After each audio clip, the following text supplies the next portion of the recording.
fears you will bring them more. Sticks and stones, will they chase it all? Young men's name will carry on.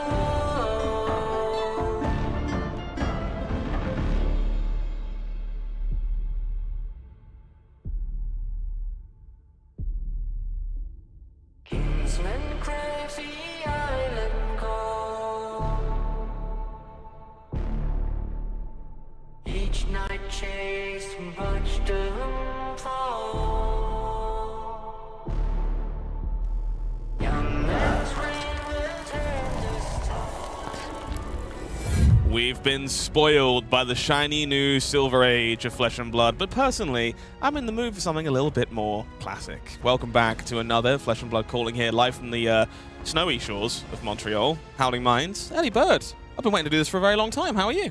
I'm great. I'm also quite stoked to be in the booth with you here, Scott. And you said snowy, but today it's a little bit sludgy out there on the streets of Montreal. Less of a nice descriptive word, so but it's a struggle. Yeah. You know, it's rainy. It's dramatic, setting the stage for the first Classic Constructed calling. Very excited to give people a taste of what Classic Constructed is all about now that we have Compendium of Wraith finally in our hands and on the tables today. Let's take a look at the schedule for this weekend's event and walk you through all of the details. Here in Montreal, looks like we're rocking 7 rounds of Classic Constructed on the first day of competition. And 5 Swiss rounds into top 8 on day 2. And both today and tomorrow we have a giveaway throughout the course of the whole event. And I believe a little something special on both days, Scott? Oh, yeah. So if you're a fan of young hero marbles, that's spectacular. Stick around. We'll make sure we give away one of those to someone who's joining us in the final round of today. But, you know, I'd like to cause some chaos when Sam isn't around, and unfortunately, he chose not to join us here in Montreal, so we've pulled a couple of strings. There's something a bit fun for us at the end of today and something very fun for us at the end of tomorrow. So if you're a fan of surprises, you know, the future of Flesh and Blood, maybe some exciting goodies, might be worth sticking around, and I'll try and drop some hints throughout the broadcast as to where we're going and see how many people pick up on them one way or the other. Speaking of marvels, we've got a few marvels to talk about. One of these will be given away a little bit later on, but they are easily my favorite part of Compendium of Wraith. Our young friends looking fancier than ever. Yeah. Which one's your favorite, Scott? It's easy for me to cop out and just say Prism or Dromai like everybody else, but I gotta be honest, the Kano Flames really do it for me. Really do it for me. The Kano really does it for me. Yeah, big fan of these. The whole selection now available on screen for you. I made a deliberate choice this weekend to go and pick up a chain while they're slightly cheaper than maybe they will be in a couple of months' time to make sure I'm ready for that one. But whatever your favorite might be, it might be worth keeping in mind moving forward throughout the broadcast, as you will have an opportunity to pick up one of these at the end of the day. At the end of the day and at the end of the tournament, we are going to take a look at what everyone here is playing for to go home with after it is all said and done. Their share of $20,000, and everybody in this room who is playing in the calling has received the new tournament pack. Yeah, plenty of goodies to look forward to here. As you say, $20,000 in cold hard cash, 5,000 of that going to first place.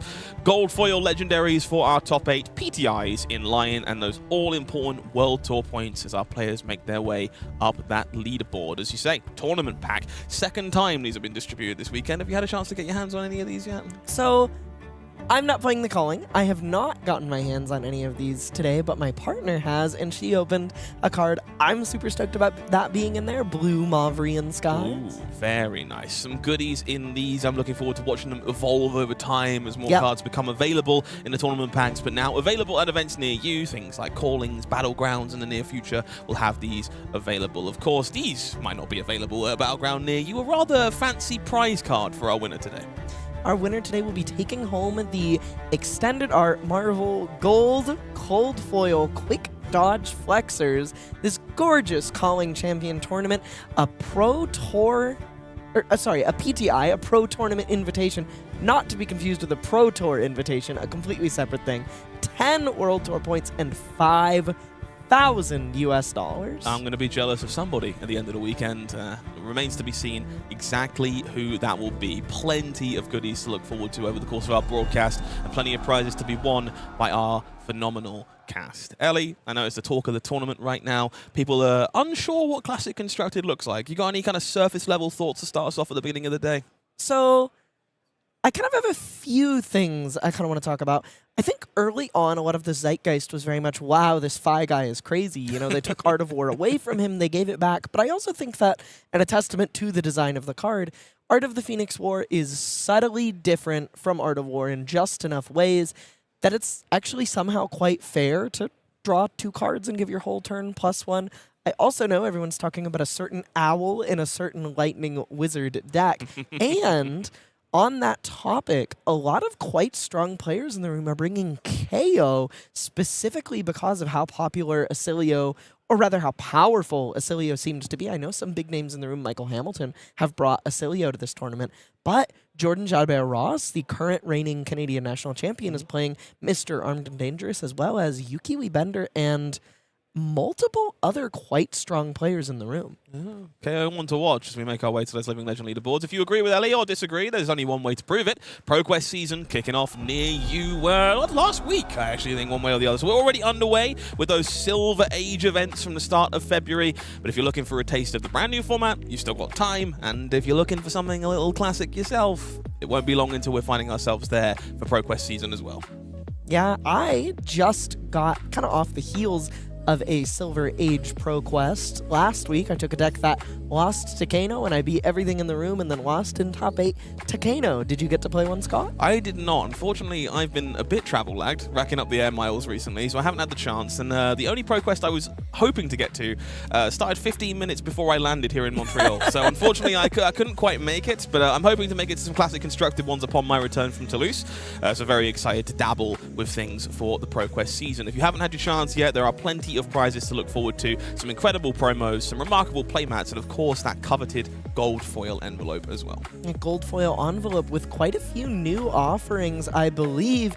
The cards in Compendium, there are cold foils in Compendium that do not come in extended art, that do come in extended art as gold foils, so a bit of a level up for those vaunted prize cards. So, of course, Silver Age and Classic Constructed available, but Silver Age will be the talk of the town in June. We're going to find ourselves with a 3rd chapter of the story. 5 more heroes receiving a pre-constructed deck in stores on June 5th. Blaze, Blaze, Blaze. All anyone has to say is about Blaze Firemind coming to Silver Age. Let me tell you, I don't care, because I've heard, a little bird has told me that Raiden Duskbane is in that Boltyn deck, downshifted to rare, so that'll definitely be the first thing I will be picking up when this comes out. The grass green, sky blue, Elly Bird, and Boltyn. No big surprises there. Of course, I'm enamored with Blaze Firemind. Love the deck in Blitz. Very excited to dabble in Silver Age as well. But 3 other fantastic choices here. Briar proving to be one of the dominant forces of the format so far. So great to have a way of getting into that deck from the start. But some very intriguing choices here. Gravy Bones, no Necromancer in the first 2 chapters. So happy to see that class finally finding some success there. And Lyeth Goldmane, I think a hero that people kind of love, really, seeking in the background. Very unique with that 5 intellect. Excited to see what might come there as well. Did you read that dev article about Lyeth Goldmane? I did, I thought that was quite a good read. My favorite thing was they mentioned that they had taken a swing at a 5 intellect hero something like 5, 6, or 7 times.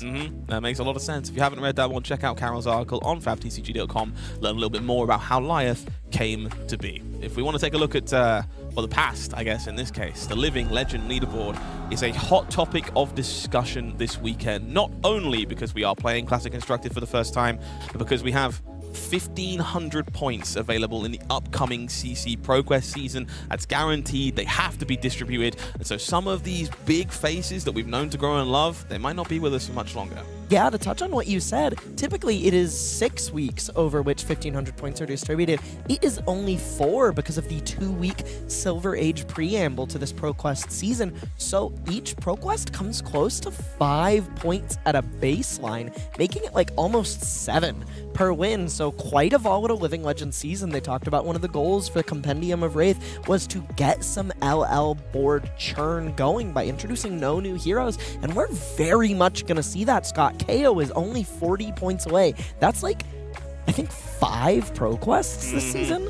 It's not difficult for Kayo and Mandible Claw to go over the line. I'm looking at second myself. Just please, for all that is holy, stop playing Verdance, Dawn of the Rose. I need a deck to play in Yokohama, and if Please, it takes please, my please. wizard away from me, I am in serious trouble. But Prism, Fi, even Syndra and the like, looking to be making their way towards higher heights, and we'll have to watch how their story unfolds over the course of the weekend. It's not just our heroes' story, though, this weekend. It's the heroes who have joined us in the Flesh and Blood that I want to talk about as well. World Tour leaderboard now firmly underway, and some familiar faces making some very strong starts. Yeah, Jacob Clements overtaking Brody Spurlock, who had a pretty unshakable lead on the World Tour leaderboard last year. Jacob, quick math, 18 points ahead of him. And Chris Iali, the winner of Calling Seattle in December, they're in the 3rd place slot. Also PVG in 4th on an absolute tear lately. Newfound 2-time calling champion for settling into 4th, but certainly not done with the race there. Some new names appearing on this leaderboard as well. People like Zach Miller, you might not be familiar with, having a great run here. Kieran Lee showing up for the first time at the calling in London a couple of weeks ago. Yeah. But otherwise, juggernauts that we've known to grow and love. Michael Fung, Andrew Rothermel, Justin Koo, going for that APAC region win yet again. Happy to see so many big names running deep, nice and early in the Player of the Year race, one way or the other. If you want to get involved, you want to see your name on this leaderboard, there is only one way you can do it. Come and hop onto a stop at the Flesh and Blood World Tour. It's 36 pro-level events and $2 million in prize money. And I believe we have some news for everyone at home today. We have some new events not yet revealed on the next slide, but first we got to talk about what we have coming up. Scott, you said you're going to be in Toulouse very soon. Nothing to lose if you want to come and join us at that event. It's going to be pretty spectacular. Another classic constructed calling next week. I'll be back in France, and I assure you my French will not improve between now and then. We'll try my best, one way or the other. But Brisbane, Memphis as well, are going to be 2 more doses of classic constructed all across the world if you're looking for a calling of that level before making our way into the road to Yokohama with the calling in Shanghai for a little dash of Silver Age. Followed by Rotterdam with a CC calling and the Silver Age Showdowns, the niche home of that new format attached to every 2-day event. Jakarta in May with a CC calling, and returning to Sao Paulo, Brazil in the midway point of that month. Let's look at some exciting events that you might not have seen if you haven't been paying careful attention to the Flesh and Blood website over the last few days. Set 19's world premiere will take place in Prague. If you're looking to come and join us, we previously had the world premiere for The Hunted over in Prague. It was a pretty spectacular venue. People had a fantastic time. And Set 19, I mean, who knows what you might find on the horizon there. Who knows what you might find on the horizon in Prague. And if you can't make it there, you can make it down under to Auckland, New Zealand for a Set 19 sealed/draft calling the first week of June, as well as those Silver Age Showdowns. United States National Championship will be in Minneapolis before moving on to Shinjuku for a little bit more classic constructed over in Japan. Before we move on to Pro Tour Las Vegas, will of course be Set 19 draft and a dose of classic constructed over there for our next Pro Tour following on from Yokohama. Followed quickly by Edinburgh, Bangkok, Hamburg, and Kansas City. A pretty rapid-fire set of events in Classic Constructed, but Bangkok in the middle there. Also a Sage calling in August. Pretty full month there, Scott. Happy to see doses of both formats weaved in and throughout the entire schedule here. Very happy for Edinburgh, of course. The Scottish community for Flesh and Blood, absolutely stellar. About time they're awarded with a calling, and I'm very excited to see some folks there. So, very exciting stuff heading all the way through August on the World Tour schedule. Looking forward to hopefully seeing our fair share of you at some of those events very, very soon. Anyway, you fancy stopping by there, Elly, if people want to try and maybe catch up with you? Any events standing out? Anywhere I fancy stopping by. Well, I'll certainly be in Yokohama. Well, we're working on it. We're working on it. I'll definitely be at Pro Tour Las Vegas. For sure. That one's definite. I'm thinking Are you going to be at any of them? Yeah, up a outside of couple. Toulouse? Toulouse, I'll be in Edinburgh one way or the other. Maybe I'll cast, maybe I'll play, I don't know. Hamburg is close enough for me as well, one way or the other. So a few for me to chase down. I'm very excited to hopefully reach a few more events heading into Yokohama. I'm feeling a bit rusty. I've been in the booth Same. quite a lot recently, and I need to make sure I'm not entirely washed up before that Pro Tour. So that's kind of my plan of action one way or the other. And well, if I want to get good enough in time for Yokohama, I guess I kind of got to watch some players, right? There's some really good players in the room this weekend, and so I'm going to be studying them very, very closely to learn a thing or two about Classic Constructed. I've got a few folks here. If you follow my caster picks at these events, I like to pick people for a variety of reasons. Sometimes it's big names, sometimes it's home country, sometimes it's cool heroes, and sometimes it's some other fourth reason I haven't made up yet. Jacob Clements, of course, on a phenomenal tear at the moment in time. Currently does lead our World Tour leaderboard. Makes sense to pick him as a strong first pick. Choosing a Arachne Marionette this weekend, has been moving around heroes a little bit, but found success with Marionette back in last year in Valencia, I believe, and so is very, very happy to be back on that deck. Infamous Assassin Master Tao Tao Chu, however, disagrees. It's a different Arachne that is the flavor of the week for Tao Tao. Huntsman finding the pick this weekend from our new player that you may have seen in San Diego from last week, I believe, and seeking people over there with a different assassin. Michael Metallo out here rocking a Jarl list I'm really excited to see a little bit more of. Looks a bit different than what we've seen before. Elemental Strikes, Colors of Arui, some of these new tools from Compendium of Wraith. I know Team Sigil feel very passionately about this deck, and I'm hopeful it'll have a good showing this weekend. Matt Foulkes decided to make a very last-minute trip over here to Montreal to play this calling. Has been dabbling again once more since the calling in London. The bug firmly bit after that 9th place finish, and wants to jam some more Flesh and Blood. So it's gone out of the way to secure Verdance, Thorn of the Rose, and of course I have to back a Pro Tour champion from my own country when it comes to these picks. And last but not least, by any stretch, Amelia Russell, good friend of mine, very lucky to call her a friend, was umming and ahhing about playing the calling yesterday, wasn't feeling super certain, acquired a shiny new cold foil scabskin leathers, and I just maybe pushed her in the right direction, then it would be a bit of a shame for them not to see a calling tabletop. So why would you not? And correctly sleeved up Tough Nut. I'm a believer in Tough Nut, so we're taking our chances, and hopefully Amelia can find some success with the Big Lovable Brute this weekend. You know what they say about Michael Metallo, spreading fatigue one event at a time. There is one thing in common across everyone I've chosen here. They're all from Canada. I want to kind of try to highlight the Canadian community with this second Canadian calling. We have, obviously, Yukili Bender, previous Canadian national champion. On Kayo, Armed and Dangerous, something I talked about a little bit, maybe a targeting the meta angle there. It's a matter of personal opinion whether you think Kayo is the meta himself. Clay DeAngelis, previous Canadian Nationals top 8 on Gravy Bones, and you also see Jimmy Nero Demer, incredible player from Montreal, where we are right now, also on Gravy Bones. Eli Teed, calling Las Vegas 2023 top 8er on Lexi Livewire, and I kind of mentioned him last, Aaron Shantz, one of the best Flesh and Blood players in the entire world, made top 8 at Worlds Barcelona on a really revolutionary Dromai deck, playing the Yellow Tomes, which at the time was just absolutely groundbreaking, has brought Victor Goldmane to this calling, and I believe he feels quite strongly about that deck being good. I'm lending him a few cards for it, some headbutts. Quite excited to see how these picks pan out this weekend, Scott. Okay, so some curiosity all around. Players from across the world, clearly with very different takes on Classic Constructed right now. There is only one way for us to solve that puzzle, and it's going to be jamming some games very, very shortly. Just before we do, though, I want to talk about a little bit about how we got here, because Classic Constructed has been on the back burner for a little bit. Silver Age kind of stole the spotlight for good reason, by all means. But we haven't seen Classic Constructed at the highest level for a hot second, and I believe it was Columbus was the last time we had the pleasure of enjoying some Classic Constructed, and it was quite the event, actually, with our current world champion Michael Jaska taking Florian Rotwood Harbinger over the line and moving that hero into Living Legend. Yeah, it was really exciting to see Florian get over the line at a calling. Something you often don't see in the last leg of a hero's journey is that final win. Many go during ProQuest season, so seeing that was really exciting.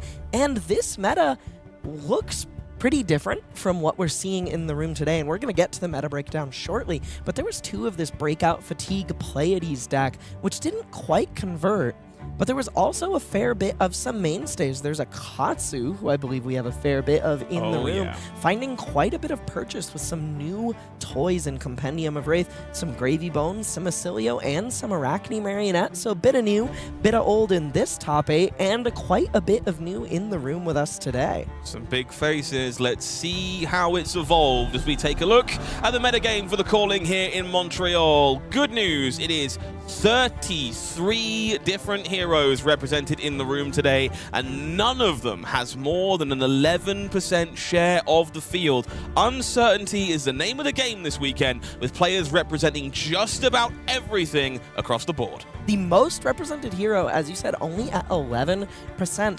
32 copies of Arachne Marionette, quite a sizable calling we have here as well, followed shortly by Verdance, Thorn of the Rose. This one is kind of shocking to me. I was under the impression Verdance had more or less fallen off. I'm sure after Florian left, some amount of people kind of had to find the next best felling of the crown pile. But I'm also curious if there's a bit of a meta angle there. You know, Verdance does match up pretty reasonably into a lot of these heroes towards the top. Verdance famously is reasonable into Arachne Marionette, very reasonable into Dash.io, very reasonable into Jarl, very reasonable into Victor. I believe was quite favored into Katsu, so definitely curious to see if she finds a bit of footing she had lost throughout the previous metagame. Unsurprisingly, it's a deck I've been testing a ton heading into Yokohama and ProQuest season. Some new tech there. Elemental Strike does a fantastic job of making sure that first felling of the crown is online immediately for you, which is a very big deal there. And players leaning into Arcane Barrier 5 with the new Crown of Everbloom against these Oscilio players, and finding a good job at shutting down those painful mind warps. I'm really interested in a lot of the 10s here. For me, this is players finding a deck that has some potential and hasn't quite convinced everyone yet, and it feels kind of ripe for a story over the course of the weekend. 10 copies of Jarl the Tradie, Katsu the Wanderer, Victor, Goldmane, of course, High and Mighty, and Vincent Iron Maiden. At least 3 of these I was not expecting heading into this weekend. And also, at least 3 of these, actually all 4 of these, have gotten some pretty meaningful new tools from this set. I know Victor players are rocking that new shield beater weapon and kind of clashing for some extra vigors to make it just a nice one-handed sledge. I think one of the big compromises with sledge in that deck was that you had to give up Aurum Aegis, and now you just don't have to. So really big buff to Victor there. Katsu finding quite a few extra things. Those wind cutter arm pieces, the Become the Bottle. Absolutely. Really funny interaction with that. I'm curious if we'll see it on stream today, where you can name your Become the Bottle Edge of Autumn. Absolutely. So that you have a free target for your Arcana Scar Wraps. Jarl found all of the Guardians, found Sense Weakness, and quite a bit of new ice support in addition to the Elemental Strike that we already touched on. And Vincent, kind of a short but sweet addition to that deck. Grimoire of Felling Song, a powerful new offhand that really helps her bail out some of her stinkier turns, much like a second Vexing Quill hand. Some other big winners here picking up steam. Seen some Kayo underhanded cheap players repping that new weapon this weekend. Marlin Treasure Hunter, Puffin Hightail, full of cheating scoundrels. We're suddenly seeing some pirate builds of Puffin in the room this weekend, and some Marlin players who may have already insisted their deck was good, but they might be right now, funnily enough. They might actually be right now, and speaking of players who might be right, Rhinar got copies of Aggressive Pounce in the 80 now. Really exciting new card. Got to watch out for some of these underdogs here as well. 4 copies of Teklovossen, Esteemed Magnate in the room. Arguably the biggest winner in terms of card pool size from a deck like Compendium. Picked up a whole new suite of cards, a whole new way to play. Very excited to see if any of these 4 players have managed to crack the nut there. Speaking of the nut, there are 3 of them in the room. Tough Nut finding success this weekend as well as 1% of the field. And then a menagerie of 2s and 1s as players, words are hard. No doubt looking for an edge one way or the other with decks like Max. Pleiades having a bit of a significant fall-off, funnily enough, from that previous top 8 that we looked for. But Levia, Lyeth, even Olympia in the room this weekend. So plenty of variety to look forward to. Plenty of variety to look forward to, and plenty of games of Flesh and Blood to look forward to. 7 today, and I believe we're going to get straight into one of them, aren't we, Scott? We are. Now, I'm very, very happy to have a little bit of power to pull some strings over here in Montreal this weekend. So I wanted to make sure that the first round of the event was appealing to you, appealing to me, and appealing to all the folks at home. If I can tick all those boxes, it's pretty stellar. So how does our current world champion and Canadian, Michael Jaszczur, sound on Fi, Rising Rebellion, which I believe is a deck you have an affinity for, no? I'm quite a fan of Fi, but what if he was playing against someone with the same first name as him? Michael Foulkes? Is that Yeah, what you Michael went for? Foulkes. Matthew Foulkes. Matthew Foulkes is the one. Yeah, no, okay. Michael Close, Foulkes. close. I'm sure Michael he's been called that once or twice. Pro Tour champion Matthew Foulkes finds himself staring down a world champion on the other side of the table, which is not normally a first round of a calling, but happens to be rocking Verdance Storm of the Rose, which is a deck I have a huge affinity for myself. And so, why not feature two of the best players in the history of Flesh and Blood in the very first round of our calling here in Montreal? I don't know if I thought it was Matthew Jaszczur or Michael Foulkes, but If you shake your head really fast, they're the same person. Don't worry about it too much. That is true. Phenomenal stuff here. Happy to see both these players excited and ready to go on two decks that have both gained meaningful new tools this weekend. You want to talk about a little bit about these hero cards and talk to folks about how these heroes work in case they've not had the pleasure of dabbling in Classic Constructed so far?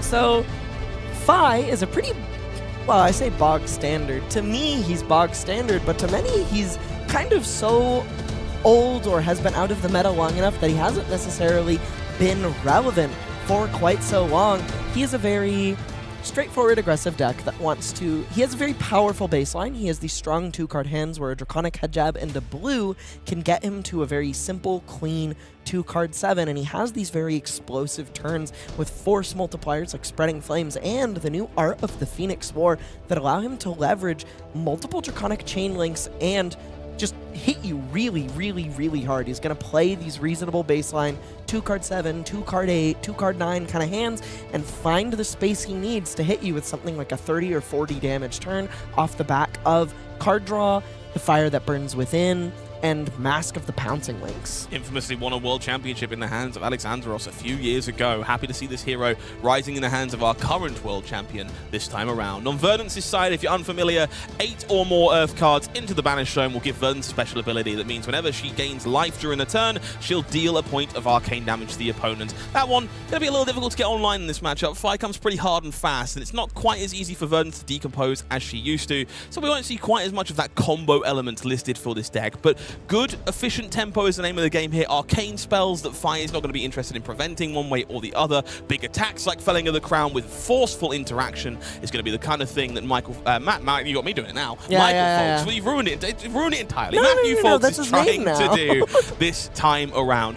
I cannot wait to see how this matchup breaks down, so let's get down to the floor and see two of the best players in the room tackle one of the more popular matchups in the upcoming version of Classic Constructed. We'll see the equipment layout beginning here. Matthew Foulkes with an interesting choice here in Stonewall Gauntlet. This was the default arms for Verdance before, but it's kind of fallen out of favor in the favor of Limbs of Lignum Vitae since Compendium of Wraith, choosing to keep that card on the list, and that feels like a pretty big boon in this matchup specifically.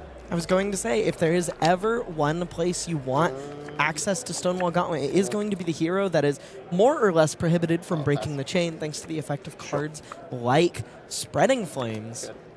Michael Jaszczur starting us off here with a quick Arsenal pass, and we'll move things over to Matthew Foulkes for his first turn of the game. Looking at a rather intriguing hand, has a copy of Burn Bear, that brand new Elemental Strike in hand. Might have a way of putting that first Earth card in the Banish. Bad news though, there are 2 Burn Bears in that hand and no Earth card, which is no Burn Bear, no extra Decompose, and a rather miserable 2-card 5. Yep. Yeah, no, that's not great. Premium cards from Compendium of Wraith, folks. Exactly what you want on the first turn of the game here, but not ideal for Matthew Foulkes. Unfortunately, Burn Bear has this drawback. No pitch value does mean you can't always get that hand to cooperate, but I like pushing some semblance of damage here. Going to keep one of those Burn Bear around. Arsenal will sing below. Try and sort things up for a more profitable turn next time around. But Michael here, very happy to see this. Commits those Dragon Scalar Flight Path early and ready to rock with a full 5-card hand. Quite a actually creative way to get that Burn Bear out of the hand since, like you mentioned, just completely impossible to pitch. And I do like that early Dragon Scalar Flight Path block. There are definitely games where Verdance just doesn't ever let you block with equipment, so it's good to kind of on the very first opportunity possible get that block value out of that so that you don't feel quite so bad when you cash it in later to swing your sword twice or play 2 Chain Enders. Ignite, the name of the game for Michael Jaszczur to start here. Really interesting card in a deck like Fi. You're not going to see it reducing a kunai this time around, but might make that Searing Ember Blade significantly cheaper or foot the bill for a one-cost Draconic attack. Mad Foulkes on the other side, debating how best to navigate this slightly annoying small attack. Says no. No here is the name of the game, so we'll see 2 damage coming on through before Spreading Flames as the follow-up here. Looking to go rather wide and rather large. Looks like his hand is more or less pretty full of gas here, also holding on to a Blaze Headlong, a Lava Burst, and I believe a copy of Snatch. So a little bit short on resources, but quite heavy on damage and going to be able to activate Fi without actually paying any resources into it on this turn. That's kind of the... There's a bit of a funny thing about Fi where once you reach the 3rd card in your hand, a blue and a red are often exactly the same since the blue converts for 3 damage, or a red will also convert for 3 damage, and either way, you're going to get your Phoenix Flame. Scour on defense will lead to Blaze Headlong for 4. Go again here from Michael. Elly, talk to me a little bit about Mask of the Pouncing Lynx in this Fi deck. What's it looking to find, and when are we hoping to do so? So there's kind of some traditional answers here. You usually want to use Lynx to push damage in kind of 2 ways. Lynx can be used for one of 2 things. In matchups where your opponent doesn't want to block, you can use it to pressure their life total really significantly by getting a card like Salt the Wound to punish really greedy keeps of hands. But in matchups like this, you're actually going to want to use it to force true damage. You want to use it to get over the top of your opponent's defensive resources. When they do a ton of blocking, you want to be able to find options like maybe Tenacity, not sure if his list includes it, or just a nice big fat Lava Burst for 6 or 7, depending on whether or not your Shuko triggers on it, to get over the hump of a really heavily blocking hand. But outside of traditional answers, there's quite a few new targets with Mask of the Pouncing Lynx that can make a lot of interesting things happen. This card can now search Fire That Burns Within to kind of go get a 1 for 4, 1 for 5, again, depending on Shuko. Shuko math is funny.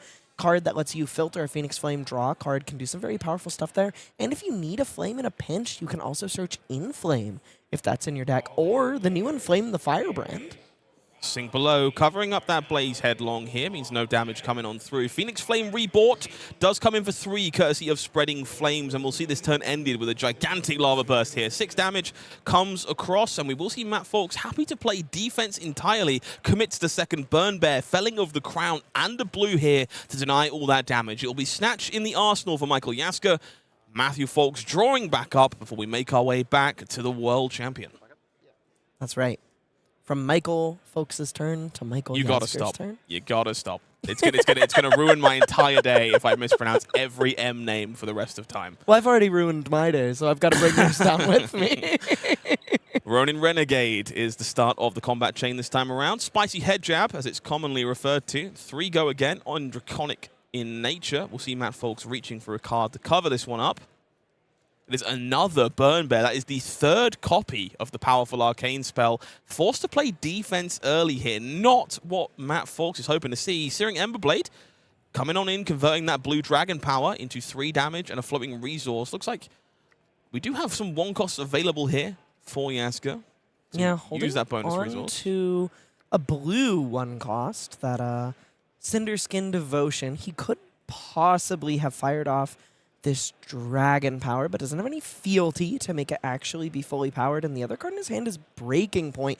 So kind of all around the cost curve of this turn doesn't feel great. He can cash in a Tunic counter to get everything in his hand onto the board, but you don't really want to be spending your Tunic counter on a blue 1 for 2, but you have to keep the pressure up. Michael sent, I believe, 16 damage on the previous turn and only got 2 through. So 3 damage will convert for Michael Jaszczur. Brings Matt Foulkes down to 35. Looking at a hand of Photon Splicing. Another felling of the Crown and Fruits of the Forest. Feels like that felling is going to be important in starting to turn the tables here. But with no extra Earth cards available in the Banished Zone already, it will be rather small but meaningful interaction. We're going to see that Cinderskin Devotion connecting as well. The Phoenix Flame quickly rebought and paired with Tiger Stripe Shuko for another 2 points of damage here for our current world champion. And now the question is, Breaking Point off the Tunic, or do we throw the Snatch from the arsenal? It will be the former. Resource funded, 5 damage coming across. No arsenal to be threatened, but pretty significant numbers. Pretty significant numbers indeed. Matthew most likely wants to keep this felling to resolve. He really needs to get that decomposed train going. And, you know, because, like you mentioned, you don't really get to that hero ability in this matchup very often. The very first elemental strike can be just as important as your very first decompose.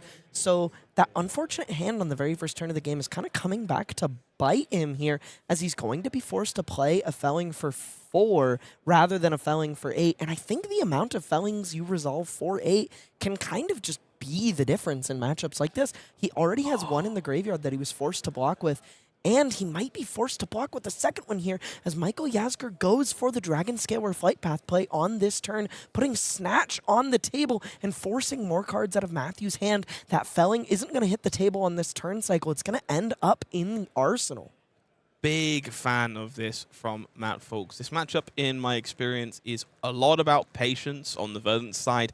You don't always want to be on the back foot, but you have meaningful pieces of interaction. You cannot be at too low of a life total to be unable to use those pieces of interaction when you finally get the window to do so. So playing slow, staunch defense here, and heavily rewarded for it, draws a hand that is Elemental Strike, Colors of Aria, Scar for a Scar, and a defense reaction. So will have some ability to do so. But before he can quite get there on that turn, he has to get through Michael Jaszczur's turn, and he has drawn up quite a bit of damage here. Nothing super spectacular, but 2 head jabs and Flame the Firebrand, which pairs quite nicely with that Tiger Stripe Shuko, becoming a very veritable 1-card 5 and a blue to Swing Searing Emberblade, and a pretty interesting blue at that. He's holding on to blue Flying Kick in the hand here. If we take a look, pretty interesting inclusion. A little bit spicy, but plays quite nicely off Tunic, and perhaps quite strong in some fatigue situations. I'm having a small giggle at the Scar for a Scar in Matt Foulkes' hand. I'm reliably informed the list he followed to build this Verdance deck today did not include Scar for a Scar. But he is a Briar player, so that card needs to be in the deck one way or the other, and so we're going to be seeing that one coming through. This is a very aggressive Mask of the Pouncing Lynx here on this first chain link. Guaranteed hit from the Ronin Renegade, but Michael clearly has something in mind that is going to make this turn come together. Let's see what he finds. It is going to be that fire that burns within, as you correctly called out earlier, Elly. Going to look to convert that extra Phoenix Flame into a bonus card and turn this turn into something incredibly impactful. Incredibly impactful for who, though, Scott? Because, like you mentioned, that Stonewall Gauntlet is waiting in the wings, and if he, discards a card to this Phoenix Flame, that card is very much going to be live. That is a little bit the downside of some of the design of these new Fi cards. Inflame the Firebrand, Fire That Burns Within, and even Art of Phoenix War all see your cards gaining power, and because of the way Fi works, you don't really want to be breaking the chain so often. You need access to those Phoenix Flames. Could end up being really punishing if Matthew chooses to cash in that Stonewall Gauntlet on this chain. Searing Emberblade for 3 here. Jaszczur choosing to prioritize the attacks that are at their best before that Stonewall Gauntlet's first. Does telegraph this to Matthew Foulkes, and I think that benefits both players, really. That information being available makes these decisions very intriguing from both sides. It is Rising Resentment as chain link number 3.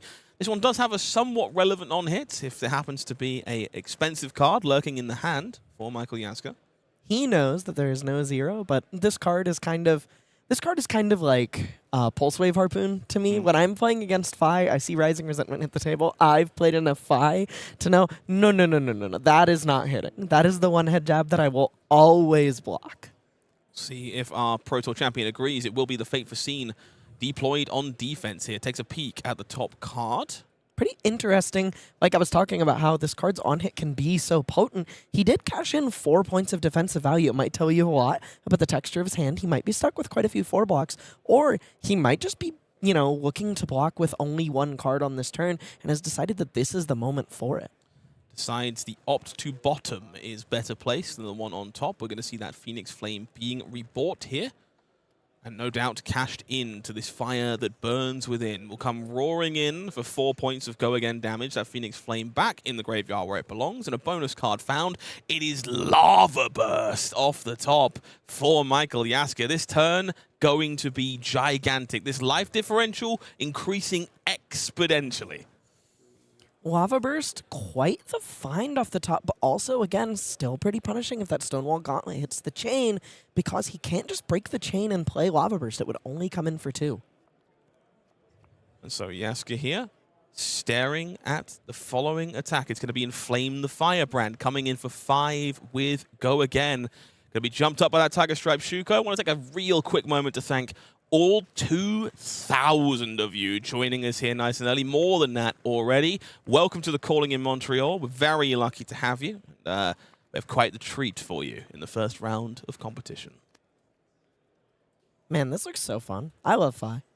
I love Flesh and Blood. This I game's love great. Flesh and Blood in general. I'm just watching Jaska put these cards on the table. I've played a fair bit of Fi. I did a fair bit of research, but I've also been doing a lot of research about the format in general and didn't necessarily linger on any one deck so long.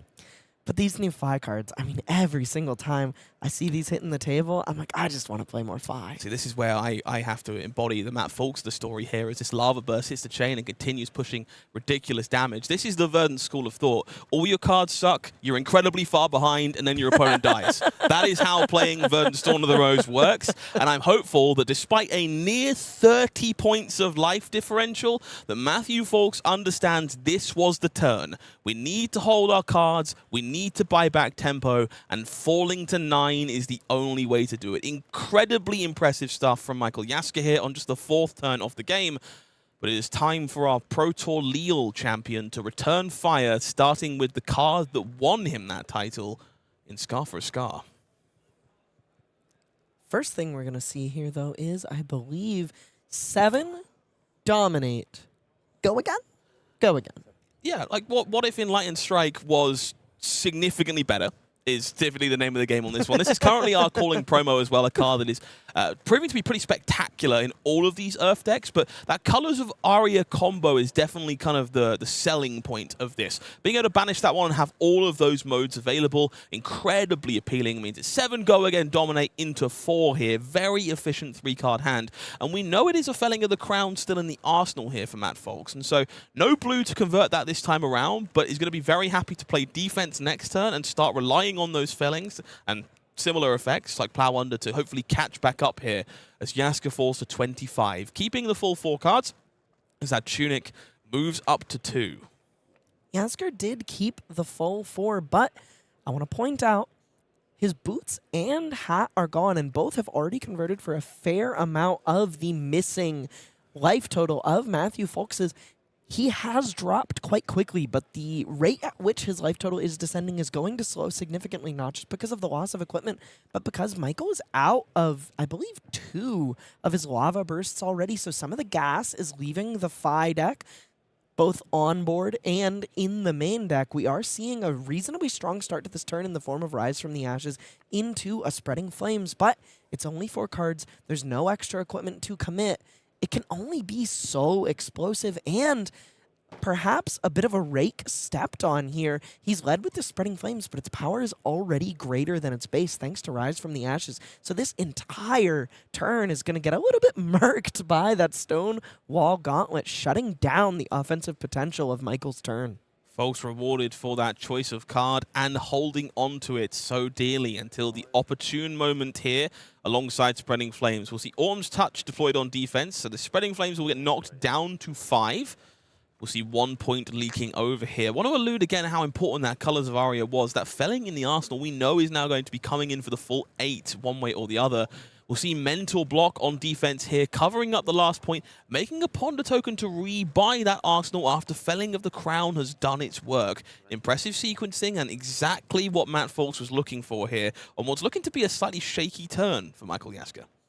He only has a Breaking Point and a Phoenix Flame in the hand here. He has 2 resources to work with and an Ember Blade yet unswung. I think the rest of this turn is just going to be a Phoenix Flame, an Ember Blade, and that Breaking Point finding its way into Arsenal. Kind of the exact turn you want to see your opponent present as Verdance when you are really looking to...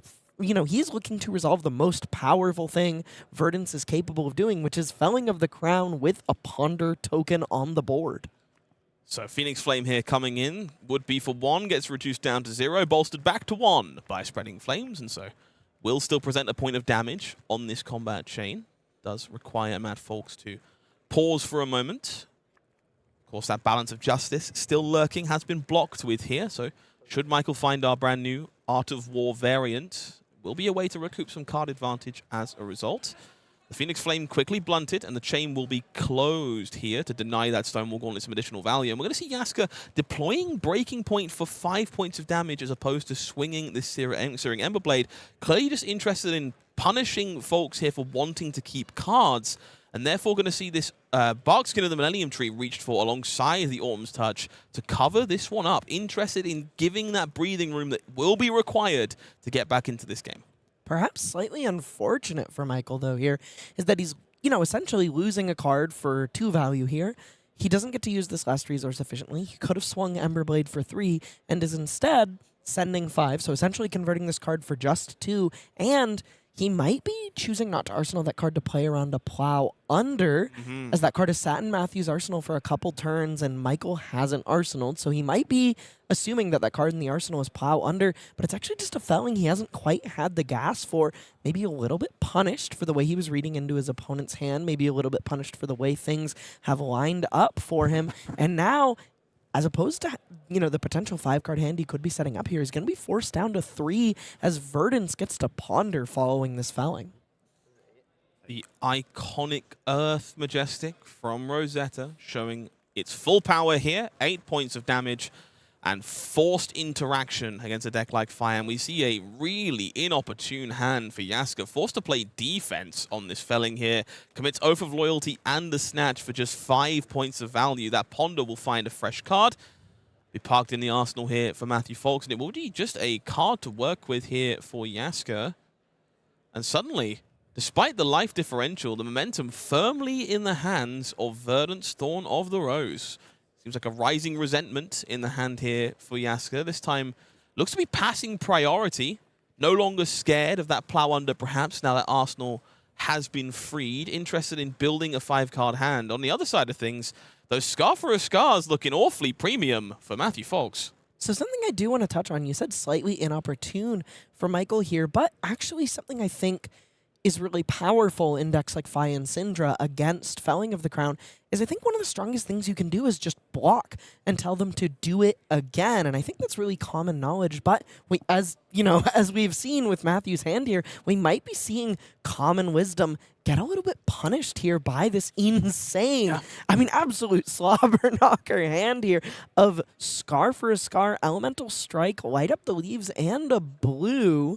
Curious to see what his arsenal is and if he has a way to leverage it meaningfully with this hand. But even if not, 11 damage is definitely not the crackback you want to see after blocking out and passing. No, as you say, make them do it again, a fine stance into these defensive heroes, but so much worse when they do in fact do it again, which is exactly what we're seeing here from Matthew. Scar for a Scar putting in a shift at the moment, and we see that Elemental Strike being reached for as a pitch card here. It's over-pitching by the looks of things to get it out of the hand. Maybe not. What are we paying for here, Matthew? Just taking a moment to confirm there are in fact 2 Earth cards in the yard. Is this Felling of the Crown? Did Felling Ponder find Felling, or is it a Plow? It's a Plow under. Plow. And so, Michael Jaska taking the pause to play around this card last turn, and the Ponder token found a copy anyway. And so that Rising Resentment that was banked for a bigger turn and more damage finds itself on the bottom of the deck. And suddenly Jaska staring at a bit of a problem. The magic number here does tend to be 9 for Verdance, Thorn of the Rose. You're looking at a 6 damage arcane effect plus the Waning Moon. But we know that last card in hand is a Light Up the Leaves here for I was gonna say, my first question here is how much Arcane Barrier does Fi have here, Scott? Donut? 1, Goose 2, egg? 0, actual none. Big old fat Cheerio. Big old goose egg over there. And Matt is actually, you know, over pitching here, getting that Elemental Strike into the pitch zone before the blue just to get it out of his hand. And Arsenal, this Light Up the Leaves, he's looking for a bit of deck velocity. He's already lost all of his Burn Bears, which presents a bit of an issue in terms of the magic number being 9. But Michael is now in a position where every point of life becomes incredibly precious. And on these turn cycles where you're forced to block and pass against Verdance, she is going to get some chip damage over whether it's Arcane or Dominate via something like Elemental Strike. The clock is ticking in a very real way. Those Storm Striders representing 9 life now that Light Up the Leaves is in the arsenal. Phi was nearly 30 life points up just 4 turns ago. And the Earth deck, you know, as sure as moving a mountain, has just chipped and blocked. And now Michael stands at the precipice of defeat. A real difficult decision here for Jaszczur. Does once again find himself with 1 card. Do you want to throw it, guarantee some damage, try and get a little bit closer to that threshold, or risk being found with your hands in your pockets by Plow Under once again? On the other side of the equation, we see Mad Foulkes' hand here, Everbloom Life, Ring of Roses, that Colors of Aria, and a Heartbeat of Candlehold. So definitely a less impressive suite of options this time around, but a hand that can convert meaningfully if left with all 4 cards. That is where we find ourselves. Jaszczur parks the arsenal, and so it will be Everbloom Life momentarily extended before being reconsidered by our Pro Tour champion. Looks like we are going to see that Everbloom hit the table. I suspect the way this hand is going to play out is he's going to take a Phoenix Flame away from Michael Jaszczur here. Absolutely brutal way for this card to resolve. I mean, I found this so frustrating in the World season where I was playing against these Earth decks. Cards like Sunken Treasure, cards like Everbloom Life. You can lose so much equity by having your Phoenix Flame taken away from you. We've talked about the tides turning, and perhaps the tides are threatening to drown Michael Jaszczur on this turn, as this Everbloom Life not only takes his Phoenix Flame away from him, but turns on Waning Moon, which that Ring of Roses will pay for, putting Michael at a virtual 16 life already the moment that card hits the pitch zone, as he has no Arcane Barrier and 7 damage on offer. If he chooses to keep this hand and not block this, he will suddenly find himself in lethal range of Storm Striders. Fun fact, Matthew Foulkes learned about that Everbloom Life interaction this morning prior to the start of round 1, and is immediately rewarded for that, courtesy of playing into Phi. I bet Jaszczur's mad as hell at whoever told him about that. So we're going to see Tiger Stripe Shuko deployed on defense here to try and keep that life total out of double arcane range just a little bit longer. 5 points leaking across will bring Jaszczur to 13 at the moment, but does leave a decent chunk of cards to work with to try and get the footing back in this game. We'll quickly evaluate the yard as to how to best navigate this turn. Looks like our players here just talking about some details, confirming the things are, in fact, the way they should be. So just confirming life totals there by the sounds of things, and so Jaszczur will no doubt correct the life pad. Seems like digital life total was correct, so no questions for the folks at home. So this Waning Moon here, really annoying, actually. Yeah, this Tiger Stripe Shuko basically blocked Waning Moon on this turn. Yeah, Waning Moon here, bringing Jaszczur to 11. Now the game changes for Matthew Foulkes in the face of Arcane Barrier 0, is Lay Up the Leaves in the arsenal. And so now this is keep a card, throw Lay Up the Leaves, cross your fingers, and hope to find another one off the top of the deck as the game goes. So we'll see how this goes for the volley of damage coming in from Michael Jaszczur. It's mounting anger to start. Phi All-Star definitely had a bit of a showing at that World Championship back in Barcelona when the deck found itself at the tippy top. I love how many Draconic Ninja cards are just Guy getting madder and madder. Mounting Anger, Rising Resentment. Everything's a spicy head jab if you try hard enough. Everything's a spicy head jab if you try hard enough. There's something in the new set that is also similarly Guy getting really mad. We're going to see Plow Under and that Bark Skin of the Millennium Tree deployed on defense here. Very eager to cover that remaining breakpoint and make sure Mounting Anger cannot gain additional value. Of course, Embodiment of Earth being generated, surprisingly big deal here for Mad Foulkes. Might allow something like a Blaze Headlong or a Snatch to be covered incredibly easily. We're going to see an Embodiment of Earth that is non-existent as the Dry Erase Pen decides it has better things to do, apparently. The Dry Erase Pen has dried up and been erased, unfortunately. And I believe this Ignite is going to pay for another Mounting Anger that will, like you said, be covered up by that Scour in his hand thanks to that Embodiment of Earth. Pretty brutal turning of the tides here for Michael. If you're in Foulkes' seat, this is definitely alarm bells. Mounting Anger here off the Tunic, when it could have been paid for by Ignite, does scream a second one-cost attack coming through. Foulkes understands that assignment. He will hold on to that Scour to block 4 on the follow-up, and it will be Ronin Renegade to keep going. Not enough currently to take cards away from Matthew Foulkes if he does not want to give them. There is a mental block and a ripple away in the hand here. This mental block looking pretty great in terms of securing an arsenal. Just another look at that arcane effect that might spell doom for Michael Jaska.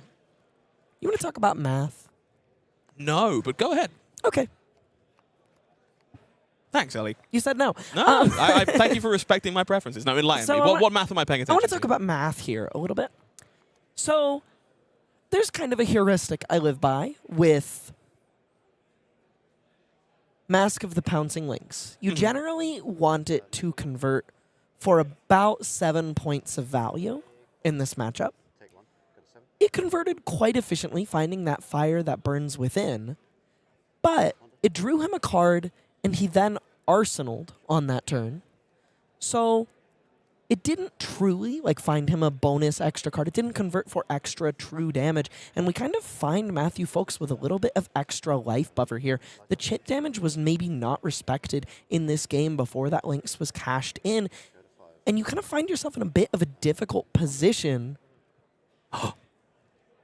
If I'm not mistaken, that Ponder was a Lay Out the Leaves. Oh, well, I think the 6 arcane damage has come churning on through, brought Michael Jaska down to 5, and we will see the Ponder from Mental Block finding the extra arcane. It's Oath of Loyalty here to start, and now you might think, I have the win, pull the trigger, blow my Storm Striders. But the easiest thing to do is to randomly lose the game to a card you didn't know existed. Another fun fact for Matthew Foulkes, didn't know Arcane Polarity existed until he lost his winning in over in London last weekend. And so no doubt those shadows lurking in the rearview mirror here. So while we know there is an Oath of Loyalty, it's only draconic things. The school of thought with Storm Striders, just don't pull the trigger until your opponent makes you do it. And so going to force Jaska here to deploy cards before burning that arsenal and trying to steal the game away. Dragon Power on defense, Searing Emberblade. We'll have to wait and see exactly how far Foulkes can let his opponent go.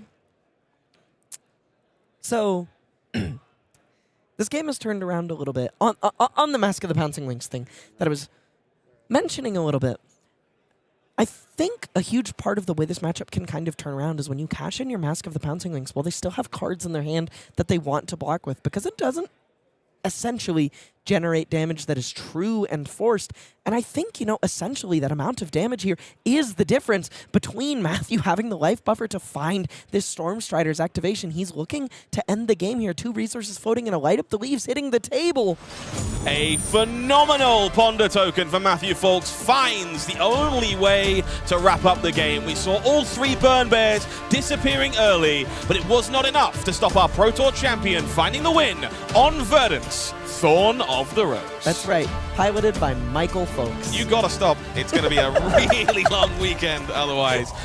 Congratulations to Matthew and commiserations to Michael, who unfortunately found himself on the wrong side of that affair. But I think a really good showcase for 2 of arguably the top decks in Classic Constructed right now, and shows us just how wild this matchup can be. That was almost 30 points of life there as a huge disparity, and Foulkes kept calm under pressure, found the window, relied on that elemental strike to get Colors of Aria into the Banish Zone, and felling to the ground then did its full amount of work as a direct result. Yeah, and I think a really big story of that game, if I could more articulately kind of go over, was when equipment was cashed in, how the value on the board related to their life totals at the end of the game. And I think on some level, the matchup is very much about managing and efficiently using that equipment.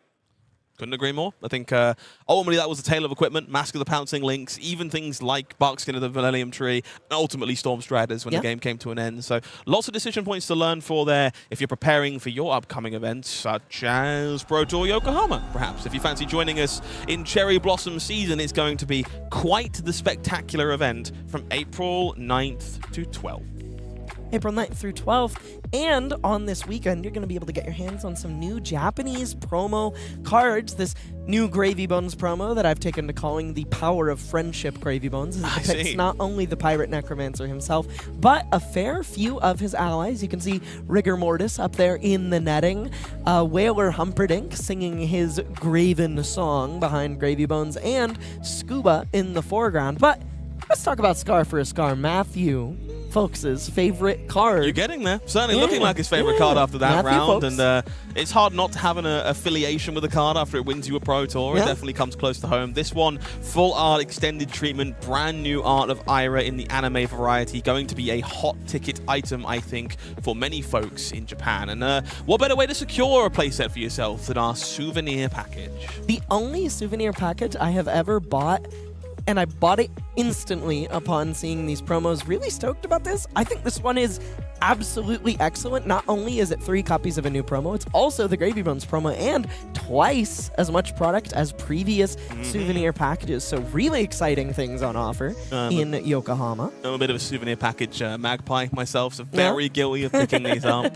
Big fan of the playmat. Happy to have some more product. I look forward to opening my my Japanese tunic from my antiquity pack from Compendium of Wraith. It's like I know it's just waiting for me on the other side. Very excited for that one. If you're participating in the Pro Tour, much like myself, you'll get one of each of these promo cards free of charge just for participating. But you also get this rather snazzy little playmat. Yeah, Master Cog, following the trend of Pro Tours being fabled gems, and I believe Worlds are often fabled landmark playmats. Looks like we got a bit of a trend there. Master Cog, no doubt a favorite with the mechanologists.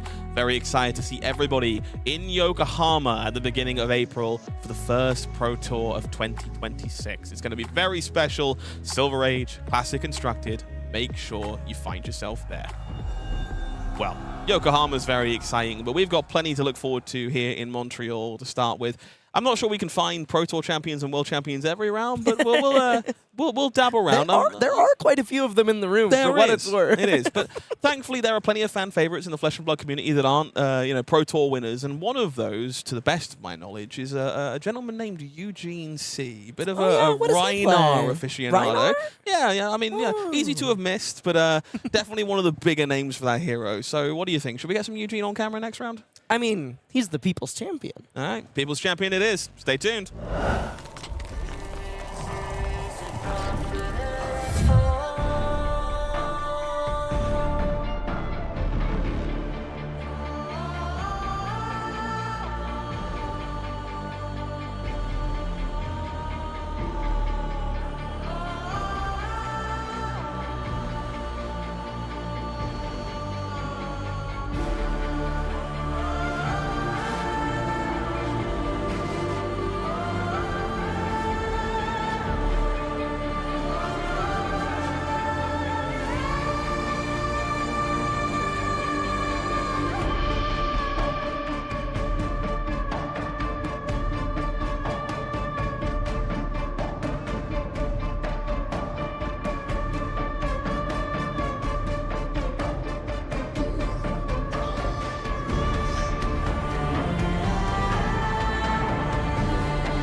the hazy moment through the ocean vast. The ships are closing in, mist will turn to dust. Beyond the murky cloud, the story will unfold. The dragon of the horizon is history and almighty gods of war, give us fame and glory. We shall be victorious. All will know our story. They came from frozen plains, waltzing through the storm. The shadows of the northern name will numb the foes. As we return from the tale of two Matthews, it is time for the second round of competition here at the Calling in Montreal. Elly, I think that was a pretty nice way to start the show, don't you think? Yeah, it was kind of fun to see two of the stronger decks in the room right off the rip, and we're going to get away from the meta a little bit for the next few rounds, so kind of nice to see the good stuff and then see the interesting stuff. The in the upcoming stuff. I don't want to say not good. I want to make it very clear. I'm clear. Gonna say the established Sure. as good Established stuff. is good. The meta stuff. 100%. Well, much like yourself, I have no interest in meta stuff. It's boring, and I prefer niche corner case cards that may occasionally be playable and my opponent will have to read. And so I want to talk about a few of those that may have come out of Compendium of Wraith, because that's my brand. I like nonsense. I like corner case scenarios and cards that maybe you need to read when they get played against you. First of those, Feigned Vengeance. I think when I first saw this card preparing for London, it stood out to me as exactly what I want from a corner case Flesh and Blood design, because it's got 0 in the corner. Why would you block it? Why would you defend Feigned Vengeance? Why would you do that, Elly? So, you say this card isn't meta. I got absolutely smoked by this card at a ProQuest because I was playing stack Visceri, where I just want to block and block and block and make a bunch of rune chants. And my opponent, my local Tommy, every single time he played this card in Ira, it came in for 1, and I'm like, oh, I can't block it. Yep. I can't block it.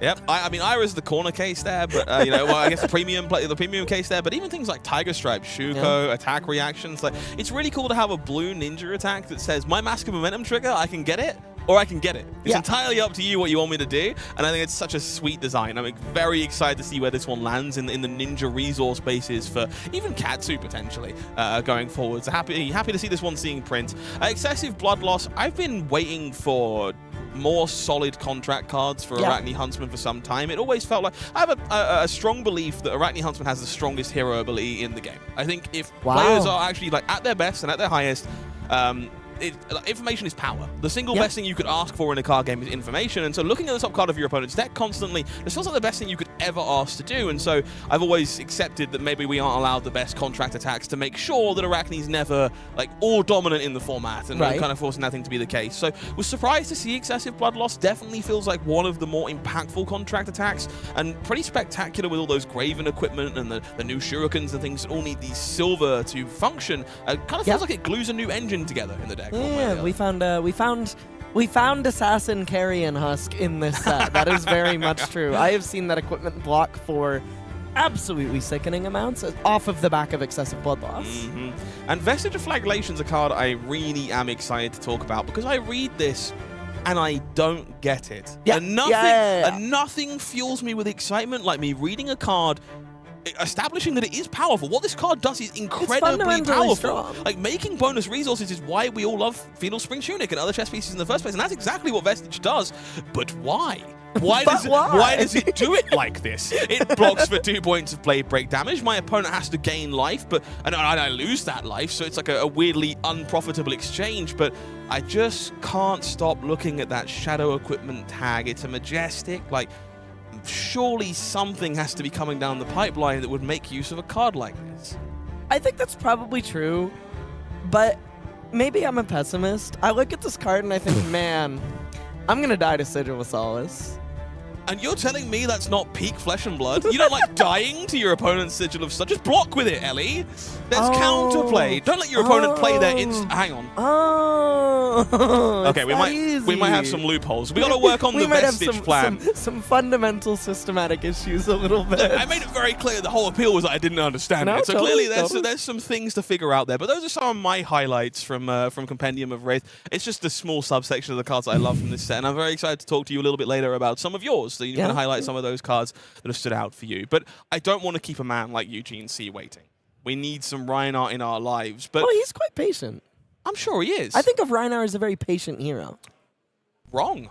But okay, let's make our way down to the feature match area. I'm sure you'll forgive me, because on the other side of the table here, we have Karl de Duchetto, who is on Boltyn. Hero is also very close to your heart. Boltyn, but not necessarily the build of Boltyn one might expect. I believe he is presenting a certain 3-cost 4-power weapon in this matchup. That's right. Titan's Fist? Anathos. Close, similar ballpark one way or the other. If you've been enjoying Silver Age recently, you'll be all too familiar with the Decimator Great Axe, which appears to be the name of the game here for Karl, who is rocking Decimator Boltyn on the other side of the table. Let's take a look at these two heroes and figure out exactly what they do in the matchup. So, Rhinar, as I said, a very patient deck. I actually do think of Rhinar as quite patient. Sure. He is often, in many matchups, about blocking until you find the distractive Blood Rush turn. That is likely not how we'll see this exact game play out due to the nature of the deck the opponent has presented, a very defensive-oriented deck, where that Intimidate hero ability is really going to shine and deny the Boltyn player the ability to block with the cards he wants to block with. Absolutely. On the other side of the table, ignore the aggressive, ignore the combo. We're not looking at those normal aspects of Boltyn here. It's going to be very much a dedicated strategy revolving around Decimator Great Axe, which will be looking to chip away damage, force the opponent to give up cards where possible, and kind of put a bit of an inevitable clock on the game one way or the other.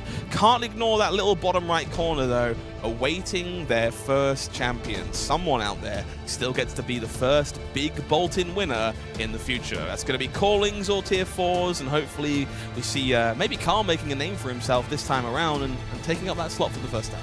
So, kind of a question I want to touch on here is, why Boltyn?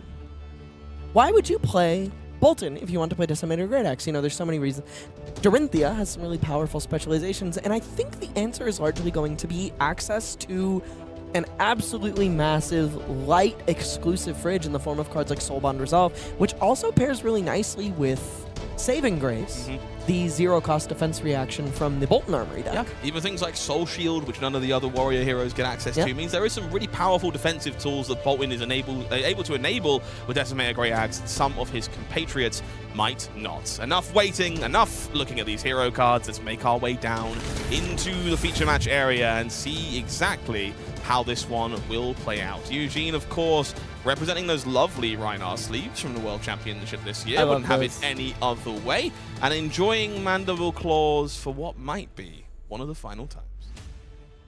Is that Skull Crushers I'm seeing on the arms here for Eugene? Oh, I just noticed that. Okay. You know, It's always something with Eugene. first it was NIMBY, now it's Skull Crushers. I'm always enamored by the puzzles that must take place in the mind of Eugene C. On the other side of the table here, nothing too surprising in terms of equipment here. Very rewarding start here early for Eugene, pulping at its best when the opponent hasn't had a chance to Arsenal yet. So something really interesting going on here, equipment-wise, is not only are we not seeing Soulbond Resolve, Tunic makes a lot of sense to me if the stack is rocking multiple copies of Steelblade Shunt, but that's Crown of Providence. You would think a defensively oriented deck right now would be packing Balance of Justice, which is really interesting. You know, we're not seeing that anti-draw tech, so I'm curious if there's a very specific reason we want Crown of Providence in this Boltyn deck. So I can't help but notice that we hit Skullcrack on the first discard here from Pulping, which means there are two reasons he's floating. There's a small old favorite called Tear Limb from Limb lurking in the hand here for Eugene, which is a rather appealing option if you're looking to force through a big chunk of damage on the first turn of the game. And suddenly, that might just come together thanks to that bonus resource, courtesy of Skullcrack.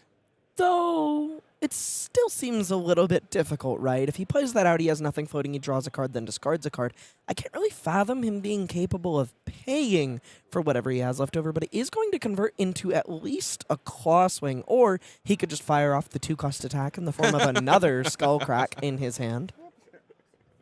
So worth noting here, those Skull Crushers, a card that we're not super familiar with. If you ever roll a 1 at any point, your Skull Crushers simply will explode. That did not deter Eugene from rolling Scalpskin Leathers on the first turn of the game. Math is all that's important here. Occasionally, you'll break your own arms when taking risks, and I mean, isn't that just real life to a T? I mean, that's certainly at least Eugene to a T. And so Eugene reconsidering here how to best navigate this with one action point available.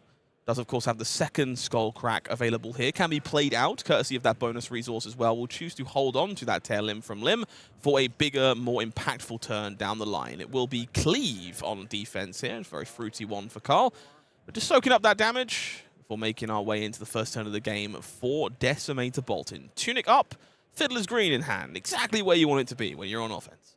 Well, he's probably just swinging the axe. I mean, Nothing gets past Elly Birds. Well, okay, listen up, bud. I'm just kind of like, how bad is this Fiddler's Green if all we want to do is swing Decimator Great Axe to begin with? I feel like I'd just hold it to walk with it. No, that makes some sense. Karl disagreeing here, ultimately decides that getting Fiddler's Green intimidated would be impressively embarrassing, and that one is probably better off on the bottom of the deck here. Eugene wants to make sure those Skull Crushers get some value before they might explode in the near future, and therefore we see a pretty hefty block here. Savage Sash, Monstrous Veil also playing defense. Interested in keeping that whole hand together, it is time to start swinging for the fences with a copy of Bloodrush Bellow. Also interestingly to point out is that's basically the only safe block he's going to get with Savage Sash this game, since Decimator Great Axe triggers on a non-equipment card blocking, so if he just shoves 4 equipment in front of it, he does get to safely get the value out of all that equipment. So Sea Legs forced to play Resource Duty. Show of Strength discarded here. Do you want to shout out those lovely type lines of "You shall not discard me" that is written on every copy of Bloodrush Bellow on the in the deck there for Eugene. It's powerful to a T. Hand here is full of reds and a Skull Crack, so we're cracking this Monstrous Veil to get a little bit of not only intimidate but also get a little bit of hand filtering going on here. Discarding another Skull Crack, finding a free resource, and hopefully finding a blue off the top. And Monstrous Veil draws before discarding. Let's take a look at what Eugene drew. That's a blue non-attack. He always, I mean, it's Eugene. What else would it be? Okay, so we missed the blue, we missed the smell fear. And we got a free resource. So the entire turn, we get a free. Well, I'm starting to realize why I don't play Rhinar. Something doesn't go. Oh my god, he upgraded that yellow into a blue. The swing on the resources available in this turn is kind of making my head spin. Oasis Respite deployed on defense here. Does see a pitched blue to facilitate it. Life will be gained before Mandible Claw does sneak 1 point over regardless. Back down to 38 for Karl. But those 2 cards that were otherwise in their hand already intimidated away. So it's now fair game for Eugene to start swinging for the jugular. We're going to see that second claw coming across, courtesy of Smell Fear. 5 go again, and no doubt a Bare Fangs or a Swing Big to finish here. I have to imagine it would be the Swing Big when your opponent's hand is already empty. No need to gamble on finding another Intimidate off the top when you could discard a Bloodrush Bellows. But, I mean, despite having so many reds in the hand, there was some really intelligent equipment usage on this turn that really bailed Eugene out. Obviously, a little bit of luck involved in the form of both the Monstrous Veil finding the Skull Crack and not discarding a blue. But he kind of cobbled together from a pretty awkward turn into the ideal Rhinar Bloodrush, or Levia as well, which is just claw finisher, presenting a really easy, squeezy 20 damage.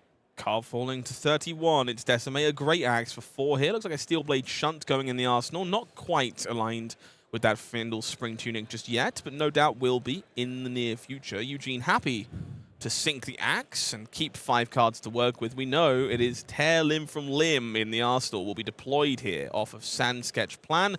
And, ladies and gents, we got a reader.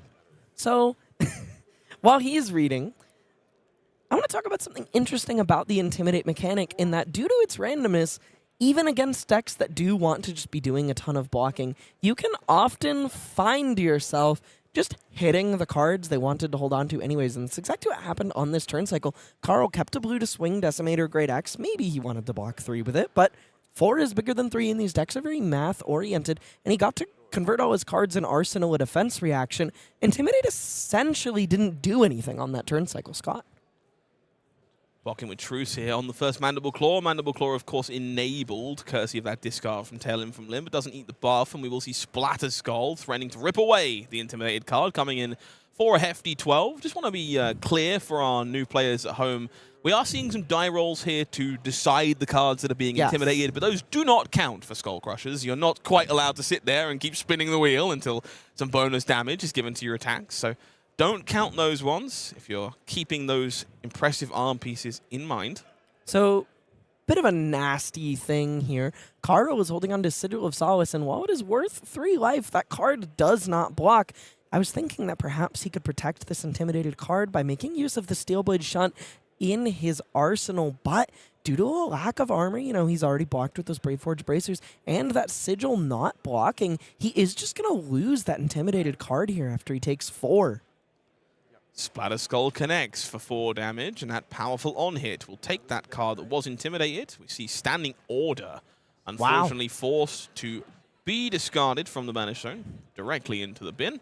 You know, when I first saw Standing Order, I did think to myself, man, Boltyn card, but I don't think I thought it was a Decimator Boltyn card. Certainly an impactful one. Does allow you to either attack for above rate or get rid of some otherwise clunky arsenal cards for a bit of extra defense. We're going to see Mighty Wind-Up deployed here as an instant from Eugene. We'll discard and make some might, intimidate a card away in the process. The rest of that hand looking like a blue resource card once more. Swing big. And if I'm not mistaken, send packing there lurking. No arsenal to speak of at the moment, but some pretty efficient attacks all around. These Mandible Claws enabled, courtesy of Mighty Wind-Up. Left with only defense reactions in the hand, so we are just going to see 4 blocked with on 3, since that is the only option available to Karl here. This is very much the name of the game for Rhinar in a matchup like this. It's about leveraging these Mandible Claw at every possible opportunity. Pushing damage without expending cards, definitely the easiest way of keeping up with a deck like Decimator Great Axe. Find those windows where you can intimidate the hand away, push all that damage through. Sink Below being deliberated here by Karl. Does decide... Seems to have a bit of a pause on this one as to whether that last defense reaction is the card that should be kept, or whether or not we're better off digging for a blue for the axe. No sink declared here. Looks like never had the intention, but instead found himself in the abyss. And so we'll see that Show of Strength discarded to Savage Feast, intimidate the last card away, and find an arsenal for Eugene here. His 6 more damage coming through. Is another Savage Feast, so if he can find some sort of go again in the form of a Gold Kiss Rum or Scabskin Leathers. Can't miss, won't miss. That Savage Feast could be deployed to great effect on a following turn. Eye of Ophidia drawn up here alongside multiple pulping for Eugene as the Decimator Grey Axe continues its long and arduous affair. 4 damage, connecting once more. Eugene uninterested in fueling the axe. Those cards better spent on offense. Uninterested or unable. His hand has a block value of 3. Just brute things. To be fair, I'm not sure Eugene looks at the bottom right of his cards. You said it, not me. Scabskin roll to put the pieces together. Do we get to Savage Feast to kick things off? The die will decide. It is just a single action point, but again, the smile and the quick chest over the hand over the heart. I get to play my turn, at least. Kind of a second brush with death here. That is the second 2 Eugene has rolled on Scabs this game. Looking at the top 2 cards of his deck, he finds a Whiff and a Beast within. I imagine there's going to be 1 top, 1 bottom on this eye trigger. Going to draw that Beast within, and if Eugene's luck in the rest of this game is anything to go by, I suspect that Beast within is about to enter the graveyard. Gotta flip it. Let's take a look. No, swing big. Not quite. Disappearing this time. His hand was all reds. I'm sure bonus resources is just plenty welcome here. If I'm not mistaken, it is another pulping in the hand alongside that Beast within here. And so Savage Sash could enable things to get a little bit wacky off the top of the deck here if Eugene is so inclined. For now, it is 7 dominate, courtesy of that Might token. There is a question of whether or not the go again is actually relevant on this, given the proclivity this deck has to, Arsenal defense reactions. We did know about that Shelter from the Storm that was not sunk on the previous turn from Karl, and so pulping will become a little slower and stop things from continuing, and definitely a part of the reason for that Scabskin Leathers roll is to mitigate the impact of those defense reactions. And we will see the axe trying to claim a victim once more. The Beast within hangs out in the hand alongside pulping, Sand Sketch Plan, and a brand new shiny card from Compendium of Wraith, Reckless Arithmetic. So something really humorous to me about this card. What do you think? What's going on in the art here, Scott? I'm going to be honest. I'm not entirely sure. I'm going to go with this brute is apologizing to this bird for previous life choices. Have you ever heard the phrase, a bird in the hand is worth two in the bush? And it's just He's before you said that, I realized. He's counting how many birds in his hand it's worth. Thank you, Tomas. That's a pretty remarkable piece of artwork, and thank you, Elly, for sharing that with me. That's spectacular. Also, this card is incredible. You know, if you assume on average that 1d6 rolled comes out to 3.5, which is the average number, this card is just a 1 for 4.5 on average, which is just above rate objectively in Brute. The dive went too far, but there was some relief. Another on two the face of Eugene. So I'm going to go with not a 1. The gloves are still there. Yeah, the turn is still being played. I'm not seeing his Skull Crushers go to the graveyard, so perhaps true disaster was averted, but I'm also not seeing any extra action points. Eugene is really... Okay, well, maybe he is still holding a 1-power card in his hand, Can't miss, Scott. won't miss. Can't miss, won't miss. Did he go get a Blood Rush? What did he get? We're about to find out. We know Reckless Arithmetic is in There's the hand. no way he's taking a 50-50. What did Eugene There's find? no way. I simply refuse to believe that Eugene is taking the 50%. Let's find out what gets There's no discarded. way. Beast Within! There's no way. He hit the Beast Within. I believe that was already in his hand. Okay, so We've got Agile to wind see. up. Found from the Beast Within. We'll try and take a closer look at the hand. Okay, It looks so like he went and got another Beast Within here. Okay, so slightly less insane Eugene luck than was already there, but there was a whiff in the hand on that, and now he has 5 cards to work with and 2 action points available to him. Sandsketch planned that Rhinar specialization, a card oft forgotten from folks that aren't familiar with the hero, but incredibly impactful piece of design space that allows all these cards to come together very strong in a matchup like this, allows you to intimidate prior to sending any attacks, and enables these Mandible Claw just fine as well. So it will be 3 go again. That Reckless Arithmetic now safely out of the way. How do you think it's got to feel to be on the other side of the table? Your opponent searches Sandsketched Plan, discards Beast Within, and then you immediately see them pitch a whiff. Anyone but Eugene, terrible. Eugene specifically, entirely understandable. Yeah, that's his thing. He's allowed.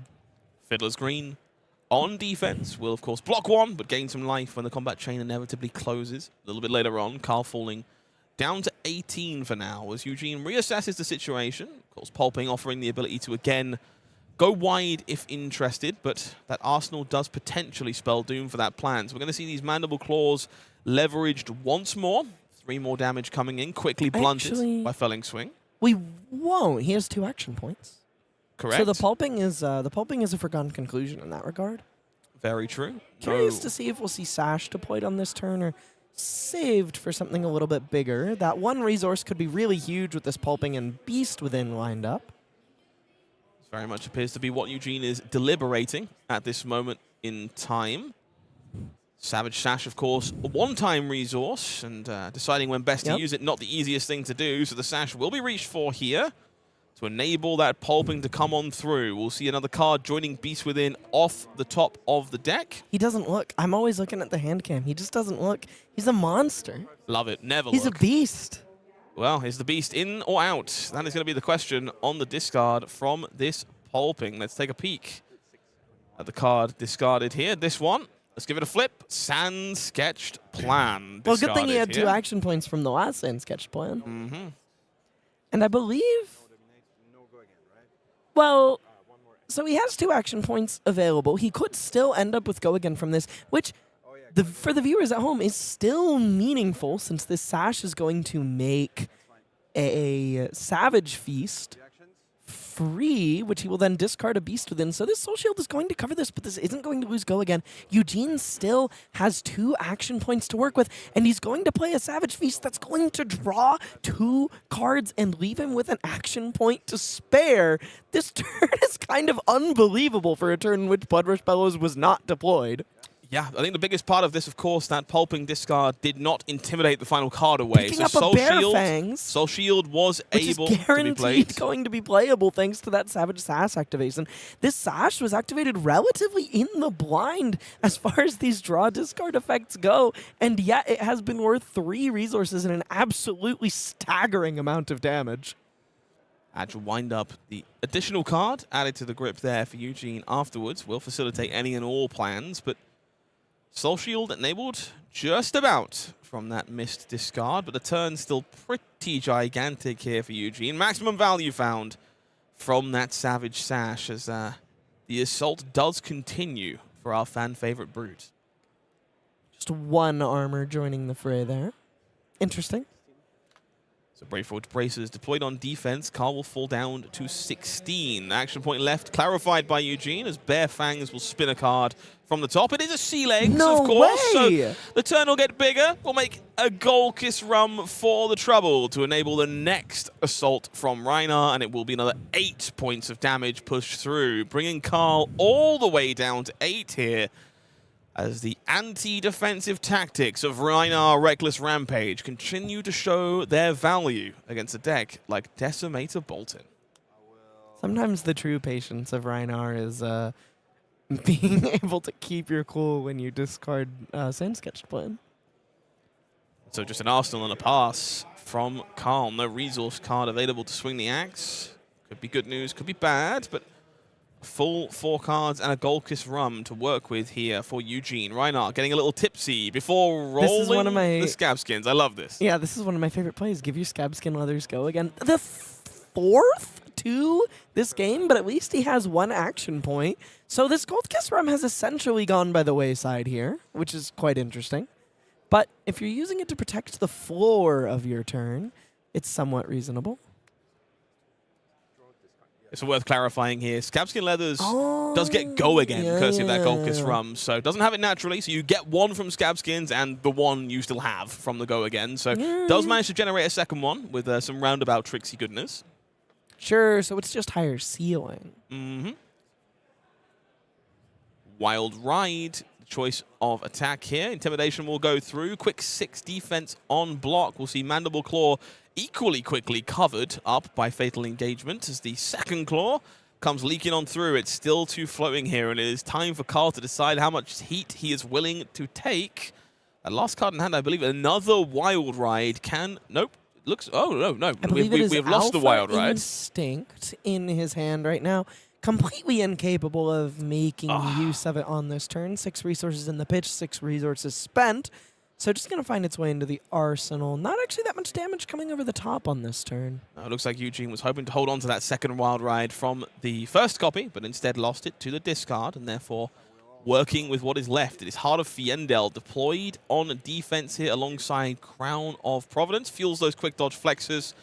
Gains a life in the process here. Of course, Karl does not know there is nothing left to come from those remaining cards in hand from Eugene, and so the quick dodge flexes just getting their 2 value from the heart there. That is the power of posture. He simply made it look like he had more to do with that card. And so Steelblade Shunt makes its way into the arsenal and does feel fairly identifiable if you're Eugene here. That Tunic was not spent to fuel quick dodge flexes, and so it's very insinuated, we'll say, that a 1-cost card is lurking in that arsenal. It will be Tear Limb from Limb here to kick things off. Another discard of our lovely the Instinct, I should say, even. Tear Limb from Limb will add some extra juice to the first attack of the turn, and then Intimidate a card away for Karl. Rest of Eugene's hand a bit awkward resource-wise here. You're not really looking to discard your blue 6 to this Tear Limb from Limb. I kind of imagine that this is just going to be Bare Fangs and pass, since he doesn't have much to work with. And he's discarding a whiff here, so this is just a plain 12 on 4 cards. Essentially every card in his hand converted as a head jab on this turn. And only 1 Intimidate, so perhaps a breathed sigh of relief from Karl's side of the table. I had to think of how to structure that sentence. Giving him a little bit of space to work with, finding a Command and Conquer in his hand. He is quite far behind both in terms of tempo and life total, but if he gets to do some real defending here, he could find some meaningful tempo on this turn cycle, cleanly covering 12. Yeah, somewhat awkward hand here for Karl. Did have a second Steelblade Shunt in the hand, so couldn't just deploy on defense and save that Steelblade Shunt. But thankfully, the other card in the hand, Sigil of Solace, and another Steelblade Shunt, so will manage to go back up to 12 and re-park that defense reaction to try and stymie the assault once again. So Eugene here, drawing up once more. Only one Blood Rush Bellow gone so far, so plenty of fuel still available in the deck. This hand looking a little less exciting. Sigil of Cycles, Sand Sketch Plan, Smell Fear, and that Splatter Skull. Gonna have to come together here to make something happen. Well, it's a good thing his opponent will never put any pressure on him. You're not wrong. Not at 26. Plenty of breathing room for our Resident Brute here, and all the time to consider how best to navigate this turn. Only 27 minutes on the clock gone so far, so plenty of room to feel through this matchup and make sure that every edge is being found. Sigil of Cycles, a very intriguing one. We're going to see Smell Fear deployed here. Card from the Armory deck for Rhinar. Going to be quickly read by Karl to make sure we fully understand exactly what this one does. Some bonus intimidation here with these Mandible Claws being enabled as a result. I am quite fond of the double Intimidate on this card. Good way to punch through. Though, I kind of suspect we're going to... Maybe not. I feel on some level like we might see that Sigil of Cycles deployed to set up for a future turn. So I'm curious how much damage this will actually end up forcing through. Some Mandible Claw. 5 go again. Can, of course, be dealt with pretty sizably. That Steel Blade Shunt looking very appealing on the weapon attack, if at all possible. But no Tunic up does mean it is not necessarily the best turn for that one. Karl looking at a hand that contains Shelter from the Storm. Looks like Enlightened Strike parked behind it, not intimidated away. Can't quite catch those intimidated cards. So some options to think through. Reactions? Looks like he is just going to play the Shelter rather than lose value on the Steel Blade Shunt, as he does not know that Eugene's turn may just be ending with Sigil of Cycles from here as opposed to further attack. So maybe just looking to hold on to that E-Strike and use it for further defense later. Eugene more interested in clearing the arsenal here, getting that Instinct out, where he's otherwise stuck. That Sigil of Cycles being saved away for a more impactful turn later on. So we're going to see Karl here have to navigate this Instinct here. Just 6 vanilla damage, but still meaningful damage nonetheless. We'll pitch away that Enlightened Strike for the Steel Blade Shunt here. Would suggest at least one of these cards in hand is a viable arsenal for Karl, and that axe will no doubt come swinging in. But instead, it looks like it is just a pair of reds. So Enlightened Strike will be the name of the game here to push a little bit of extra damage. Possible it's 5 draw, looking for a more viable arsenal. Finding Standing Order. Not terrible, not great. 0 for 4 you can park away in the arsenal, though in this matchup I imagine Karl is really trying to find those premium defensive pieces to park in the arsenal where they are safe from the Intimidate mechanic. Interesting note that Standing Order does typically make drawing a random card from Enlightened Strike more viable than it might be otherwise, but not the card you were hoping to draw in the process. However, the card Eugene was hoping to draw has arrived. Sigil of Cycles played out, Blood Rush Bellow waiting in the hand. We're going to see that one being arsenaled for the Sigil turn, and Send Packing coming in for now. Standing Order quickly shown to both players. Really love the sequencing from Eugene here. Meaningful interaction, continues a little bit of pressure, but sets up alongside this Blood Rush turn. Understands that Blood Rush Bellow is the way to get through the wall. Send Packing also kind of surprisingly inconvenient for Karl on this turn cycle, as he's found Fiddler's Green, Steel Blade Shunt, and an Oasis Respite. So covering this without taking any damage as far as the hit trigger goes is actually pretty nasty. I suspect this is going to... Oh, maybe he does just deploy the Oasis and lose the card. There's no super attractive option here. It looks like it is going to be Steel Blade Shunt to cover it, and then Standing Order sent for 4, and I imagine that Oasis will just find its way into the arsenal. Gonna gain 3 when the chain is closed as well. Love this from Eugene. Decides to read the card after it's confirmed it will be coming back into the hand. If it's not going to happen, I don't have to care what it does. Leave it in the vanish zone until then. Lovely stuff. If it's in the trash, I don't care. It doesn't matter to me. No, lovely sequencing here from Karl as well. I think that Oasis Respite going to line up very well with the Tunic counter that is now up and available. So taking a peek at both of those cards, no doubt going to sequence these out to keep that Oasis. Chooses instead to... Okay, I like this a lot, actually. Interesting. Damage not the priority here for Karl, evidently. Believes that standing order better spent as a blocking card as opposed to getting 4 value right now. This is interesting to me because he has the tunic for that Oasis Respite. So you would kind of think the standing order would be more attractive on offense. Maybe he just doesn't want to give Eugene the opportunity to take whiffs out of his hand. Maybe not. Definitely some choices when it comes to playing into Rhinar Reckless Rampage. We'll see that sigil of cycles spinning through and intimidating a card away to kickstart the turn. And it is the 3rd copy of Blood Rush Bellow. And the floodgates are about to break open. Well, that's good. Critical analysis from Elly Bird in the booth. Blood Rush Bellow, good. You heard it here first. I mean, what else do you say? On the other side of the table from Double Blood Rush Bellow, what do you say other than, oh, that's good? There's a couple of words I would say, but they aren't sensible for a broadcast. So to quote Sam O'Byrne, oh, that is good. Riches of Trobaldani found here off the first Blood Rush. I also just feel like my commentary brain just shuts down so thoroughly in the face of Eugene's deck, because every time he draws a new hand, I find myself taking a Psychic Assault. So this is definitely an intriguing scenario, kind of priced into using this Blood Rush without using the second copy, because that Riches couldn't get out of the hand in any meaningful manner beforehand. So 5 go again here, going to break these Blood Rushes up. Might choose to deploy the second one after the first claw. We'll have to wait and see, but no.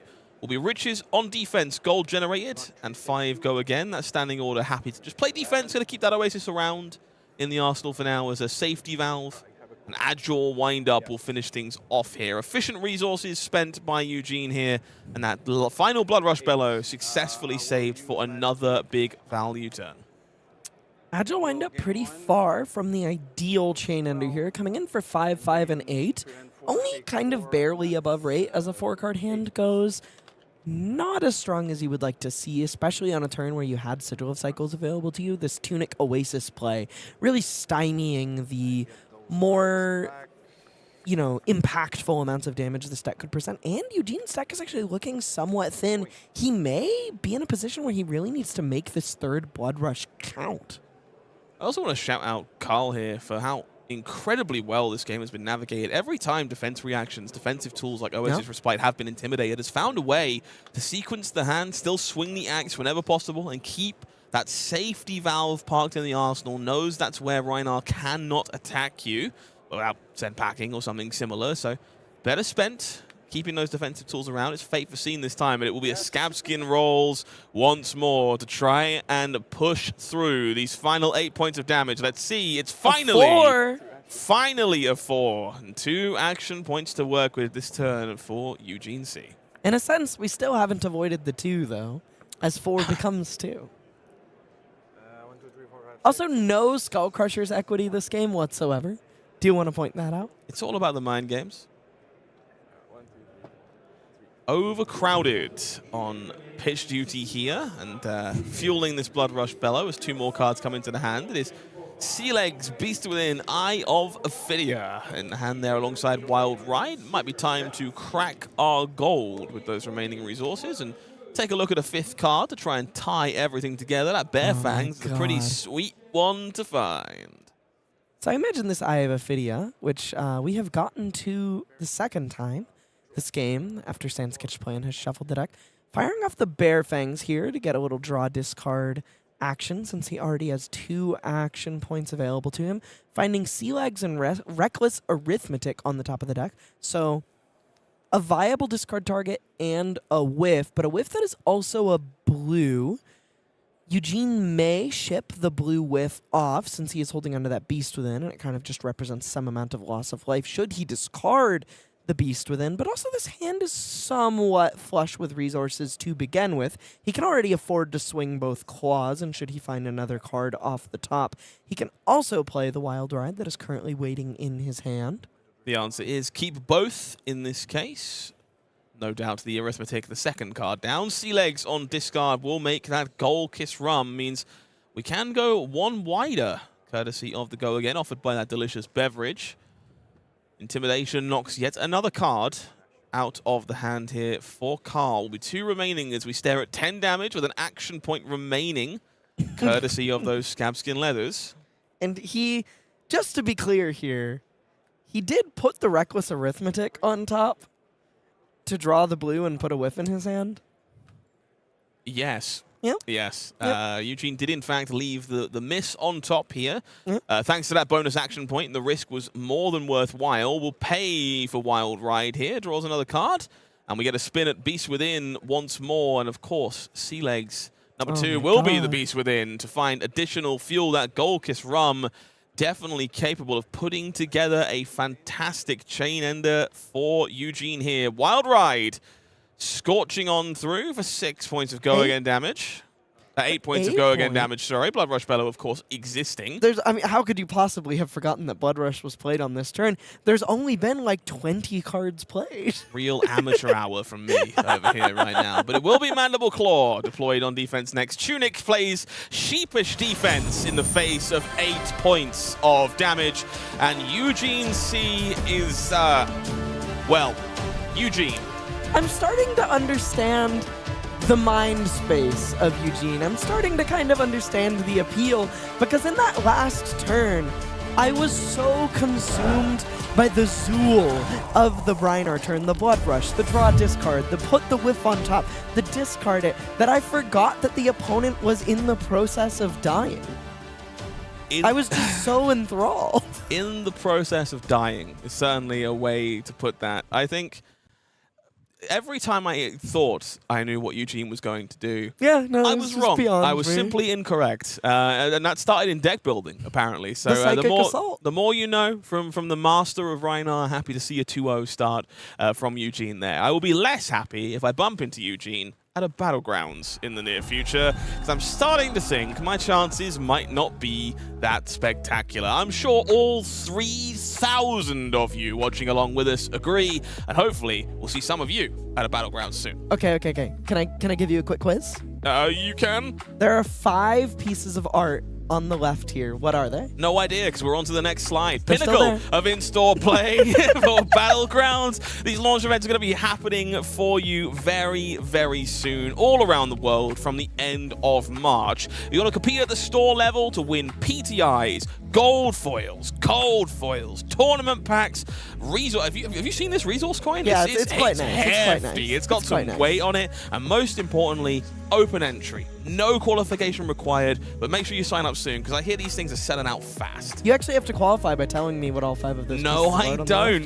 Head to an event near you. Go find the event locator on the FabTCG website if you want a little bit of luck there. Find your nearest battleground and come and tangle. Make sure you get an invite to the next big dance at your local game store. Very excited to hopefully see some of you there. Thank you for trying to quiz me live on air, Elly, but I do a good enough job of embarrassing myself on the internet. I don't need your assistance with that. By the way, it was Skybound Shot, Spirit of War, Flex Claws, Clash of Bravado, and the Super Slam key art. I think I'd have got 3, but Okay, I definitely okay. I definitely don't think that's a passing score. we don't do passing here. But you know what? You know what I am about? Less about quizzes. I'm more about Teklovossen, esteemed magnate, which is a hero I'm a big fan of, courtesy of Compendium of Wraith, and I'm reliably informed one is currently 2-0 at this event. I would like to see if they can go 3-0. So Teklovossen coming up next.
chat. I see you. I'm glad you're having such a good time. I also see you asking me to name card art.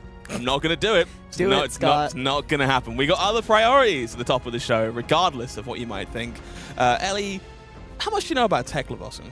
Actually, a fair bit. I was really excited about a lot of the new additions in the new set. I was doing a lot of work on Boost Teklovossen because I see Blast Rig, and that card really speaks to my heart. I want a 0 for 5 with Go again. 0 to 70, if you like. Yeah, 0 to 70. Yeah, big fan of that one. As opposed to 0 to 50. Yeah, less of a fan You'll of that get a ticket one. for that. But some other goodies on the other side of the table. We've got Maxim Villeneuve, I believe, at 2-0 on Vincent. Another deck that you kind of alluded to earlier. Picked up one particularly impactful tool from Compendium of Wraith. Yep, Grimoire of Felling Song, kind of a second Vexing Quill hand, a bit of a bailout for some of your weaker turns, but also helps you set up bigger turns into things like Fatigue Teklovossen, where you really need to get over the top, as Vincent has kind of classically struggled into decks that want to win the game by running her out of threats. Okay, so I think a matchup that arguably most people didn't know a ton about before this one way or the other, but definitely not now. I feel like things have changed pretty significantly, and we don't know whether or not Austin is playing like Fatigue Teklovossen or something with all the new boost cards, so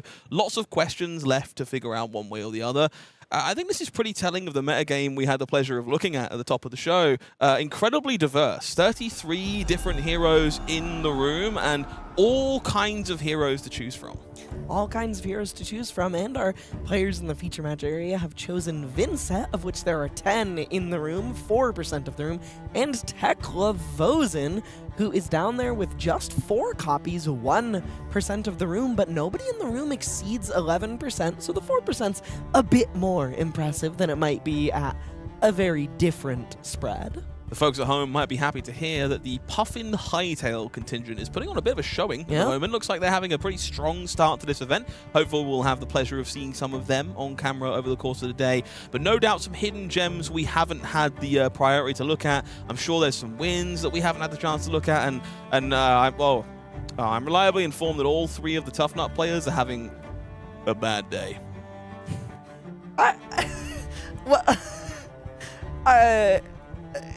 Are you surprised? No. Anyway, three players, 3 intellect, and maybe not the smartest choice for the room, but I was very hopeful that someone might manage to crack the puzzle, but alas, seems to be a bit of an uphill slog so far. Let me know in chat what you're rooting for. Maybe we can find a feature match game for you in the near future, but look at the variety. Incredible stuff from our first Classic Constructed calling, and hopefully just a taste of what we have to come. Let's not keep you waiting any longer. The party is ready down in the feature match area. Let's take a look at the brand new Classic Constructed format as we take a look at Austin Ryan on Teklovossen against Maxim Villeneuve on Vincent. Oh, dang. He's got that new merch shirt available. Hashtag The merch stylish.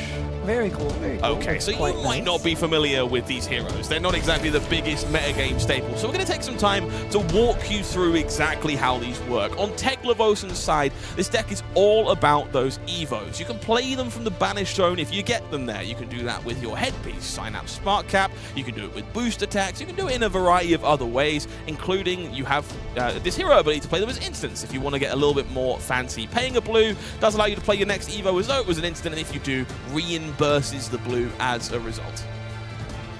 Yeah, it lets you draw a card there, and you get to kind of equip those cards. You get to power up and level up. And something that I think is really interesting about Teklo's board presence is that it's not permanence in a traditional sense. You're not putting items on the board like potion, wizard stuff. You're not putting allies or auras on the board. You are powering up and equipping the suit, and I want to talk about those new Evo Beta bases, because not only are they Evos and bases, which I know very insightful, but they allow you to get the triggered effects of your Evo Steel Souls the first time you equip them, which is not really something that Teklo had access to efficiently before, but it just really gives those cards new life, especially the hack, which gives you an extra point of intellect when you equip it, which, on the topic of being reimbursed for activating your hero ability, On the other side of things here, we're looking at Vincent. Going first, very important for this hero, is at the start of the turn you will banish a card from the hand and make a rune chant. And whenever you play a Shadow non-attack, you can pay a life. And if you do, the next rune chant that would deal damage cannot be stopped. Now, dealing yourself damage, very important for Vincent. Turns on a lot of these rune gate attacks abilities in double modes if both players have lost life. This is going to be all about rune chant generation to kind of set up these big rune gate attacks and a pile of disruptive effects that can hopefully knock the opponent off balance. Things like Succumb to Temptation, Karl, these immediately come to mind. Love the fact both of these heroes are awaiting their first big champion. Looks like we got 2 players taking a run at this one today. I'm going to say it, Scott. Enlighten me. It could be you. It could be you. I'm guessing Maxim and Austin would rather it wasn't, but we're going to find out one way or the other as we make our way down into the feature match area. Let's take a look at what we find. So Grimoire, front and center as expected. No other surprises here from our Vincent player. Very much the expected Vexing Quillhand and Spellbound Creepers. On the other side, it is Synapse Spark Cap, that shiny new headpiece from Compendium of Wraith, and a chunk of adaptive goodness. God, note, that's not 3 of the same. There is an adaptive dissolver on the arms to provide some all-important arcane barrier for this matchup. We've also just learned something very important about the Teklovossen deck. By the presence of not only generics in this hand, but a copy of Remembrance, we know exactly what this max rarity, absolutely gorgeous Teklovossen deck, including those new Antiquity Pack Cold Foil Hold the Line, is pretty exciting. We know exactly what this deck is going to do. There will not be a single boost card present. The goal here is to block and block and block and block until Singularity comes in at full blast and takes the game over. So a quick activation of the Grimoire here on the first turn to facilitate rune chants for Maxim. We'll see Austin in response, happy to filter the hand with Teklovossen's hero ability, trying to find something a little more impactful. The first Evo certainly wouldn't go amiss, and so both players drawing back up. And we'll see Ripple away, and that first beta base Evo hitting the hand here for Austin. Suit a quarter of the way there.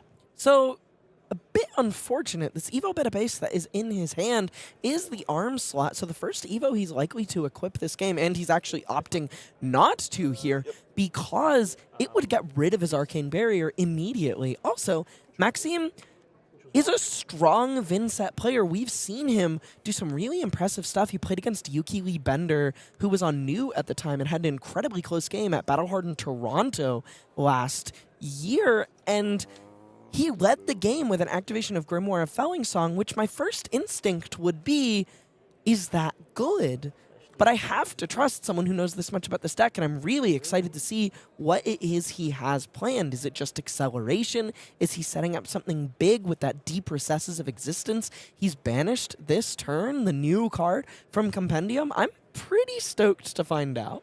So piece chosen here from Maxim, and we see Machinations deployed for no value, but also the first Malefic Incantation of the game here.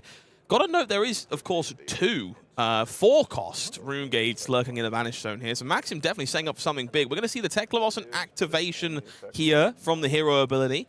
Gonna, of course, pitch away Steel Street, which is going to be rather good later on when those Evos are all equipped to block a little bit better, and sign up for Evo Beta Base Legs, which is going to make those leg Evos significantly cheaper as we make our way through the rest of the game. Card being drawn from Teklovossen's hero ability here. So I love this. Something I want to talk about here is Warmonger's Diplomacy only affects during your next turn. So on Maxim's turn, after playing Warmongers and naming war, Austin played a non-attack using Teklo's hero ability because it wasn't his turn, freeing him up to attack Vincent on this turn. Sequencing. You can tell Austin Ryan is no stranger to Teklovossen if the ridiculous amount of bling wasn't enough of a giveaway for that one in the first place. It is Teklo Leveler to start things off here. For Austin, we do see another Evo acquired. Looks like the larger, chunkier headpiece this time around, non-beta set. Would take away that Spark Cap if committed, so we aren't going to see that just yet. Interesting. Maxim taking the damage just so he can fire off the Funeral Moon in his hand. Ripple Away also not attacked with, held onto, and not deployed in response to the Funeral Moon either. So either wants to keep that card for specifically these Malefic Incantations as a hate piece, or just wants an extra blue block 3 in his hand and doesn't see it worth deploying it for 4 points of value. 4 and 6. Widespread Annihilation is the first play of the game here, and the quick chuckle at the Ripple Away. These Malefic Incantations will gain no value. No rune chance generated, courtesy of the powerful Majestic, now Antiquity bordered, but 4 Arcane and that Widespread Annihilation coming. If each hero loses a life here, they will be forced to banish a card from the hand. This one a little harder to enable than the majority of rune gates, but a very impactful ability to boot if you're willing to jump through the hoops to make it happen. Also, interestingly, he has only banished these difficult-to-resolve blue 4-cost rune gates so far this game. So, perhaps looking for more of a setup angle and really getting bitten by that Ripple Away here, denying 2 whole rune chance, and that Deep Recesses of Existence is looking to get really expensive in the coming turns. We're going to see strategic equipment blocking from Teklovossen as the game continues. It's going to be all about getting value out of these Evos before replacing them with bigger, more impactful, more revolutionary Evos, and we're going to see one banished away. Teklo's status as secretly a shadow hero coming to fruition here, putting playable cards in his banished zone to that Widespread Annihilation. Essentially no hand equity lost for Austin Ryan on the other side of the table. Vincent already struggles into fatigue. This may be a huge uphill battle for her to climb. And back to Maxim, we find ourselves. It is Deep Recesses and Karl that are slowly bleeding the life total away, courtesy of Blood Debt and a Vincent. Hero ability activation to start the turn will banish Deathly Wail of the blue variety. 1 rune chant found here. Those Malefics still standing just about, but half their value erased by Ripple Away just mere moments ago. It's kind of funny how this is like absolute minimum rarity versus absolute maximum rarity. It's about sending a message. I don't know, there's some Cold Foil Spellbound Creepers there, some goodies. Cold Foil Spellbound Creepers are more abundant than Rainbow Foils. That just feels wrong. It does, but it's true. There's more for Stead Aria than Unlimited. 3 rune chants. Mulvrian Skies deployed Classic from the banger. Arsenal here. We are a big fan of this one. No tournament pack Marvel foil there. I've got mine. Yep. Going to see those Malefics cashed in for those rune chants alongside Mulvrian Skies here. This one very much a staple of Viscerai back in the day and shines in matchups where attacks manage to connect for a deck like Vincent. Generates additional rune chants and powerful go again. Lets you go wide against the fatigue decks and even bigger and more explosive against players who do not wish to block you here. 3 Arcane, of course, to start. And now Deathly Wail, kind of one of the first rune gates we've seen manage to connect and be potentially impactful this game.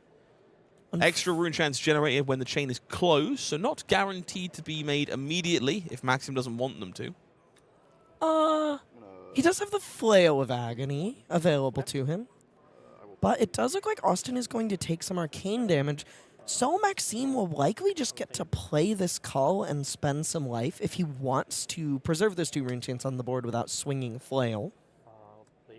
We will see the Cull being played. Hand looks like Evo, War Machine, and Command and Conquer for Austin Ryan on the other side. So it looks like we are going to be debilitating which of those cards is being banished.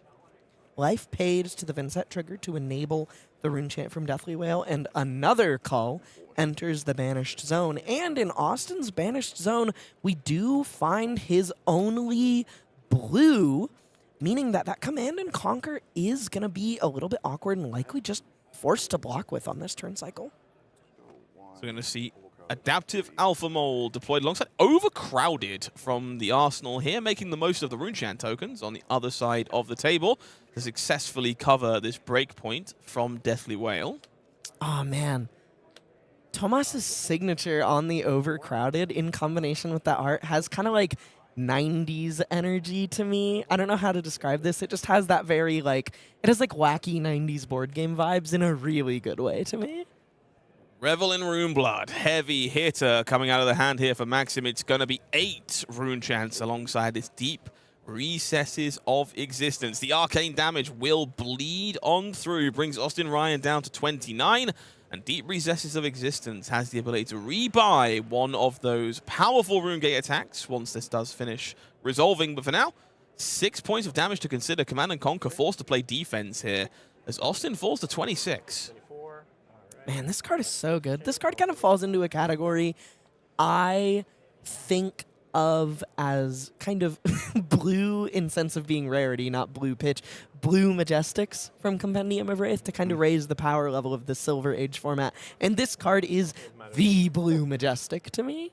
I think this is one of the biggest sequencing choices for Vincent now going forward as well. Chooses to banish Karl here. Not often banishing Rune Gate attacks, but gives you the ability to strip away a card after the opponent is done playing defense if you want to. Deep Recess is shining here. In this case, Maxim just interested in saving that Karl for another turn, wants another round when the opportunity presents itself. For now, Austin drawing up 4 fresh cards, and Maxim, with no rune chance to start the turn, will need to build an engine once more. Nothing makes me happier than seeing commons and rares dictate new play patterns for existing heroes.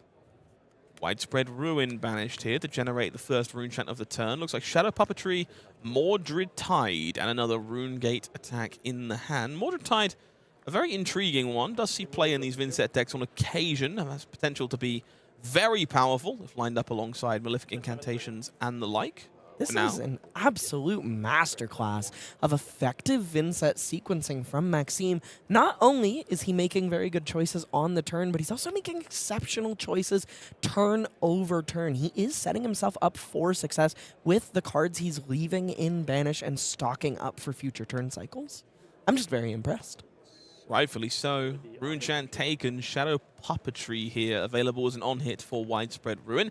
I'm hearing these Vincent players have a much higher density of these Blood Debt cards available these days, and so Shadow Puppetry and Widespread Ruin looking more and more impressive and threatening as a potential effect. In this case, no damage dealt for Maxim at the moment, but we will see that coming to fruition for Austin. He has dealt damage. He has dealt damage. I believe he paid on the Funeral Moon, paid life to it. So Fabricate here on resolution. Looks like we're going to be sliding the Fabricate underneath our existing base legs.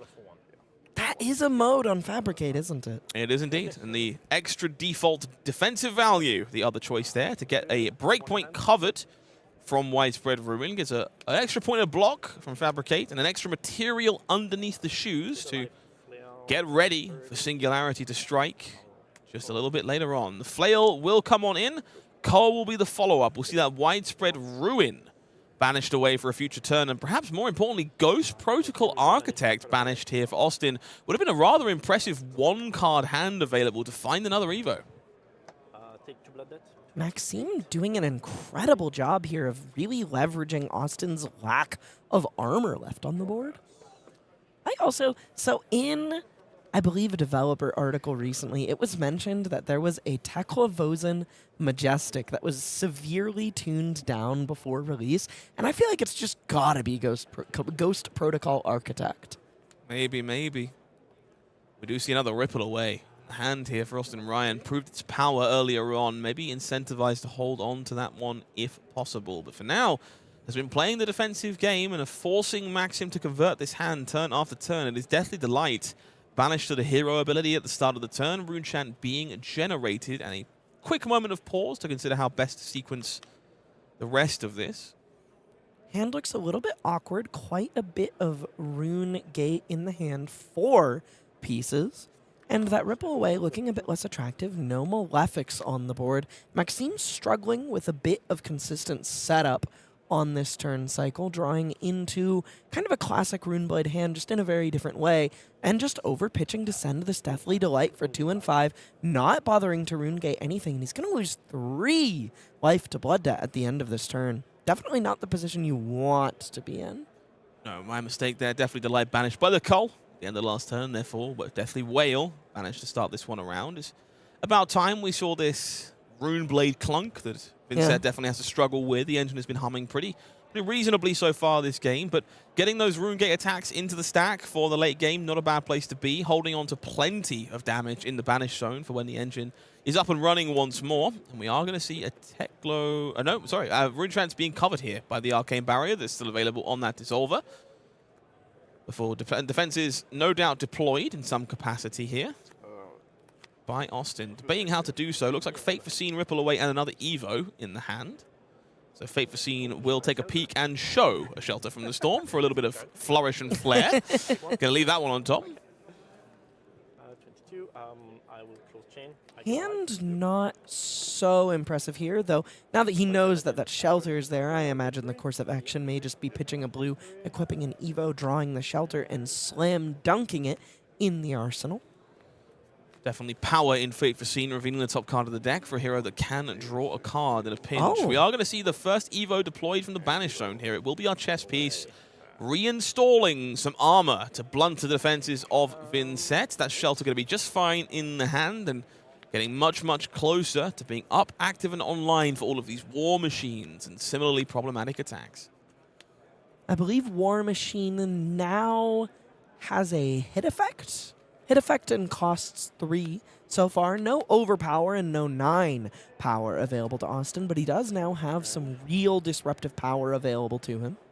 Speaking of disruption, the weakest link in the hand there as well for Austin. So plenty prepared with these powerful generics. It's going to be another Deep Recesses of Existence banished here for Maxim, who clearly came prepared for these longer attrition-based matchups. That shiny new rare from Compendium of Wraith.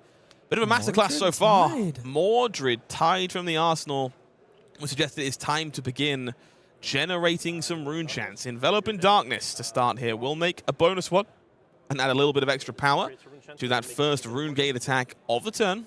Man, you are really glad that that Ripple Away left the hand last turn right now. Yeah, you are. Deathly Whale coming on through 3 and 9, courtesy of the Envelope. It's going to be extra rune chants generated from this Deathly Whale. The Envelope of Darkness. Of course. I like that. It's a whole package, you see. Oh, that's so good. Ah, you're so funny. No. 9 and 2 left available here. This Deathly Whale is going to make 2 rune chants. Pretty sick setup for Maxim here. He had to pay 3 life to get this turn going, but going it sure is. Curious if we'll see a Creeper's activation on this turn. Not massively surprised by the staunch defenses here once more for Austin. We will see the Creepers activated for Malefic Incantation. Oh, that's so sick. Of course, it's going to come flying on in with its counters. I believe it's a red copy of the Malefic there. So rune chants being generated from the Deathly Whale, and no doubt more rune chants being generated from the Malefic once the attack comes through, and plays very well with this Mordred Tide once again. Again, just phenomenal sequencing time and again from Maxim Villeneuve, who is clearly incredibly familiar with this archetype and knows all the tricks to gain every edge. I'm glad he caught that that was a red Malefic and not a yellow one. Deathly Delight. Gonna gain some life, offset a bit of that blood debt that was lost life to last turn. Also 7 damage. 2 arcane taken, Deathly Delight still looming. 5 more physical and some life gain available for Maxim on the way back. We knew about that Shelter from the Storm. It will be deployed on defense here to try and blunt the assault just a little bit. Austin doing a great job at stymieing the offense where possible, slowly suiting up and getting closer and closer, of course, to that singularity. Worth remembering there is another Evo in the Banished Zone still that can be equipped to that head slot whenever the situation is available.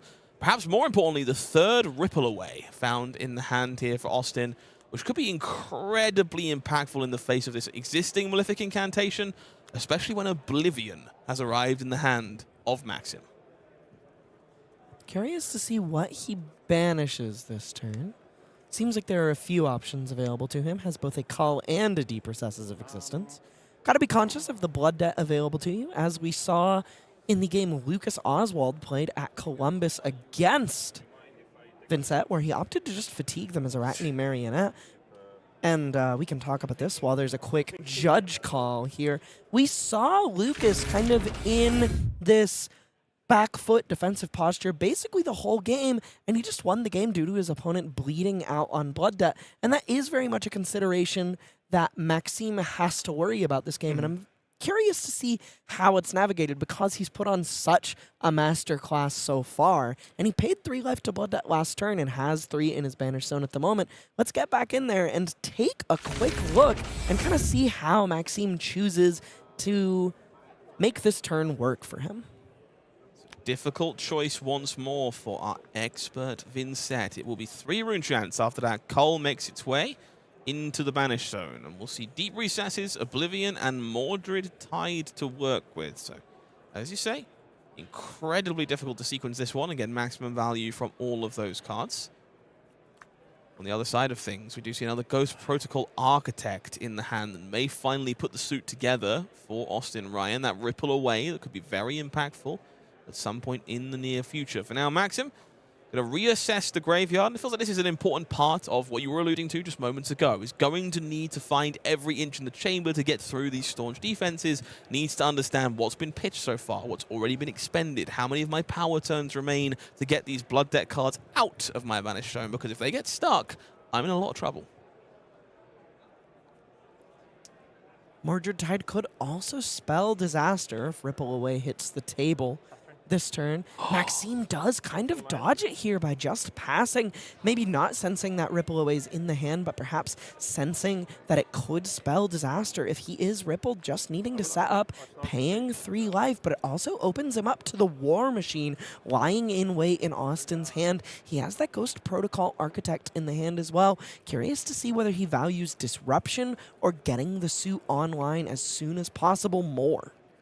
It takes so much self-control to watch your Spellbound Creepers shatter into the Abyss, IP3, and set up even further. But Maxim decides that is the way to get through the defenses of Teklovossen. And now, Austin Ryan finds 4 cards to work with. No opportunity to deploy those on defense, but does have the ability to find those Evos, create the suit in any permutation. The risks, of course, as soon as that Dissolver disappears, Arcane Barrier will no longer be available. So he can only get something that costs 2 or less. I imagine this will be one of the beta bases.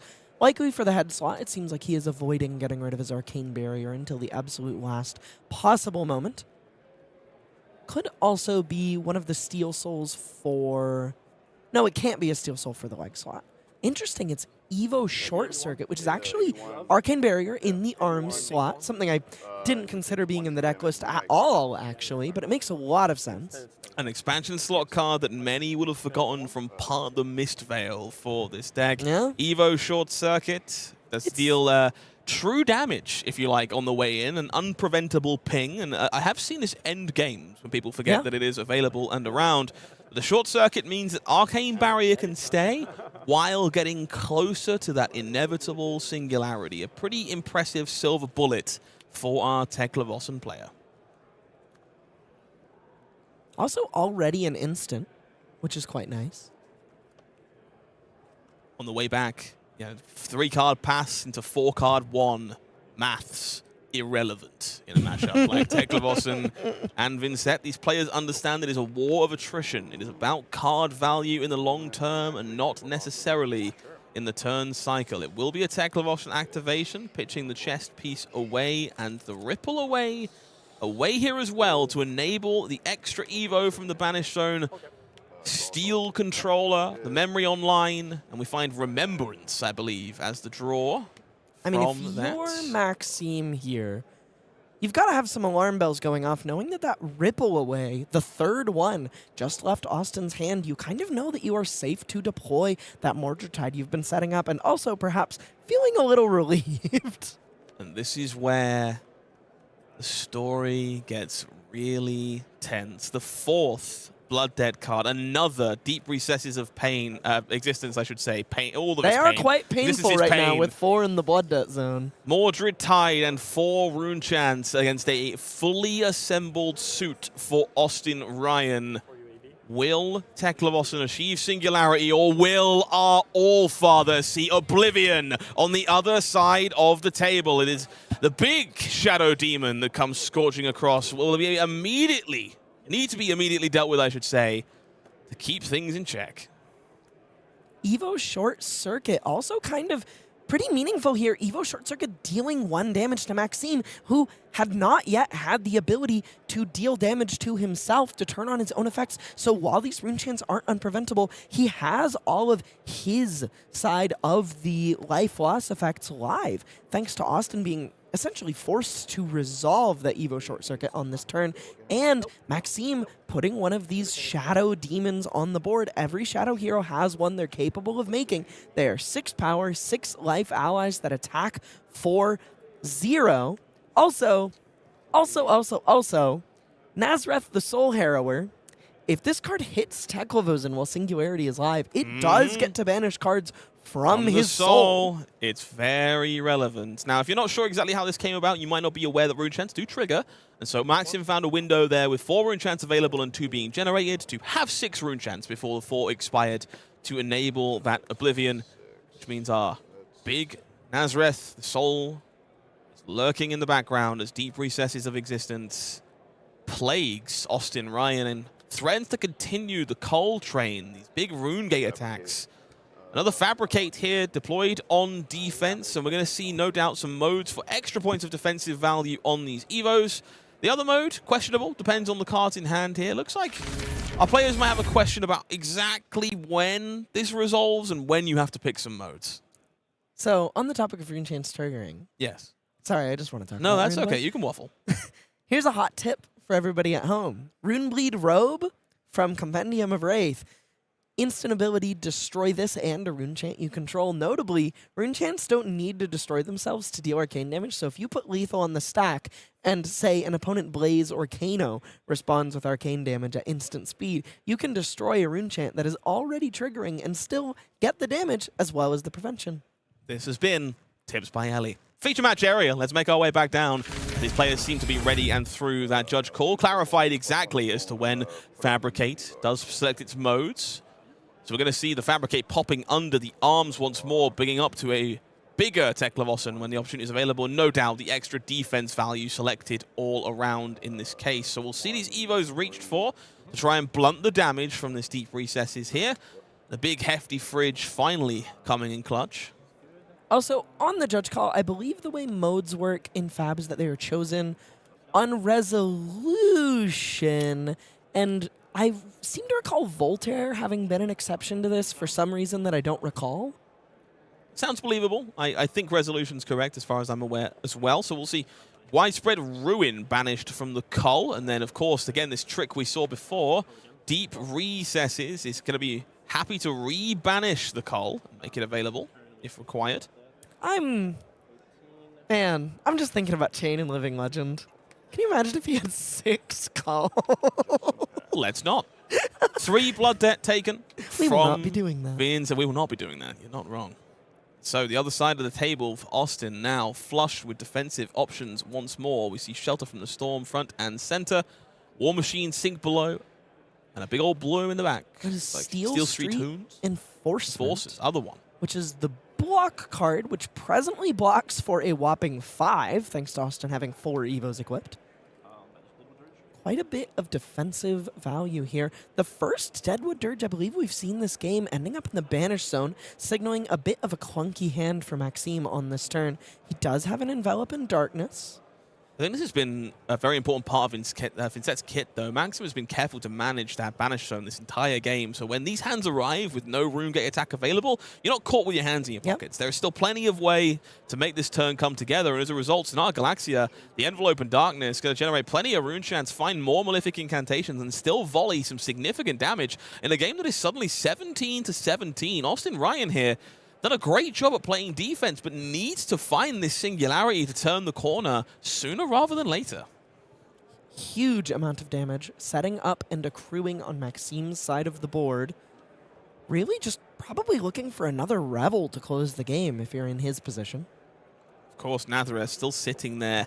Will play very well with Shadow Puppetry. It's going to line up with this deep recesses once more. This card has looked incredible so far in this You like matchup. drawing cards, Scott?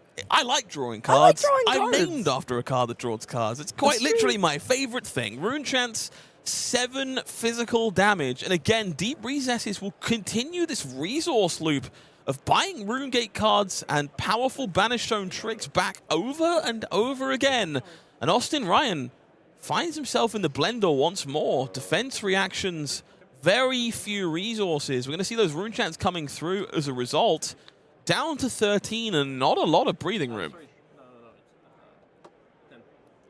This is for 10 because of Envelop in Darkness. Ah, of course. Absolutely massive attack here with a meaningful on-hit. The Could be total drawing more package. cards. Could be drawing more 2 cards. This card could be snatched with upside.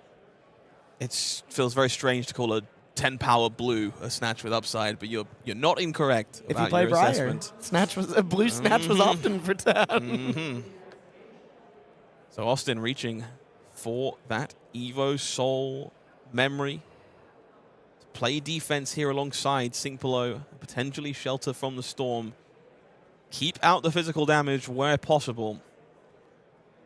And again, Maxim taking a moment to review the graveyard, understands resources are slowly becoming more finite, does need to remember where things are and how many of each option remains. Nazar of the Soul Harrow still sitting in the background, will be following this deep recesses potentially.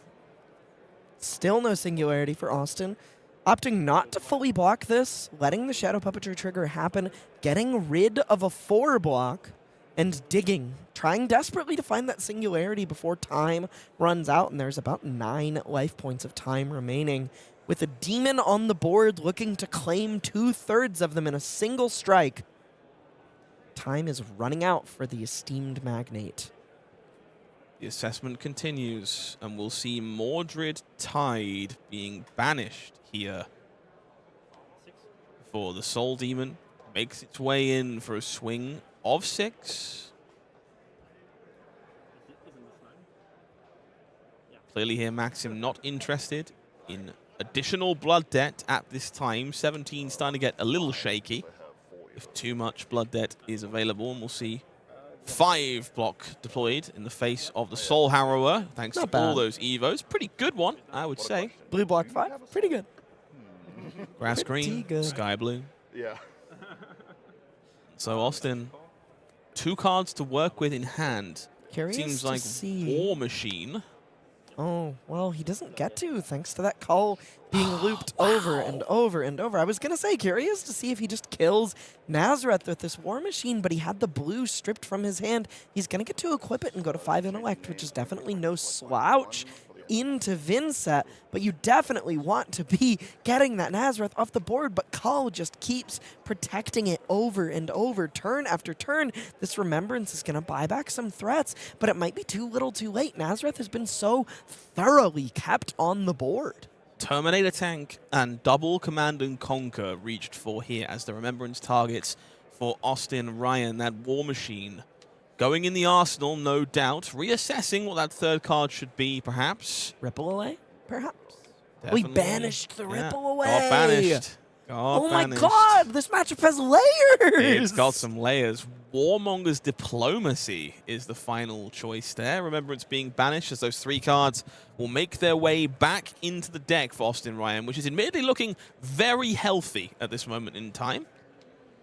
Maxim Both very players' much the decks one. look somewhat reasonable. Maxim's deck is not so incredibly healthy, but doesn't look that thin either. We're 10 turns into this game, and both players have managed their resources quite impressively, or perhaps the more likely outcome, presented quite a few cards. Came prepared for the inevitable grind fest, I would assume. Drawing 5 cards just feels so dang good. Average Lyeth enjoyers. Be This like. this guy's cards are all worth 3. That's true. Okay, so Ripple Away found in the hand again for Austin Ryan. Might play a part in how this turn comes together. Sonata Galaxia banished here, so no Banish Zone value this time around.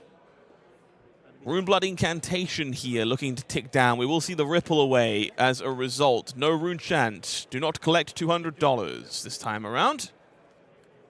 That is hateful. That is It is hateful. pretty bad when there's Revel in Runeblood and I believe a Deadwood Dirge in hand for Maxim, who I'm sure Yeah, would that's love not to get great. full value from all of those. Thankfully, this Mauve Skies is going to allow him to crack in with the demon following a bit of go again, perhaps just hanging on to some of those rune chant generators and not being forced to plunge them into this ripple away. Nazareth, the Soul Harrower, doing some heavy lifting alongside these additional go-again sources like Shadow Puppetry and Movrian Skies. Very impressive, as Austin has not been able to remove the problematic ally from the board. Too low in life, having to play defense against the oppressive aggression of Vincent, the Iron Maiden. Taking a moment to reassess that banished zone. Figure out, in his case, what remains available. We see Fate Foreseen, Weakest Link, and another Evo base in the hand, which does not block 3. Only one available on that one in a pinch, but would love for this Weakest Link. We're reaching here for Evo Soul Chest. It's going to be shattering as things stand when this closes. That It is not might good. be time for the Singularity Dream to end. That is not good. 9. Blocking 9? And so, the Evo Steel Soul falls, and we will be relying on We all the are tanks. resolving the Revel. 4-1 is 3 rune chants, more than enough for this widespread ruin to come screaming out of the banished zone here. And we see the Evo in the hand once more, only blocking 1 here. Will be forced to play Resource Duty to soak up the Arcane. 6 damage taken from Widespread Ruin. Austin Ryan falling to 2. As Widespread Ruin will banish cards from the top of the deck. It's a tank that disappears for Teklovossen. The cards in hand and the threats in deck disappearing as Vincent Iron Maiden weaves her way through what is commonly believed to be a problematic matchup. And finally, the Singularity arrives in a hand that looks rather red to me. That card costs 6, doesn't it? It does. It does. I can't help but notice that there's only 1 blue available in this hand, and perhaps more importantly than that, there's no Evo equipped There's in a the hole in my chest anymore. too, Austin. There's a hole in my chest I too. suspect the wheels have fallen off a little bit. And so, rune chants generated from both Vincent and Runeblood Incantation, Malefic Incantation, joins the fight. Phantom Wraith in the banished zone at the start of the turn from that hero ability. And now, Maxim will reassess what has been spent so far. These are the most important turns of the game for Vincent. Needs to realize how many block 5s, how many defense reactions, how many ripple aways remain to make sure these final 2 points of damage are attainable some way or the other. In many ways, for Vincent, those last 5-ish points of life are the hardest ones to take from the opponent, as your deck starts to spit and sputter as you get closer and closer to the finish line. It seems ever further away. Maxim found his first copy of Eloquent Eulogy, somehow a card we haven't seen show up in this game quite True. yet. Perhaps not running a full 3, or perhaps presenting quite a few cards in this matchup, like we mentioned earlier, as well as another Funeral Moon. So the Blood Debt Banish options available to him are quite flush here, should he desire to. Just the Demon Swing from Nazareth, the Soul Arrower.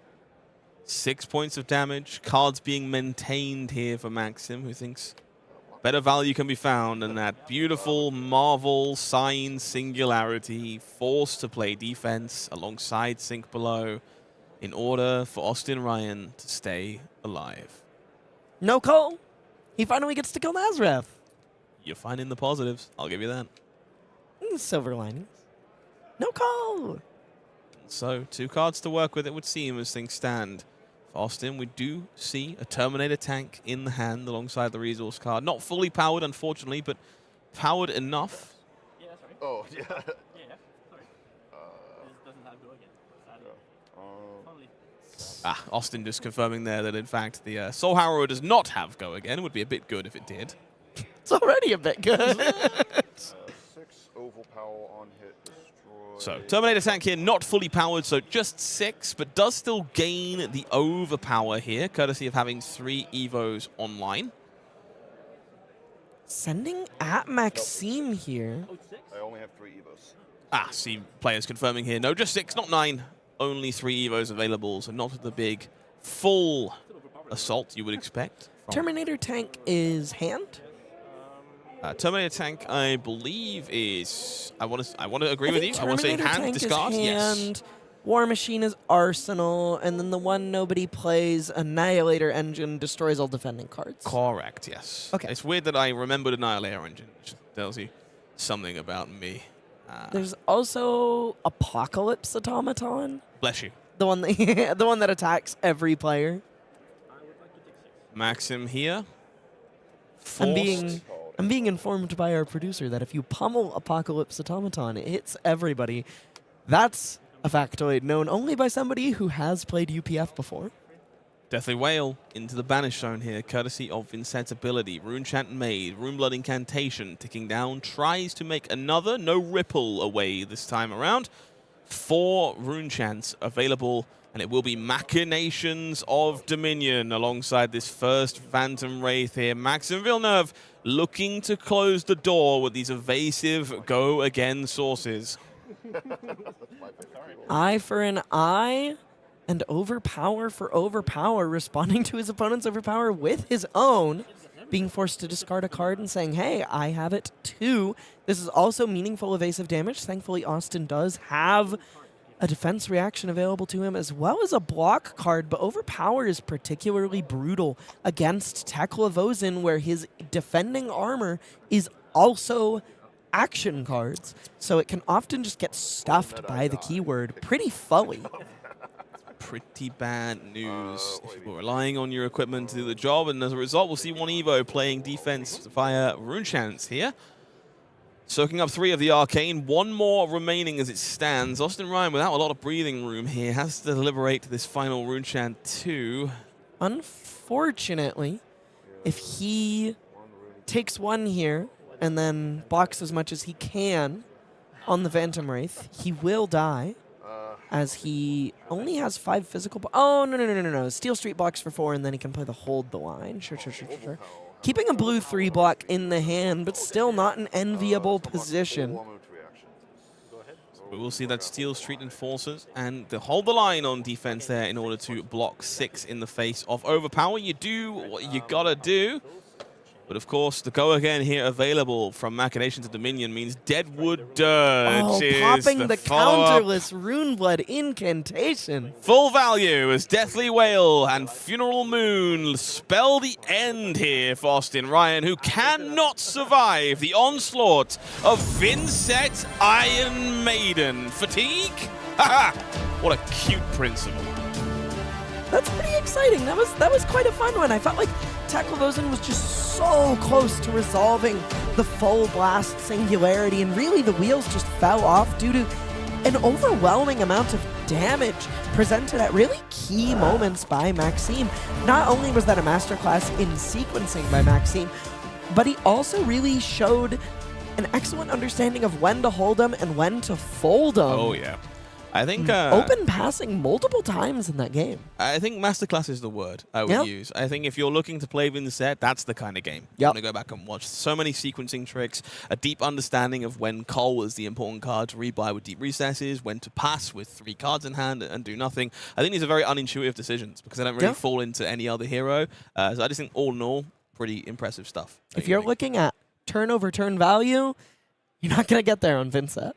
No, gotta get a little trickier than probably that. not. Probably not. It's a A definitely macro game playing kind of deck. Yeah, I think so. But good way of saying it. Speaking of things you said, hold them and fold them. Yeah. Yeah. There's a small location that's known for that kind of terminology. Is that so? Yeah, it's a place we might have a Pro Tour going on pretty soon. And if you fancy joining us in Las Vegas, you better get to your local ProQuests because you've got Just a handful of weeks left to qualify for the big dance in Vegas.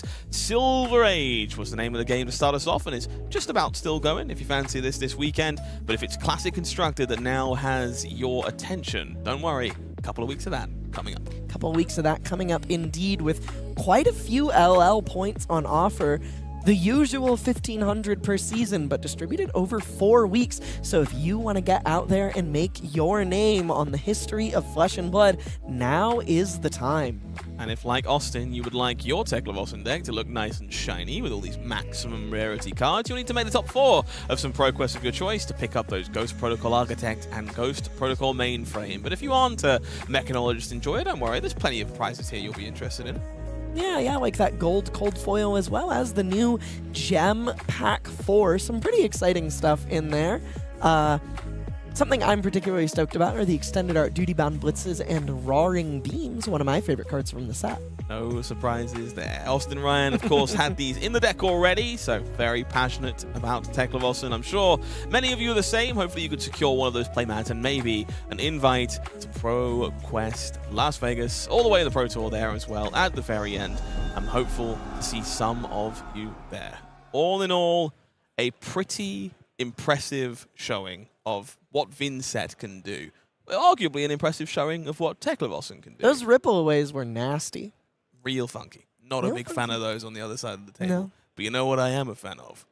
Puffin. How am I You asked me! How am I supposed to set up any Puffin Hightail in about 5 minutes?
Oblivion resolved, Singularity blocked with, and Thunder firmly stolen, actually. Mildly upset about that one. Welcome back, folks, to another round of action here from the Calling in Montreal, as my co-caster lovingly told you ahead of time. Puffin Hightail It was the name of the game in this round. Very excited to see what Puffin has to say in this format going forward. But on the other side of the bracket, also at 3-0, a hero I know many people are really big fans of and have wanted to kind of break through and might finally have gotten the tools to do it. Jarl Vitradi. Jarl Vitradi, indeed. Actually, really exciting stuff. I think the prevailing sentiment around Jarl for a really long time was, we finally got the Mangle guy, and he's so dang cool, but he's like this sledge fatigue deck that people just don't find that compelling. And I think Compendium, they talked about how they really felt they made Teklovossen whole. I think they really made Jarl whole in the sense that he feels like truly complete with stuff like Elemental Strike, new stuff like Channel Galsha's Cradle, the Monument to Galsha that can help you destroy equipment early should it be frozen, Shattering Grasp, a really cool and flavorful way to get allies off the board. I love the Ice and Earth support available for him in Compendium. Yeah, I couldn't agree more. I think a lot of corner case heroes have been more well-rounded by what we found in Compendium of Wraith. I think it kind of remains to be seen exactly how well-rounded as we kind of go through the tournament season, but there's a lot of potential here, and on a flavor standpoint, 10 out of 10, knocked it out of the park. Very excited by a lot of the stuff that we find. We've got some players to check in with that are currently running out there in the field, and I want to see how they're doing before we make our way down into the first round of action here. Going to check in with my caster picks right now, and I'm going to be honest, I'm batting pretty good as things stand. This is our battle, and right now it kind of looks like I'm probably losing. We'll see. We'll check in with your players in just a moment. But Jacob Clements, Matthew Foulkes, and Tao Shu all sitting at 3-0 on Arachne, Other Arachne, and Verdance, respectively. Michael Metallo, a Jarl player, much like the one we're about to see in the feature match area, finding the footing at 2-1, still very much in contention. And Amelia bumped into Teklovossen in round 1. Which is a bit rough, as you can imagine, for a deck like Tough Nut. She does have the best record of every Tough Nut in the room. Correct. 1 and 2, still standing, still live for day 2, and so I haven't given up hope. Amelia, do your best out there. I'm still rooting for you in the booth, and I know I'm rooting for Tough Nut as well. Shall we see how your folks are doing? Please, I'd like to. Let's take a peek. Let's take a look. Yuki Weebender and Clay DeAngelis both at 2 and 1 on Kayo and Gravy Bones, respectively. Some 3-0s here. Aaron Chance and Jimmy Nero Demea on Victor Goldmane and Gravy Bones, respectively. And Eli Teed fighting for his gosh dang life at 1 and 2 the Tough on Nut bracket. Syndra. Yeah, the Tough Nut bracket. You don't want to be in the... If you're playing Syndra, you don't want to be in the Tough Nut bracket. That Tough Nut bracket is a tough nut indeed. So, a bit of a mixed party, but good showing, I think, all around from most of our selected players. I'm sure folks at home have their own picks they want to check in with. So let's take a look at the standings at the top of round 3 before we make our way down into the feature match area. So, going to highlight a few folks here. June in second kicked my ass in the side events yesterday. I don't lose to Vincent on Verdance very often. It was not close. It was a bit of a masterclass and a bit of a massacre. Joining Maxim there in 7th as 2 of our Vincents currently standing pretty tall at the top of the competition here. Maybe I need to... I have oft overlooked Vincent as the one Runeblade left in the game, and one I don't necessarily enjoy very much, but I was watching Maxim thinking, dang, I need to build this deck. Yeah, looked pretty good to me. Good mixture all around, though. Justin in 5th on Verdance. We see you in 4th on Victor Goldmane. Syndra sitting up the top here. Rhinar from Corey in 9th here. So just a puff... Oh, I see our 2 next players. Puffin and Jarl in 15th and 16th accordingly. Both sitting at 3-0 as well. Yeah. Corey for Shaddy Robinson, really long-time dedicated Rhinar player. Also an excellent guy. We played Calling Hartford. We drafted in a... We're in the same pod, drafting in a win-in for top 8. He's also famously kind of the guy that got Berserk banned. Oh, okay. He was the Rhinar at the Calling that I don't think he top 8'd, but I do believe he cashed just a week before on Berserk Rhinar before they said the 2 cards banned this week are Berserk and Crown of Seeds. I do want to talk about number 12 here real quick. Little known player by the name of Michael Hamilton. Just our original world champion, the first one that cut out the mustard in the first place. I heard whispers from Michael earlier this week that he believes we're in a 1-deck format you should be playing Oscilio or you're wrong, which is quite the bold statement. That, or he believes he would only ever play Oscilio because the deck is so dang fun. Yep, one way or the other. Looking forward to seeing if that 3-0 streak can continue. Let's move on to page numero dos as we see a pair of Dash.io sitting at the top of this page as we make our way through plenty more 3-0s and a good mixture of... Is that another Vincent down in 29th? Another Vincent at 3-0. That is kind of crazy, especially with how much both combo and fatigue there is. You know, there's a lot of Guardian in these higher standings, and there's a fair bit of combo decks. We've seen these Oscilios and stuff. You would think that between the Verdances, Oscilios, and Guardians of the world, Vincent might be struggling, but this is really a testament to just how much she has gained from Compendium of Wraith. And towards the bottom of the 3-0s, we have one of your picks, Jacob Clements, on Arachne Marionette 3-0. Another one immediately followed, and Tyler Broughton, well-known card vendor on Katsu. Shouts out. Yeah, some big names here, honestly. 27, we got Vincent on Riptide, sitting at 3-0. Can't say I expected that heading into the weekend. But in terms of recognizable faces, Leo Vezine, one of the more infamous Prisms of the world, sitting at 3-0. Eugene, continuing the brain-melting gameplay that we saw on camera earlier on. Psychic Assault. Sitting at 3-0 as well. This is quite the mixture of heroes and quite the caliber of player we're seeing kind of gravitating to the top early here in Montreal. Let's take a little look further down in some of the 2-1, see if anyone is sneaking up on us with more surprises. Couple more Katsus, some Phi popping up for the first time here. Another Puffin here as well. So 2 Puffins actually. So some goodies seeing at 2-1. And Noah Clark, who has won events in Montreal in the past here on Arachne Marionette. Maybe not the deck I would have expected from him, as he is typically known for playing Illusionist or otherwise board state decks, perhaps not believing in the power of Gravy Bones anymore. Going to look at Kai Radome in 55th on Fold, and of course Austin Ryan in 59th, still very much alive on Teklovossen, looking to see whether or not the comeback is real with those heroes. So I would say the verdict's still very much out for exactly what this classic constructed format is supposed to look like. But early winners, Vincent's kind of standing out to me. Yeah, I'm kind of shocked. No matter how often you think it isn't Runeblade's time anymore, it's Runeblade's time. No, it's not Runeblade time right now. Right now is Pirate O'Clock and various elements of Earth and Ice. So let's make our way down into the feature match area and check things out alongside Ian Schulte and Fabrice Hénault, who is rocking Jarl Vertrady. Both these players sitting at 3-0 on what many would consider some off-meta choices heading into the event this weekend. Off-meta choices indeed. However, I mean, they're both 3-0. Maybe it's the new meta. It certainly might be. Let's take a closer look at these hero cards if you're unfamiliar with either side of the equation. Jarl Vertrady, the Earth and Ice Guardian. Whenever you play an Ice card, you will make a Frostbite in an exposed equipment slot for your opponent. So some amount of the game going to be about breaking through equipment, forcing the opponent to block with it, or using something like Crumble to Eternity into Frozen to Death to force open one of those slots.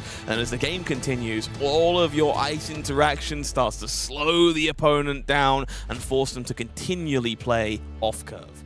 Off-curve indeed, especially with access to some new tools like, oh my goodness, Channel Ice Lock Glaze that will keep things frozen. Oh yeah. Some goodies, I think, for Jarl. It freezes the arsenal if something is frozen, rather, which will effectively take cards away from your opponent, especially in conjunction with Crown of Frozen Thoughts, which may or may not be something we see. Puffin mostly got Cheating Scoundrel and the new Baby Skyward. I think the Baby Skyward is probably the talking point for a lot of folks, but Cheating Scoundrel, very impressive, kind of single-handedly enabling some of these more pirate-centric versions of Puffin. I'm excited to see exactly what Ian is up to. Might be more boost-focused, might be pirate-focused. We're just going to have to wait and see. But gold being destroyed to generate those golden cogs. If you can crank twice in a turn, you're drawing bonus cards each time. Big part of that package is Polly, the beloved pirate, who will crank once on your behalf until the opponent decides the parrot needs to shut up. I am also kind of taking away from this on some level that, man, Channel Lake Frigid has to be a house against Puffin with all of these fiddly game actions you take costing 1.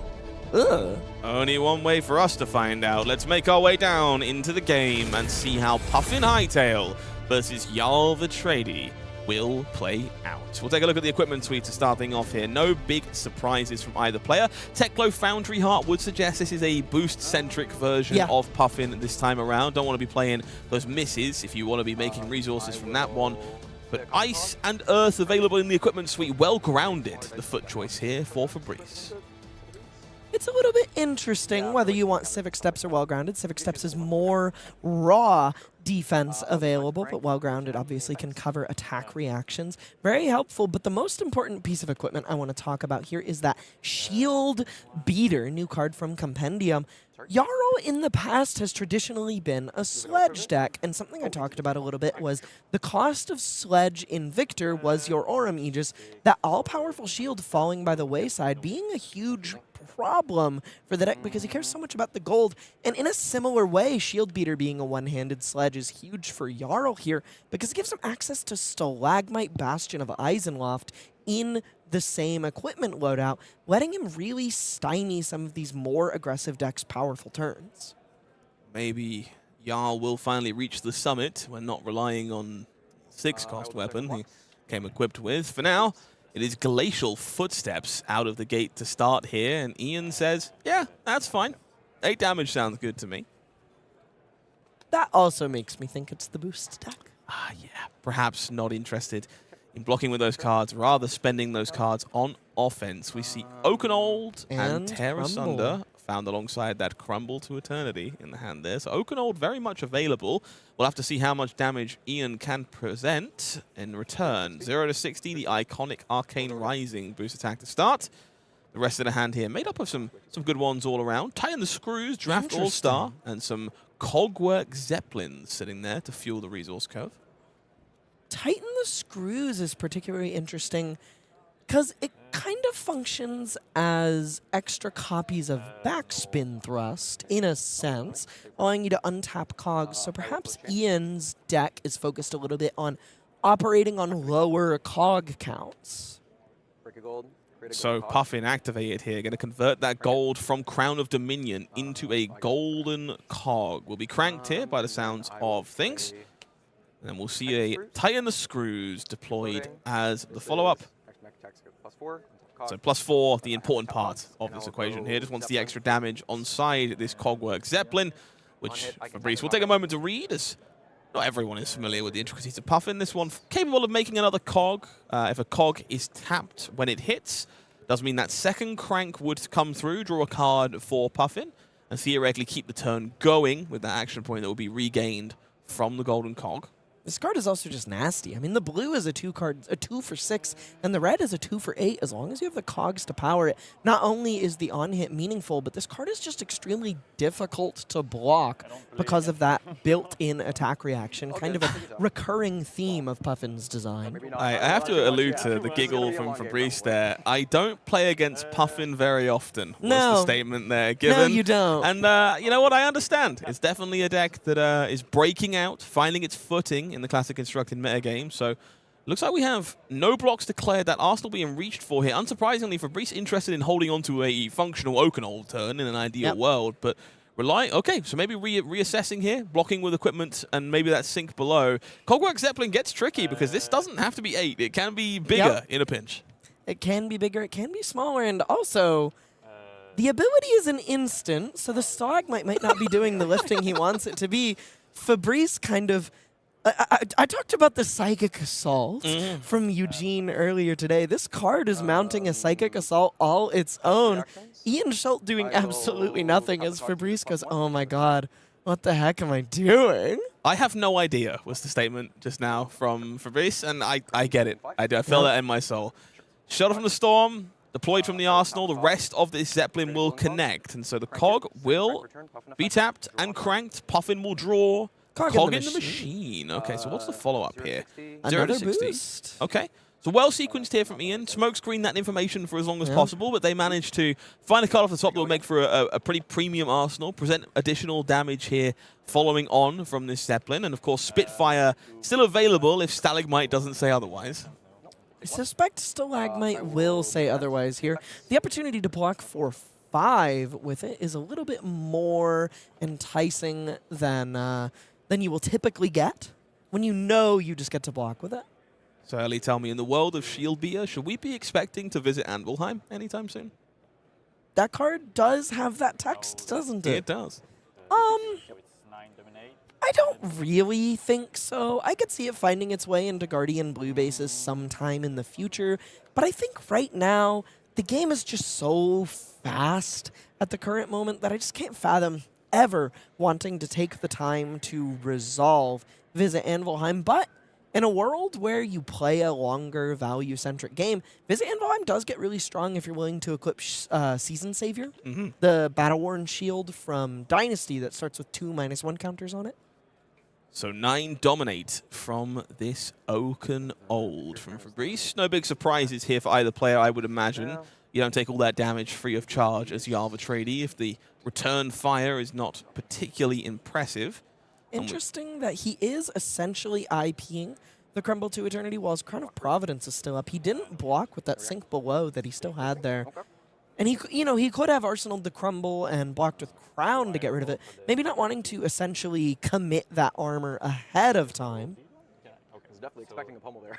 So we will see. Yeah, I was expecting a pummel is the thing from Ian there. And I think that makes sense with the extra card being held onto. Did not come. We're going to see Palantir Aeronaut, I believe, is the card being kept. These players kind of negotiate to select one and keep that one around, which is one of the best cards in this Puffin deck, but a little more miserable when these golden cogs are about to expire. Definitely not where you want to be on Palantir Aeronaut, and definitely not where you want to be on resources. Left with 1 red in hand and staring down an active Stalagmite. Not super attractive. Looks like this turn is just going to be Spitfire Pass, holding on to that Palantir Aeronaut. Kind of makes a lot of sense to me. You don't really want to fire off a cog in the machine while getting rid of the payoff for it. You know what they say as Mechanologist players, when in doubt, gun. Verdance? Oh, I thought there was more to that. No, that's the saying. When in doubt, when in shoot doubt, people. simply gun. When in doubt, gun. Smooth, elegant. Yeah, gun. Fabrice following up with a command and conquer here. And we already know the fear of pummel was in the mind of Ian just moments ago. Got to imagine it might be there again with that tunic available. Well, I feel like I might just be thinking, oh, he doesn't have it at this point. They always have it, Elly. He didn't have it the first time. It wasn't there the first time. 50-50 chance. It's either there or it isn't. Simple as. That makes sense. That makes sense. Reading Polycranka, probably deliberating on whether or not he can use Sense Weakness to kill it while it's perched. He can. An interaction that definitely didn't exist before. Good spot. You know, very similar in essence to Terra Sunder making them discard cards, is killing their Polycranka before they get to use it and draw a card. That's illegal. That's not okay. Leave the bird alone. We are bolting the bird in this household. It happens to me every day. It hurts so bad. As the wizard player, I'm inclined to agree. Youch! 6 damage from this Command and Conquer could, of course, theoretically be larger. Ian has to navigate this very carefully. As you say, it does have the cog in the machine available to get this Palantir Aeronaut close to where it needs to be, but it requires holding on to a decent number of cards to kind of make that all come together. And not defending this Command and Conquer correctly means that cog in the machine disappears very quickly. So it will be equipment being reached for this time. 6 block declared. Cog being made from Cogworks Tinker Rings and that Unicycle getting its defense value in before it's inclined to untap a cog and make the whole puzzle come together. Opting not to crank. Start of turn. Worth knowing you don't get an action point on your opponent's turn if you do crank that, so probably not. You don't, but you can draw if you have other ways to crank. You can. It's true. There are some tricks to be found there. So cog in the machine will be the first play of the game here for Ian. So 2 cogs going to be made. Of course, we'll have the option to crank up to 2 of these. You can draw cards with Puffin if preferred, or preserve those cogs for a future turn and give them the longest shelf life. It will be the extra card this time around that is decided. Extra action point found. And now this is the deliberation. Will you tap any of those cogs for other effects? Backspin Thrust found will be just the Palantir Aeronaut here, which Fabrice might be in for a rude awakening if they have to read this one. You care about destroying equipment? Oh, no, no, no. I care about destroying equipment. You understand. 2 for 9. Also, this card represents not exactly Storm Striders, but kind of Storm Striders in the late game in the sense that it is just 9 life becomes the danger zone where you are forced to give 2 cards because of the text on this card. You may destroy a defending card. It doesn't have to be the equipment they gave you. Worth noting, Palantir Aeronaut can destroy things on previous chain links, so Yes. don't go getting smart. If you think you're playing around it, it might come and punish you a little later on. Those Valiant Dynamos you blocked with early? No dice. No dice. No dice. Are you thinking on the Fabrice system or holding no? on to an elemental strike in the hand, giving up the Crown of Providence. It seems like there's no sync here. And we will see those cogs being reached for, and Fabrice going to recheck. I'll put it 2 of those cogs being tapped here. And this is typically a trick to kind of hedge against defense reactions. If Yes. it's just a piece of equipment that's already blocked, it's going to get destroyed. So you don't want to get punked out by a shelter from the storm or a sink below or something here. So holding on to that 3rd cog, yeah, you might miss a damage, but no defense reaction is going to be blunting the rest of it. So it's a bit of a game of chicken between these players of like, do I want to tap the 3rd one? Do I want to hedge against your defense reaction? What's the deal? Okay, taking 6. Passing here, taking 6. Fabrice is holding on to the defense reaction in this game of chicken. Backspin thrust, getting to untap one of these cogs. 1 card left in the hand. I suspect we might see another stalagmite block here. No, No reactions from me. perhaps not. Just getting that shelter from the storm value. He was so happy to block with stalagmite on the previous turn to I'm deny going to Spitfire. tap a 3rd cog for Palantir effect. Destroy the shelter. Destroy. Oh my god! This is the trick. This Destroy. gets everyone. I was just alluding to it. Palantir Aeronaut does not care about the chain link. It can blow things up later. It can blow things up earlier. That 3rd cog that I left unactivated, well, that's now been used 3 times. That defense reaction you wanted to blunt my backspin thrust with? What if I chucked it into the nearest meat grinder? Thankfully, Sink Below here to bail out for Breeze, but you can tell Ian knows all the intricacies of Puffin, and if you got caught out in the chat, welcome to Steamtown. There are all kinds of things you don't know about the Mechanologist class. That is so crazy. His Palantir Aeronaut attacked for 13 this turn. That's pretty good. That's pretty good. Pretty good. And so we will see Fabrice here with the 3-card hand. Elemental Strike going to banish the Autumn's Touch here. This is pretty meaningful. That last card in the hand is Felling of the Crown, which means this Elemental Strike is 7, 4, which is pretty good rates. It's an Enlightened Strike if you squint hard enough. Yeah. And that Felling going to be available to decompose 3 Earth cards at some point and hopefully be online when things come together. Now, there's a very interesting one in the hand here for Ian Schultz. Are you familiar with Metagame scripts? Hell? This one is... I am familiar with what this card says. A card not many folks are going to have seen before. If you would like your attacks to have go again when they don't have boost on them, you think that Palantir Aeronaut was good before? What if it just had go again all the time? How does that sound? This is like... It's like... Yes, Blink is a good card, but it's like powerful because of the systemic like structures. I don't know. We'll see. Maybe I'll be impressed by Megahertz script. Right now, I think it's too cute. And we're going to see a block from a brand new card from Compendium of Wraith here as well. The Skywarden Child, which will come on here. Do an impression of Golden Skywarden. Turn one of those golden cogs into a fresh gold. And we'll make our way over to Ian Schultz, who will now have 4 go again, courtesy of this soup up. As this did, in fact, have go again from those cogs leaving at the start of the turn. Here's a fun fact. Do you know what the significance of 161803 on the little baby Skywarden? I just assumed we were printing another 161, 802 of these at some point. No, that's the golden ratio. That is very cute. It's I didn't very know cute. that. That's adorable. But I just assumed we had more Puffin support coming. Megahertz script, decline to crank it. So Metahertz Is scripts. my Mechanologist attack And unsurprisingly, this one is a reader. I'm not Yeah, shocked we by got a this. reader. We got a reader. If you didn't play enough Limited, you might not know what this one does this whatsoever. this art is so funny to me. I'm hacking in Freakazoid. And so Fabrice, much like myself, wondering what he's gotten himself in for. I'm downloading megabytes at speeds you've never seen. And we will see what the follow-up here will be. So we'll take a peek at the follow-up here. It's going to be 2 cards pitched for the shield, Beta, and Ian. Staring down 5 damage here. It's worth noting, soup up, kind of multimodal in a deck like Puffin. Sometimes just great on offense, but often blocks 4 alongside those expiring cogs. In this case, no such luck.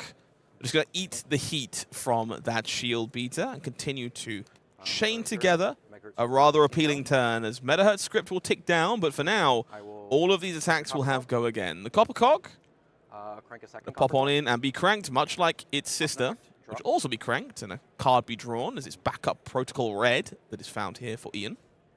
Not bad when you have resources available to you here.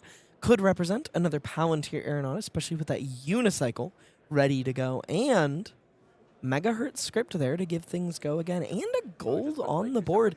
Ian has quite a bit to work with here. Curious to see how this turn plays out. Sky Skimmer in the hand. Soup Up as well, though I'm not sure an item has been destroyed on this turn. His arsenal is Cogworks Dovetail with 2 cogs on the board. Unicycle is helpful here, but so is the on-hit effect of Cogworks Dovetail to begin with. Doesn't necessarily need to be unicycled for all 3 modes like Palantir Aeronaut might, since the hit effect will untap all of your cogs. Something I see often with this card is since you want to go +1/+1, untap, go again, often what will happen is with 2 cogs, you will get all 3 modes. Yeah, no need for the go again this time around, thanks to that Metahertz script, but a very flexible card, one of the more appealing cards from the Puffin toolkit. And we see Fabrice in a moment of deliberation here, looking at Fruits of the Forest, Enlightened Strike, and Sink Below alongside that Plow Under. Just confirms with Ian that I can block with additional cards. I want to reevaluate how I address this Dovetail. It will be 6 points on defense, and it's going to be brought to 7 with 2 cogs being tapped, and so we will see those cogs being untapped as a result. That's right. And the From turn, 6 to 7. No, don't do it. Don't do it. That's not the right spot. I'm going to... So we will see backup Protocol Red to continue. This being cranked, of course, Puffin already drew a card this turn from these Copper Cogs, so just going to be cashing this one in immediately with the bonus resources floating from the Soup Up. Go find a red to join the fight alongside the turn, and we might have seen this one before. Palantir Aeronaut coming on out will immediately come on through, and now I'm going to look real closely down at that unicycle down there. It's a card you might be familiar with. It untap one of these cogs in a pinch if you are so inclined, and that one was blocked with nice and early in order to make sure this Palantir Aeronaut has the ability to ruin Fabrice's day again. Yeah, 2 cogs. Well, that's good. Gauntlets of the Boreal Domain, actually not an unreasonable block here, assuming he is willing to take the damage, because this does just put an Earth card in his graveyard for future decomposes. And he still has that felling, right? Certainly does. So Sink Below here, going to soak up a little bit of his damage this time around. Ian content on converting to take the gauntlets away because there was plenty of value to be gained in doing so. So Sink Below safe from being blown out by Palantir Aeronaut, and Fabrice will manage to turn back momentum here with his Felling of the Crown. Now, it's worth noting, like, this game has seemed explosive from Ian, but these life tolls are remarkably close here. 14 to 17. Jarl has been doing a great job at just nickel and diming that early Okanol. The shield beater hits to kind of keep those cards around. Means this Felling of the Crown threatens to really kind of turn the tables in Jarl's favor. Take a card away from your opponent and sock them in the mouth for 8 damage. Also, that Earth card being immediately decomposed, put in the graveyard by Palantir Aeronaut there. Looks like Ian has found another one of these helpful galvanizing little lads, sending it off to the bottom of the deck. I believe his hand is Soup Up, Sky Skimmer, and Tighten the Screws. Yeah, absolutely. Yeah. Maybe just going to get some blocking going on this turn. Maybe swing Spitfire for 3 and pass. Kind of my read on the state of the game this turn. Could see galvanizing on the Soup Up to cover a whole 7. Didn't even consider the insane text on that card. Yeah, just Soup Up, I think, arguably the best card in this deck outside of the big Majestics, the kind of headline Puffin. It's so multimodal, great on defense, great on offense. You'll often see somewhere between 6 and 9 copies in most of these mechanologist-focused Puffin lists. And you called it correctly. It's going to be a Spitfire shot here with those copper cogs that are left lying around, and an arsenal to re-establish for Ian Schultz. On the other side of things, we finally see Channel Lake Frigid alongside Mangle, Fruits of the Forest, and another Elemental Strike, which is a little less impressive than the first one, as it has kind of already done its work to get Felling of the Crown online, and there's no Crumble here or something like that to make the most of Elemental Strike. 2-card 5 weapon. Here's my 0-card 3 weapon. Looks like this is... I'm so curious whether this is going to be a Mangle play or an Elemental Strike play. I guess there's no -1 counters on anything, so it's probably just Elemental Strike. Ooh, maybe it's this. No, I like this a lot. I was thinking about this channel like Frigid. We kind of alluded at the start of the game. It feels like it would be quite important to kind of tie the turns together. So this is just Elemental Strike, banishing an Earth card, keep the channel like Frigid, which I really like instead of blocking with it and spending it on defense. No Ice card to make the most of it here, but we'll find a window in the near future. So I like the line from Fabrice. It's going to be Elemental Strike for 7. On the other side of things, we're looking at Soup Up Copper Cog, the Cogworks Workshop in the hand alongside another Dovetail. Look at that Marvel Elemental Strike. Just the promo for entering callings at the moment. I am 1 shy myself of my playset, but I'll sort that out in Toulouse next weekend. That's okay. I'll get myself covered. Maybe I should get these. Who could say? I would recommend it. They're really pretty. I do like shiny cardboard. Well-known fact about me. Well-known fact. And so, Ian on the other side of the table here does have to deliberate how best to navigate this. This is kind of the bind Puffin finds herself in on occasion. The deck is very potent, but it's a lot of highs and lows. These Palantir Aeronaut turns, the Cogwork Dovetails, it's very impressive, very flashy, and sometimes you draw yellow 0 to 60. 4 go again. At least 4 go again is the start of this turn, thanks to those copper cogs going the way of the bird. Indeed, Soup Up again, looking at its best in this deck. Very impressive card all around. Happy it found a home in Puffin Hightail. On the other side of things, Fabrice looking rather unhappy about the state of affairs. Going to go through the yard, wants just to consider. No blocks declared here. Scary. Definitely scary.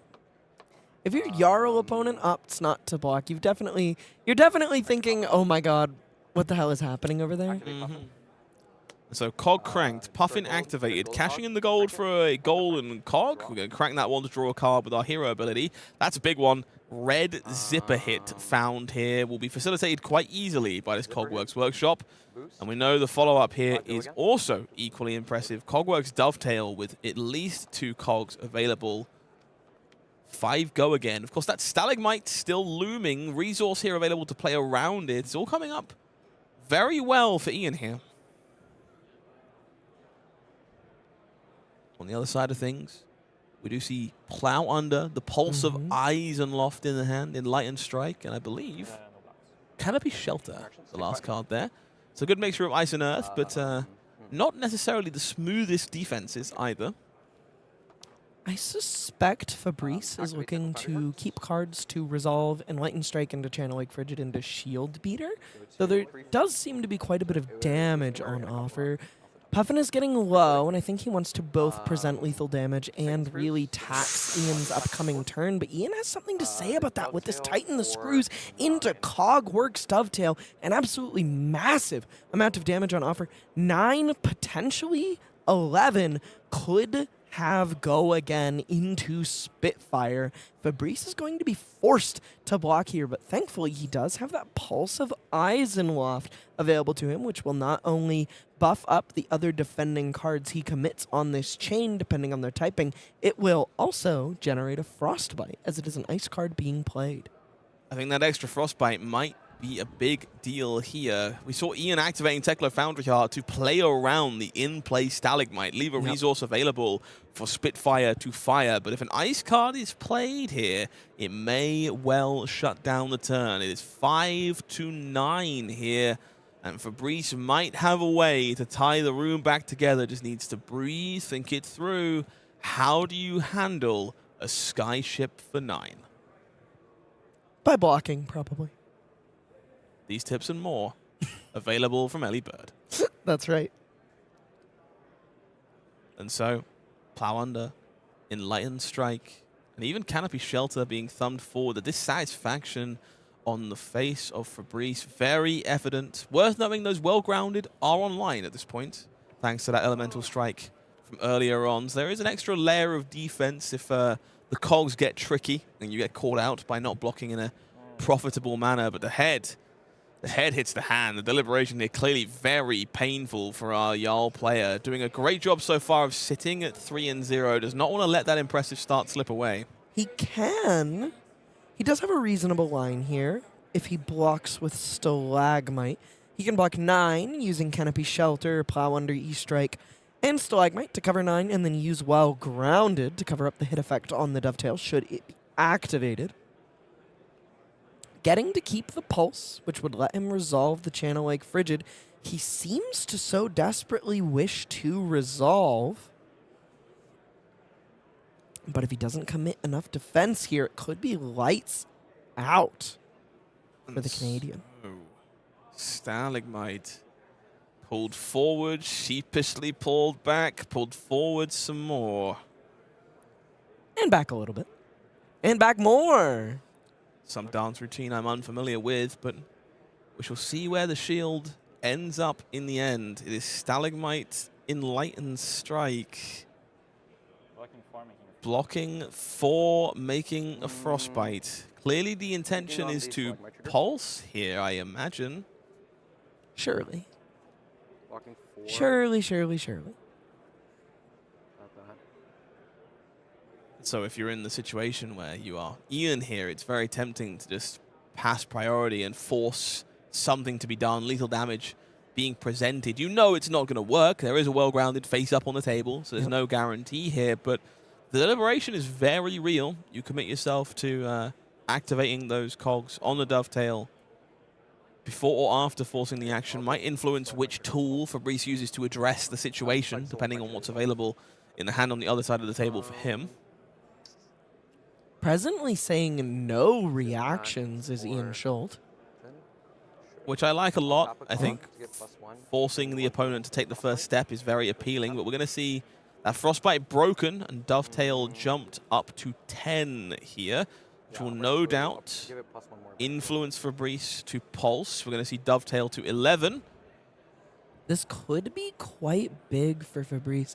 If he resolves the pulse, he can take the 1 damage safely, as the Frostbite will not be meaningful, and then get to go back to his turn and swing a Shield Beater, threatening half of Ian's life total. Untap both cogs, Dovetail trigger on the Oh, stack. opting just to... Dovetail trigger resolved, untap both, and then on top of cogs, give go again. So Ian there just clarifying the trick you alluded to earlier on. Does have the ability to tap, untap, and tap to gain the go again, but the Frostbite, given from the pulse in the equipment slot, is going to shut this down. Cannot fire the Spitfire with no resources left available. So it is 9 plays 4, and a Shield Beater swing available for Jarl Vitradi. And now Ian, forced to deliberate, finds Golden Skyward, and pretty much the perfect card to play defense in this spot. Only going to get to galvanize 1 golden cog, but better than nothing is a 3-block that makes a gold, which will let him take advantage of Poly on the next turn, should he choose to. Galvanize the golden cog. Getting pretty late in the game, wouldn't be surprised if we did see Poly committed on this coming turn. Poly becomes especially painful for a deck like Jarl in this kind of life totals. It's so hard to rationalize sending resources into the bird. Yeah. It's just so nasty. It gets incredibly difficult to clear, especially on account of that Shield Beater. Without Tunic, it's going to take you 2 cards to get Poly off the board with just your weapon. Fabrice here has some choices. Look at this hand. Unforgetting, Unforgiving, Command and Conquer, Pummel, and Blue Tear Asunder. 0 to 60. He may not have that many choices to make on his own. With only 4 life left to work with, we see him just block away the Command and Conquer immediately off the rip.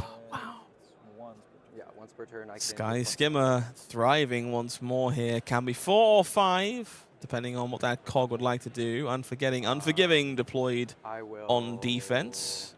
Pass the damage. And we'll see damage passed and go again gained in resolution for another Skimmer to come screaming across the sky. Will demand. Seems good for him. Yeah, more blocks. We'll demand more blocks here for Fabrice. There we go. We got there. Bird is tapped. So true. Interesting choice here. If he chooses to commit the Well Grounded, he can likely cover up some of this breakpoint damage. If he gives up 2 cards, interesting. He didn't That's so interesting. He could have gotten a fair bit of damage in there with Spitfire, should he chosen to give go again and use Puffin's ability. So we would have had to tap the last cog, I believe, to give the Sky Skimmer go again. So Sure. there's no way to shoot the Spitfire. Well, he could have used Puffin's ability. She was still untapped. He still has a gold. Oh, sure. In order to make, I guess, conserving the I guess gold he's makes more saving sense it in here to for- draw an yeah, extra yeah, card. yeah, Yeah, yeah. 100%. I was just curious because there is a fair bit of potential true damage there, or at least eating the well-grounded. Blizzard in hand here for Fabrice. A card I think is oft forgotten about these days from players who were not terrorized by it back in Tales of Arui. Another Oakenfold found, forced to be deployed on defense here by the looks of things, because the third copy also in this hand with no Earth card to be found. Not where you want to be. Gonna rattle off the Blizzard here. As good right now as it was in Icelander, both generating a Frostbite on the opponent's side of the table and taxing them 2 resources. This is essentially instant speed red Winter's Bite when it lines up like this, asking them for 2 resources and taxing a 3rd.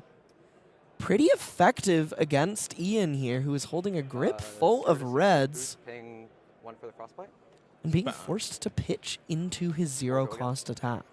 Backspin thrust on pitch duty will be 0 to 60, earning the second Oakenfold from the hand here. Another point leaks over for Fabrice, and this is where we see the pain of something like Shield Beer. You just can't keep the cards in order to send the hammer back. It's going to be Enlightened Strike on defense. Says, do it. Activate the Sky Skimmer. Make me use the well-grounded. Not currently, sorry. No go again currently. Players clarifying, no go again currently here. We're going to see the well-grounded popped here to cover up either 1 or 2 damage. And unsurprisingly, go again then granted, as the Spitfire will come across as the follow-up for an extra 2 points. 1 point of prevention was left remaining, courtesy of the well-grounded. So Fabrice falling to 1 and really needs a hiccup here from Ian in order to get back into this game. I was going to say, Ian's deck is humming on in no small part due to Poly. Even being forced to pitch reds into Frostbites on that turn, he presented 18 damage for his opponent to deal with and shredded his entire hand. Without a stumble, I'm not sure Jarl has a window back into this game. The power here of Puffin on full display. Cogs will expire, and therefore that soup up will be up and active. The rest of this hand, Palantir, Aeronaut, a red Cogwork Zeppelin, and yet another one alongside it. So plenty of premium attacks, but not a lot of natural go again. Definitely a pain point here.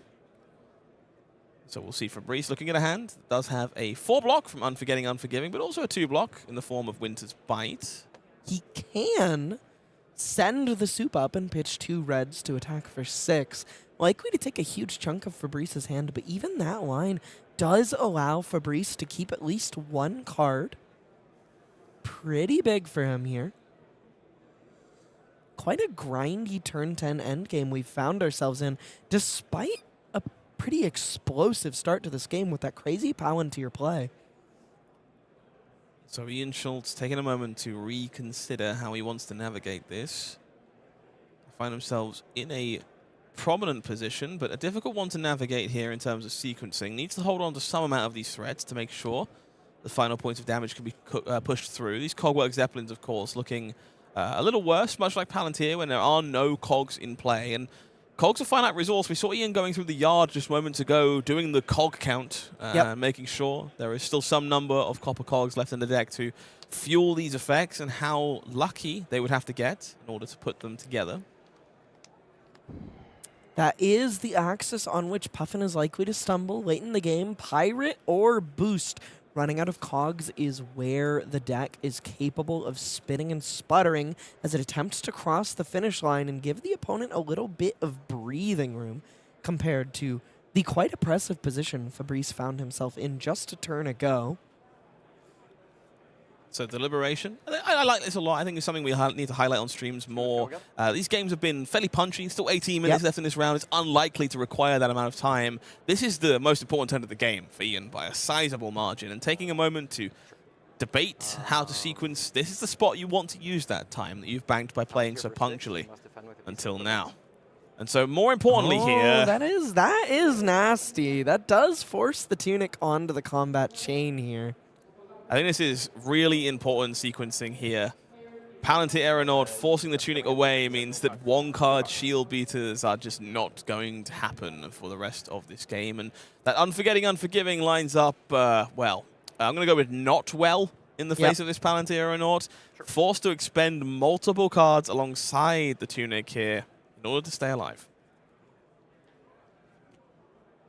Capable of a return is not Fabrice, though he can resolve a Channel Lake Frigid. Okay. Hopefully looking to buy a little bit of space. Again, like I said before this game started, this card is kind of a house against Puffin. There are just so many fiddly game actions that the hero wants to take that all cost 0. Activating the hero ability, activating Poly, activating your weapon.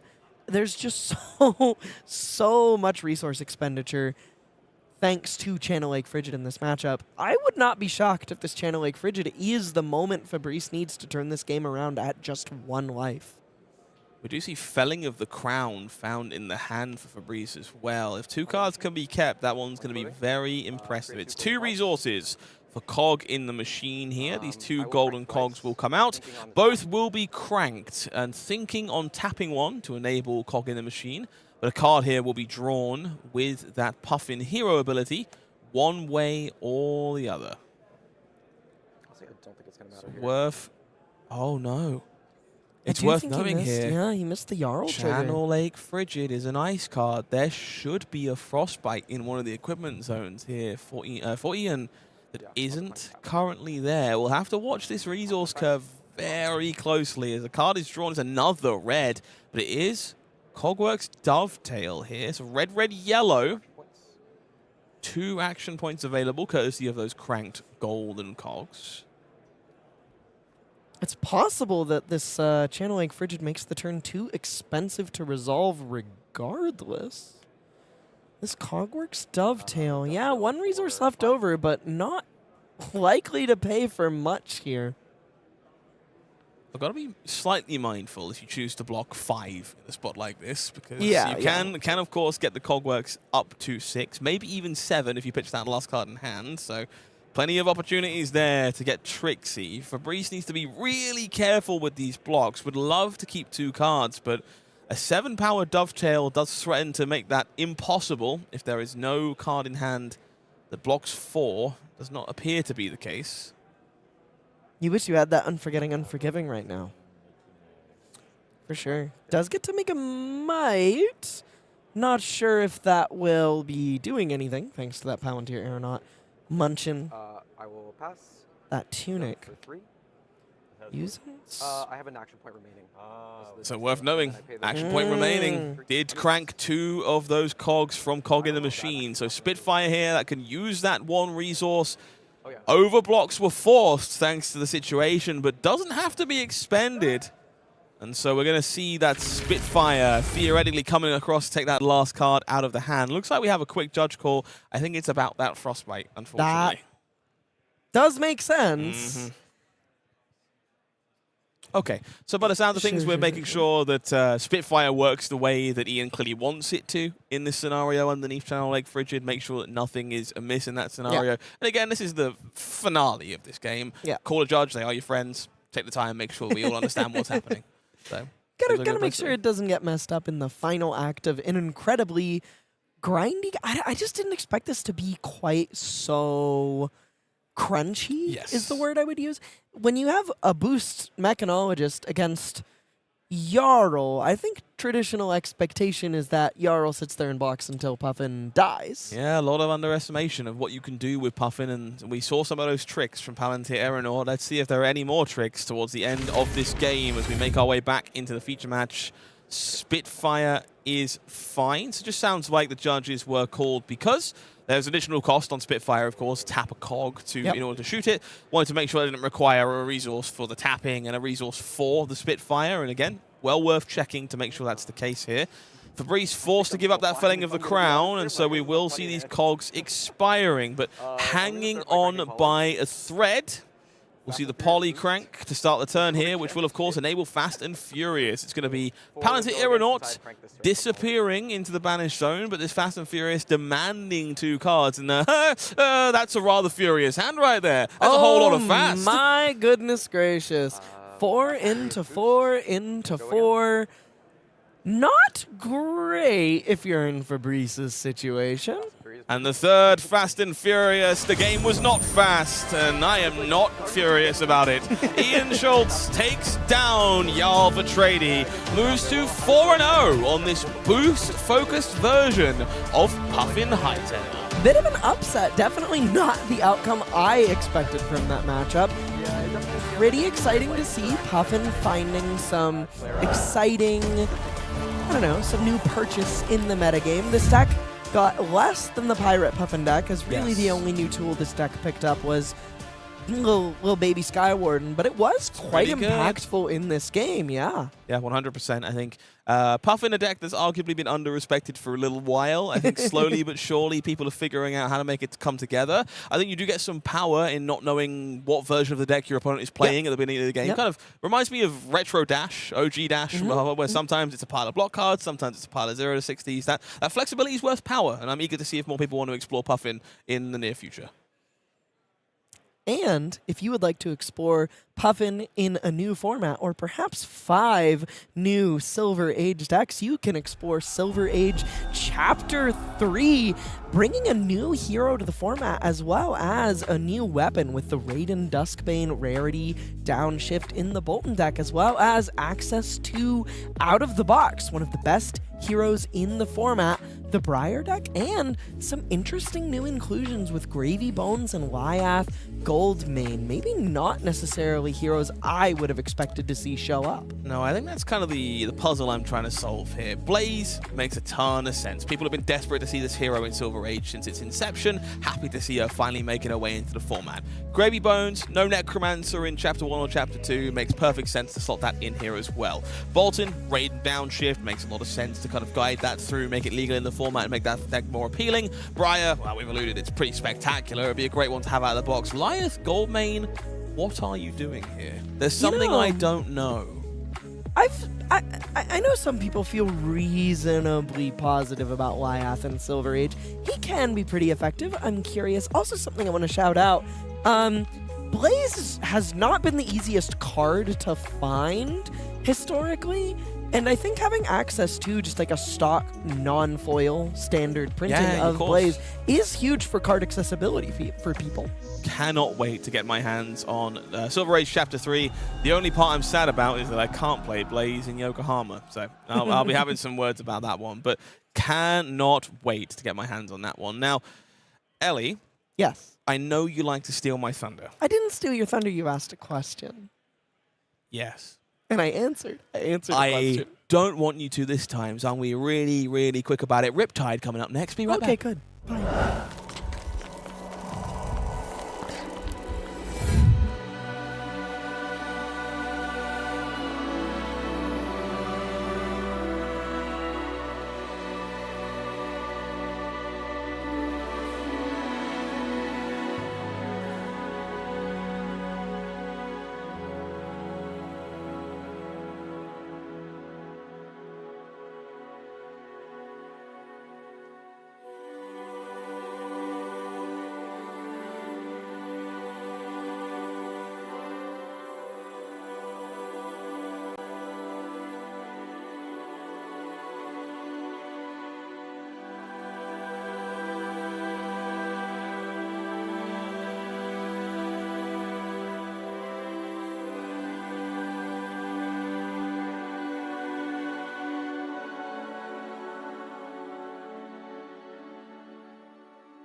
It was no trap. I promised you, Riptide, it's Riptide you will receive. On the other side of the bracket, a deck we haven't seen so far, but one that's arguably the talk of, well, maybe even living legend right now. Kayo Armed and Dangerous, a bit of a hot topic this weekend. Yes, quite a good deck. Curious to see the Riptide matchup for sure. He does a lot of the things that Riptide likes to prey upon, but he also has a weapon in the late game, which is something Riptide doesn't like when it comes to decks that are capable of dealing a lot of deck damage and threatening to fatigue Riptide, because, you know, Kayo's just so often sending like, here's a 2 for 8, and Riptide can kind of block forever and not die, but he will run out of cards after a certain point. So curious to see maybe if a little bit of fatigue is threatened somewhere in this game from both ends.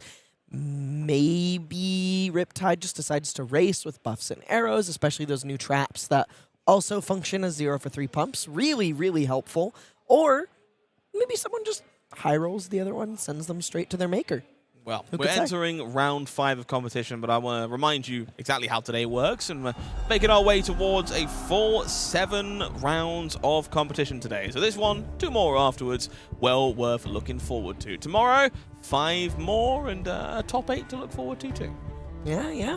And a few things to look forward to throughout today and tomorrow. A giveaway at the end of it all of a young hero marvel, something special at the end of today, and something a little bit more special, depending on your perspective, at the end of tomorrow. So stick around all day today and tomorrow if you want to get hyped about some good games of Flesh and Blood, both now and in the future. I'll see if I can't weave an odd hint or two into the next couple of rounds, see where we're going over the course of today, over the course of tomorrow, but plenty to look forward to, some celebrations, if you will, and yeah, I'm very excited to see how the rest of today's broadcast plays out. But I'm also very excited for Riptide. I think a lot of people didn't have the deck on their radar as a deck that gained very much from Compendium of Wraith, but well, how would you have the Lurker of the Deep on your radar? It's true. It does tend to be rather hidden, but I do think, as you kind of alluded to, those kind of dual-moded trap actions, they add quite a lot to what the deck can do. Yeah, I agree. I think Riptide may still struggle a little bit with fatigue, which is something I'm ready to see whether or not he is capable of beating. But he is considerably more flexible now, and we're going to find out just how flexible as we go into the feature match area. So, will it be the Lurker of the Deep or the Underdog from the Underground? Let's make our way down into the feature match area and find out. It will be Vincent Arui on Riptide against David Lee on Kayo, Armed and Dangerous. Now, Riptide going first here, do you think that's something that Riptide is interested in given the choice? I think Riptide definitely prefers going second, given the opportunity to get an extra card in your arsenal should your opponent attack you by playing out a trap. So I would imagine Kayo won the die roll. Let's take a look at these heroes and see what they are both all about. If you're unfamiliar with Riptide, well, I can't blame you. He's still awaiting his first Tier 4 or Calling level champion. But the deck has the ability to be either quite defensive and disruptive, or arguably, based on that red liner I've just seen on the table, it's quite an aggressive deck too. Every time you play a card from the hand, you will put a card, well, you may put a card from your hand face down into the arsenal. Gives you a way of sidestepping those bow activations, being more efficient on resources, and getting value from your traps, reloading your arrows for you. Those traps, when they trigger, they're going to deal 1 damage to each attacking opponent as well, which means as an aggressive deck, you have a surprising amount of reach kind of built into your defensive base as well. Yeah, a surprising amount of reach indeed, especially with those new non-attack actions that can be traps when defending. Sometimes you can play Command and Conquer now and still just explode. So going low can be super dangerous against Riptide. The amount of true damage in his 60-card deck, or perhaps 70-card deck, depending on the matchup, is quite high. But speaking of true damage, Kayo Armed and Dangerous generates a whole bunch of it just by virtue of giving things +1 every time he discards a card with 6 or more power. And since just about every card in the deck is 1, he's going to generate 1 value turn over turn over turn. And with a fair bit of Dominate, cards like Reckless Stampede and Reckless Swing available to him, both of these heroes have quite a bit of reach and are capable of just closing the game from life totals that may seem somewhat safe. A deck on the precipice of living legend. Had a breakout showing at the World Championship in the hands of Table 1 and Florent Christian Logan, who's been the talk of Flesh and Blood recently with a little run over in London with the 5 reconstructed deck. Goes to show you, good players have the ability to make things work with just about anyone. So, Riptide, Kayo, a battle for the ages in round 5 here in Montreal. Let's make our way down into the gameplay and see how this one will play out. We take a look at the equipment suite here, and it does seem very aggressive to me. We're going to see ourselves with the Red Spine Manta, New Horizons, the choice of headpiece here. Vincent doing a bit of a Lexi cosplay if you squint. Perhaps this is a battle to see who is the most green. No, don't like that. Go on. They're both green. No. Okay, dry powder shot, lace with blood rot to start things off here. So, of course, the Red Spine Manta, you might not be super familiar with this one. Again, if you didn't play a ton of High Seas Limited, it was arguably the less popular bow of the two. Does a great job at locking and loading those arrows for you free of charge at the cost of a tap. Great with things like dry powder shot that want to be put into the arsenal face up. Means a quick arrow for 8 to start the game here. But we do see some defensive tools in the hand for Vincent. Clearly eager to park those in the arsenal. Something like Trench of Sunken Treasure, capable of getting you out of risk if the opponent doesn't give you a reason to use those traps. So some early defense here for David. Forced to deploy those gauntlets on top. We see the unexpected backhand just jabbing in there. Talking about a quick point true of damage. And a little bit of reach.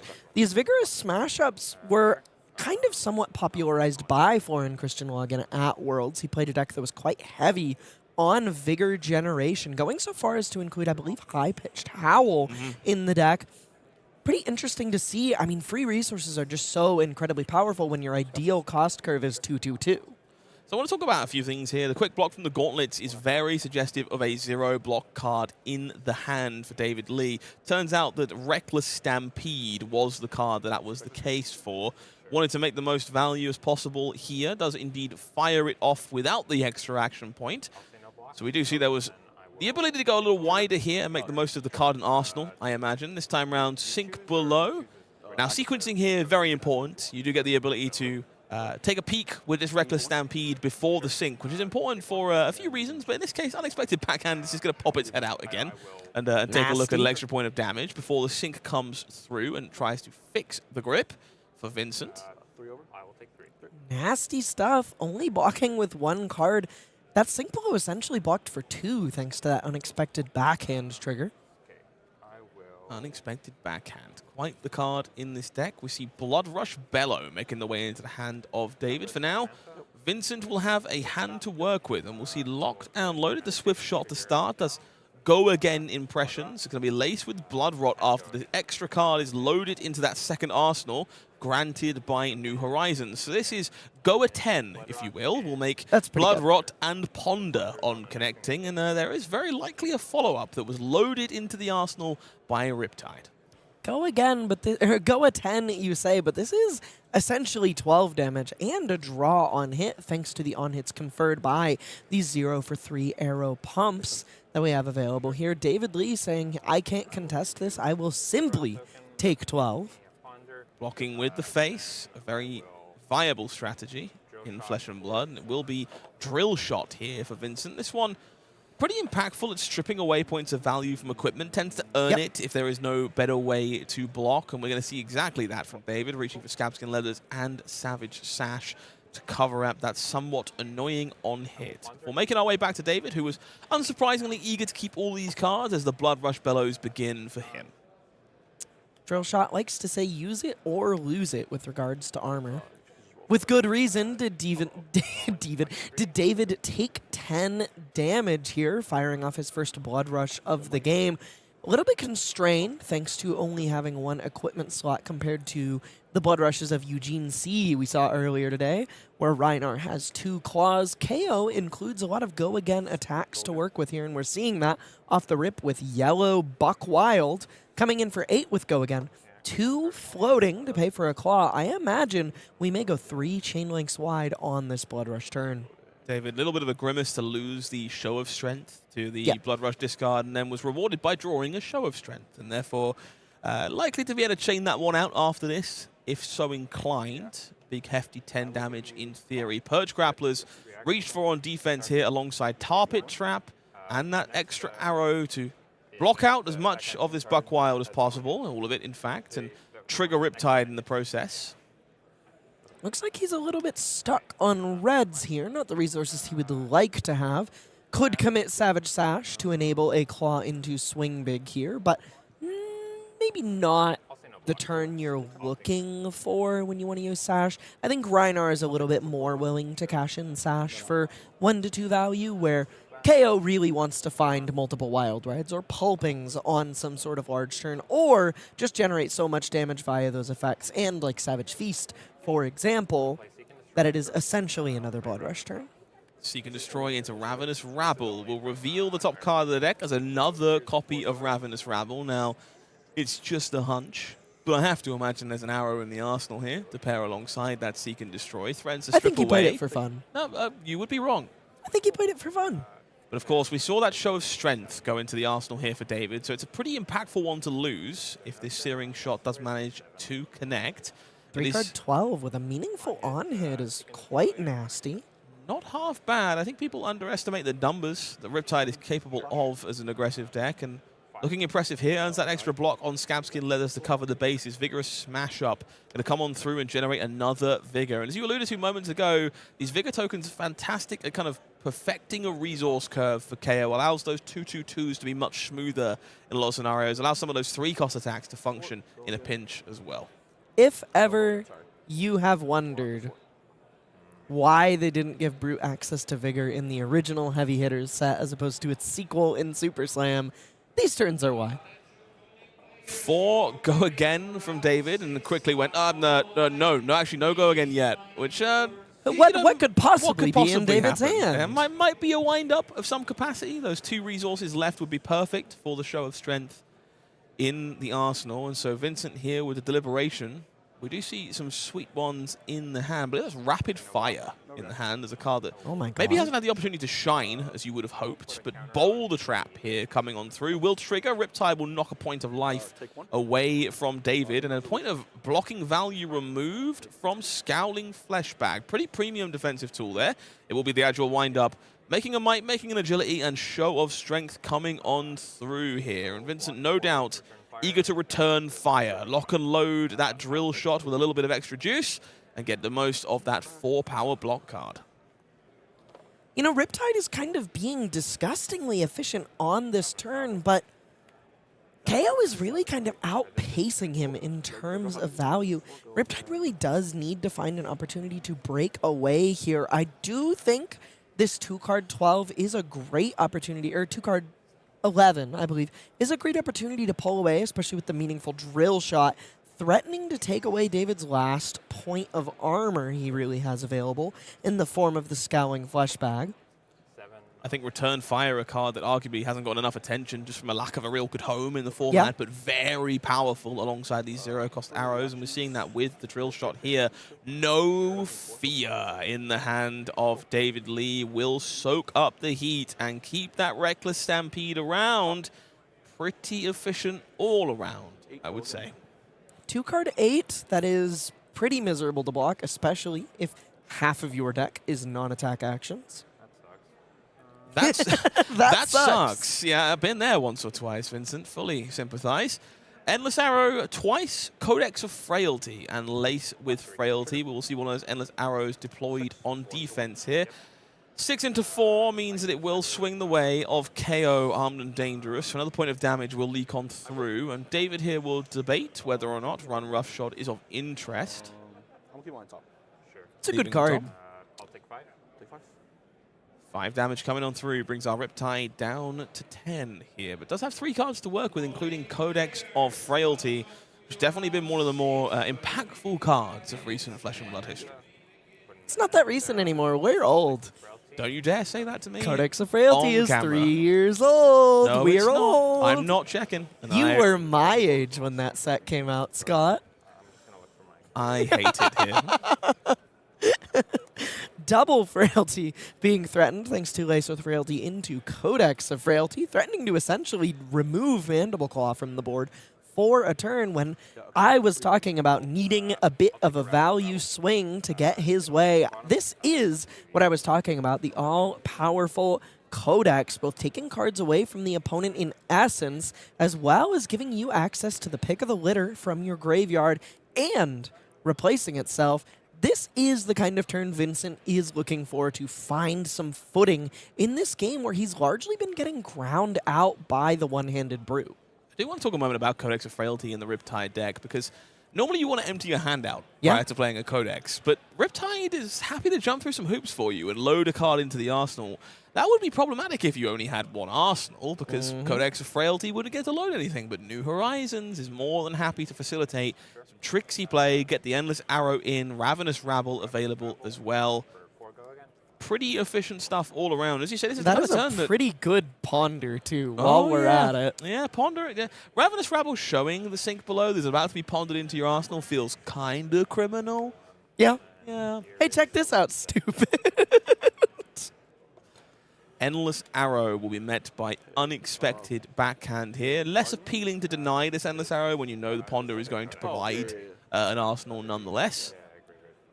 Block 3. If there were Snapdragon Scalers, I might be concerned about a Bullseye Bracers play, but Perch Grapplers were presented and blocked with so far. So smoke like- screening the card, which I don't hate. I want them to know it's the sink below or the Endless Arrow. It's always the sink below, and in this case, the sink below met by Reckless Stampede. Good way to get around double frailty on your side of the board. 10 to 10 Yeah. for our players here. This has been a pretty, I'm going to say, aggressive game so far. I think Turn 5. we expected this from our players, but it's been... I felt like Riptide was quite behind for a moment. The numbers from Kayo were more efficient, more prominent, but that last turn, that big swing off of Codex of Frailty, some of these more efficient 2 to 3 card hands that have been 8 to 12 damage time and again have definitely closed up the race here. And again, we see Return Fire here. Not going to be at its best due to having, you know... Oh, wait, hang on. No, we can lock and load. Interesting banishing.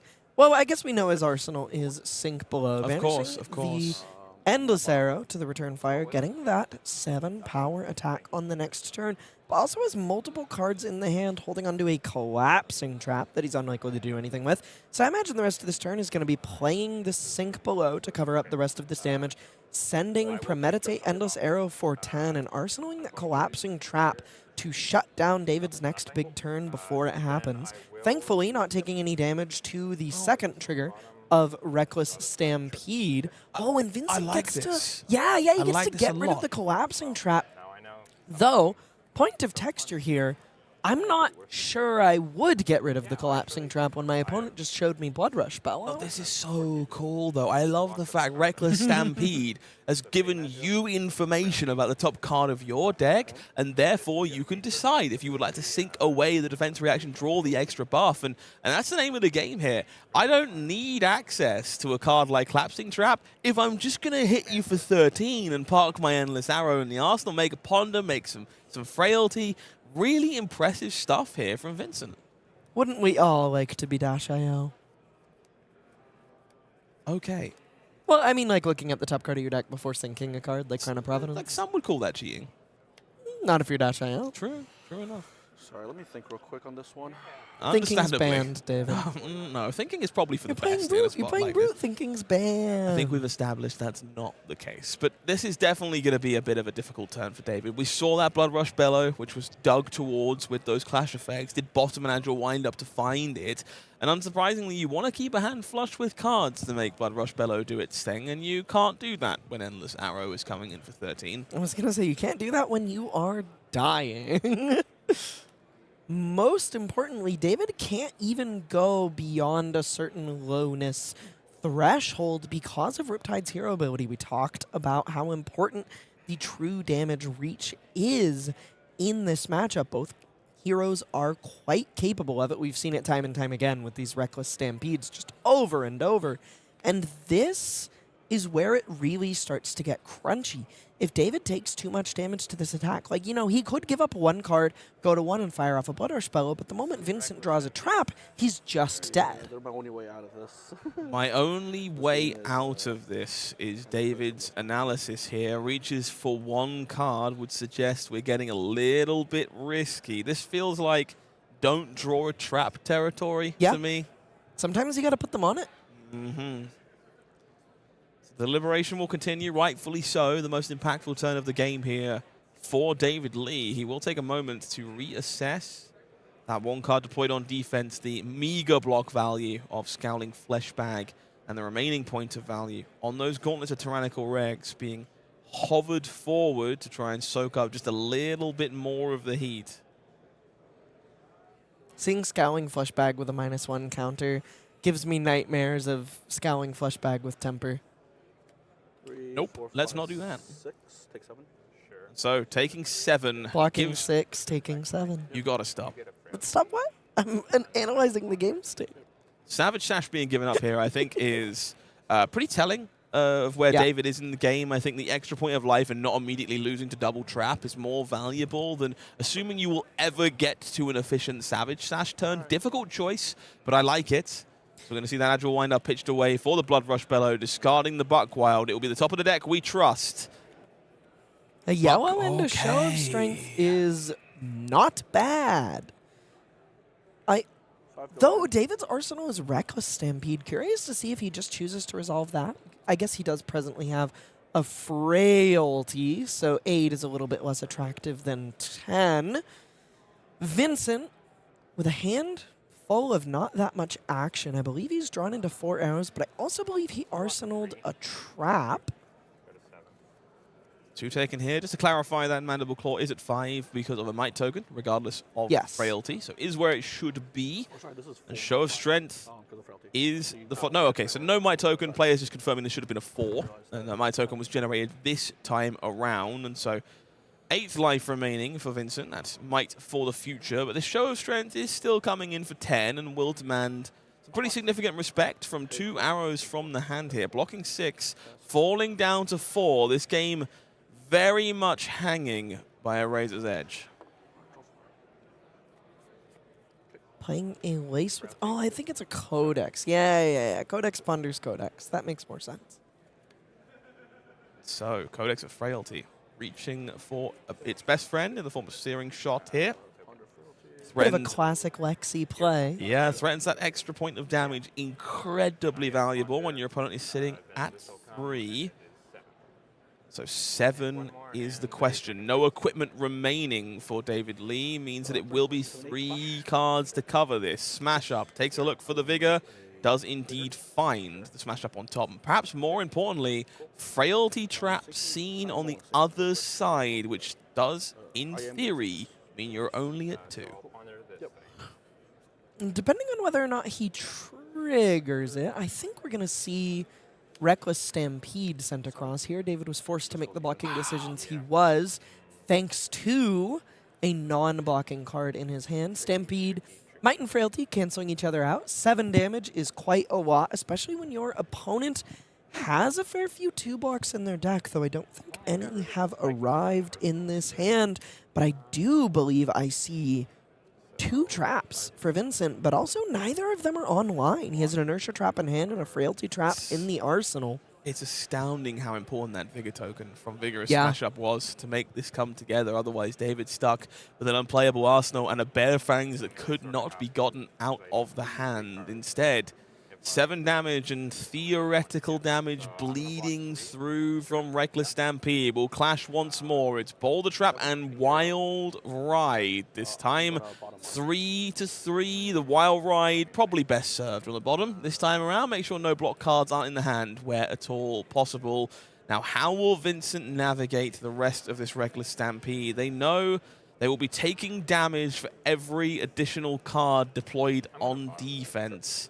Gonna see that Boulder Trap going on the bottom to make sure that's not a guaranteed certainty. I wanted to Frailty Trap, and we'll see that trigger, which is why we'll peek. Need for 1. Bear Hug getting flipped. New Compendium card. All of a sudden, Vincent's in the tough spot. He's going to find himself, I believe, at 1 when all is said and done. Essentially, no questions asked whether he deploys the last trap in his hand or not. True damage has been the name of the game from the first turn of this matchup, and our players find themselves at 1 and 3 respectively, but all the Reckless Stampedes are in David's graveyard now, I believe. Okay, so I believe this is Boltyn shot off the bullseye braces. into Searing Shot as a follow-up, parking the Inertia Trap in the arsenal. It's a pretty good 3-card hand. Wait. I'll respond to David has Fearless Confrontation in his hand. He can shut No! the go again off of the Boltyn shot and deny Vincent's entire turn here. Bullshit. Stampede. Fearless Confrontation, infamous for defending allies. This time may defend David Lee. Of course, still needs to block. Don't want to not declare blocks and take 3 damage. Would be a pretty miserable way for this to end. But Buckwild, oh, you see the head is reaction. thrown back. No go again on the Boltyn shot. Take 1, go to 2, but remain with 2 cards in hand. The problem is it's Bear Hug and no Fear. So it is just a Mandible Claw swing trying to scrape that final point of life away. We know the Inertia Trap is coming from the arsenal. Means Vincent with 4 cards to work with to try and strip the final 2 points of life away from David Lee. It's Enlightened Strike to start. 5 with go again. Riptide will lock and load. Believe David has drawn another no fear in this hand, unless I am mistaken. E-Strike for 5 go again is quite nasty in this scenario. The no fear in hand, I believe, the no fear in arsenal. Not exactly a combo with one another. Vigorous smash up and a no fear deployed for just 2 points of preventative damage. I'm just 2-2, yeah. But Banishing 0 cards, clashing, maybe looking for an unexpected backhand to close this game. Though I think the last may be presently in his hand. I think so. So, the follow-up for Vincent. We know the Searing Shot in hand. There's a card that was locked and loaded by Riptide's hero ability from the Enlightened Strike. I David believe it's here. a Falcon Wing that was on top. Pretty of much the Vincent's perfect. stack. David is dead, I believe. He can block 3 here, and then no fear will banish a 6. He'll take 1 and 1 from the Searing Shot. And so we're going to see the chain being broken. We'll see the Red Spine Manta reach for it. Searing Shot as the last attack in hand. And there is fear in the eyes of David Lee. It will only be 3 points of prevention from this effect. It's a Bear Fangs in the hand. And it will not be enough to stop that on-hit from stealing away a game that lived on a razor's edge. It is going to be Vincent Arui on Riptide. Up to 4-1. Here in Montreal. Actually, such an exciting game. And we found out that Riptide is the greenest of the 2 left standing. That was indeed, in I the suppose, the biggest and most important part of that battle. One The way or greenest other. man left standing. I think that was an impressive showing from both of our That was players. great. It looked very lopsided for a moment there with Kayo's numbers just proving to be more efficient. But Vincent just time and again finding ways to sequence those smaller hands and find ways to make every card worth 4. Codex of Frailties, Searing Shots, all of these additional laced with frailties that converted onto Mandible Claw, finding themselves with 4 value one way or the other. Really impressive stuff. Really impressive stuff indeed. I think my favorite part of the game was just how much damage was dealt via effects to each other. I kind of touched on it a bunch, like talking about the true damage early and in the middle of that game, but there was Reckless Stampede. There were like 7 trap triggers throughout the course of that game. And though the game ended 2 attacks, that final turn, David did try to dig for an unexpected backhand to close the game. And could have stole it. Was definitely Could still on the have line stolen right it. until the end there. But as much as I love ends, I want to talk about a new beginning above all else. Compendium of Wraith is in stores near you, and with it comes Silver Age. Out now, brand new format for Flesh and Blood, directly supported by this incredible new set.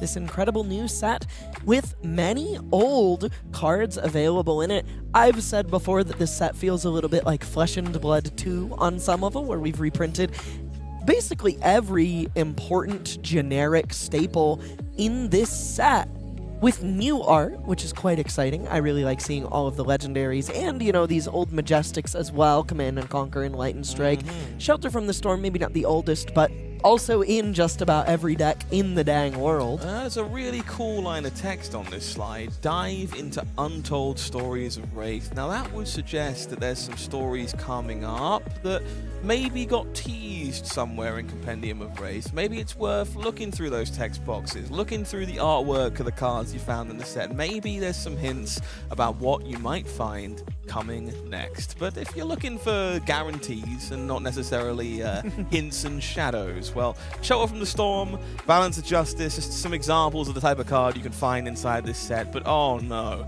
we can make them look a little bit better than that, don't you think?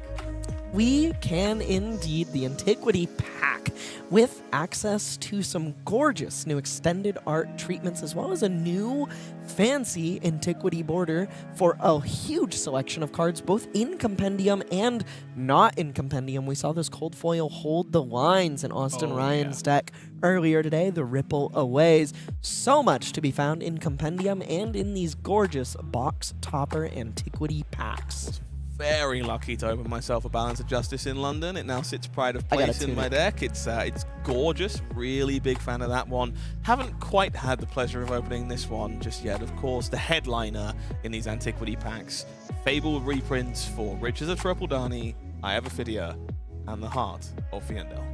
Perhaps the most premium versions of them if you are the type of person who likes to play with a non-foil deck, as these do come in non-foil.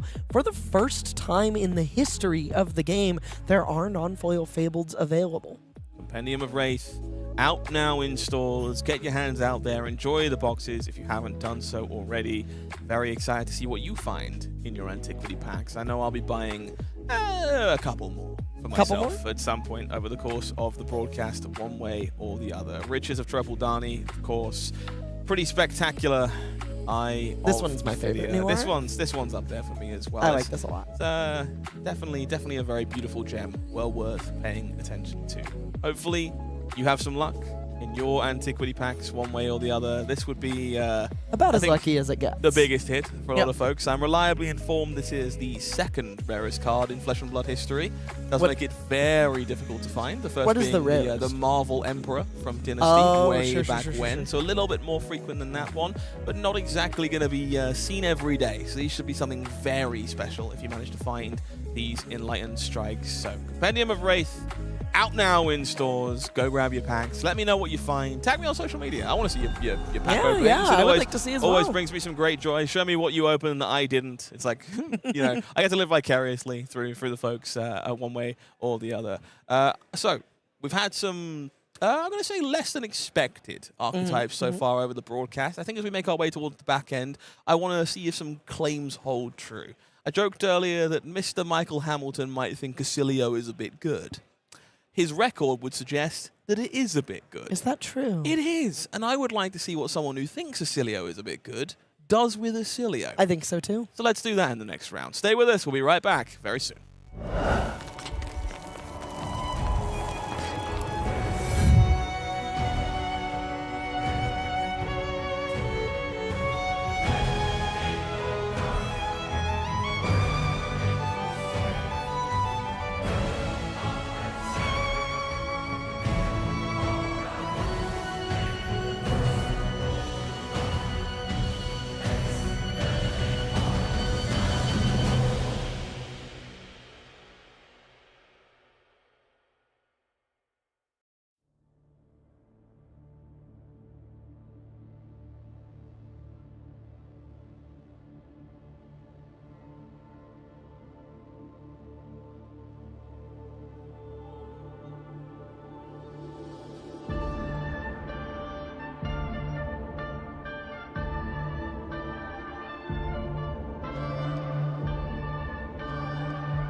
closing in, mist will turn to dust. Beyond the murky cloud, the story will unfold. The dragon of the horizon, history untold. Almighty gods of war, leaders, fame and glory. We shall be victorious, all will know our story. They came from frozen plains, waltzing through the storm. The shadows of the northern name will numb the foes. Beyond the distant land, the legend will be told. The dragons of the horizon, history unfold. Almighty gods of war, leaders, fame and glory. We shall be victorious, all will know our story. Almighty gods of war, leaders, fame and glory. We shall be victorious, all will know our story.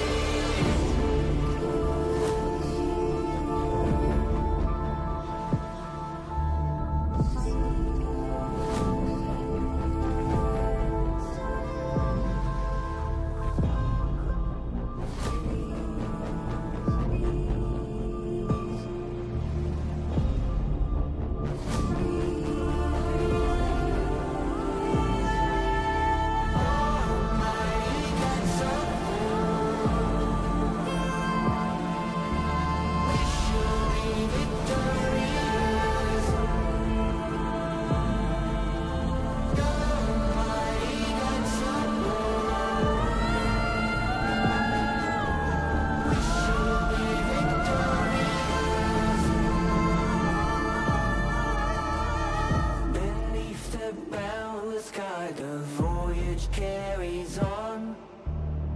The dragons of the north, history untold.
On one side of the equation, another former world champion in our feature match area this round, Michael Hamilton, talking about Oscilio. On the other side of the party, a deck I haven't seen anyone really talking about in the wake of Compendium of Who's Wraith. that? Prism, Awakener of Soul. How do you feel about Prism right now?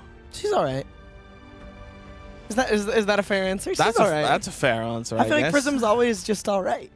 I mean, Worlds, everyone was talking about Prism's the secret deck. She's busted. She's coming. She top 8'd. She was all right. Thought she was all right. I think she's all right. I feel like a lot of decks top 8'd that event, and she's all right. Prism confirmed to be all right. She's We'll have to right. see whether or not Leo Shea agrees with you, staring down Michael Hamilton on the other side of the table. Before that, though, I had a chance to waffle about some of my favorite cards from Compendium of Wraith. I wanted you to do the same thing. You fancy telling me a little bit about some of your top hitters from the new set? Absolutely. I'm really stoked. I feel like there was kind of a question about like, are my favorite cards for Sage or my favorite cards for CC? And the answer is all of them are for both, which I really quite like about them. Sigil of Sylphidae, I managed to open the last Marvel I needed yesterday playing some side events, which was really exciting. I love this card. This is it takes some hoops, but it's like a blue 3-block, 0 for 2, Runeblade non-attack with Go again. This is an absolute house in Viscerai in Silver Age. I adore this card. Especially when you are stacking Rune Chance and you get to banish auras, get a little chip damage in. Sure. Beautiful, gorgeous card. Also strikes me, along with the other aura themes, as like maybe a bit of a plant for a future Runeblade, which I think is cool and exciting. Yeah. And Sigil of Grave Spawning got a marble too, Yeah, right? And I yeah. gotta be a little curious as to why that might be. Sigil so. Runeblade. Maybe. Sigil Runeblade.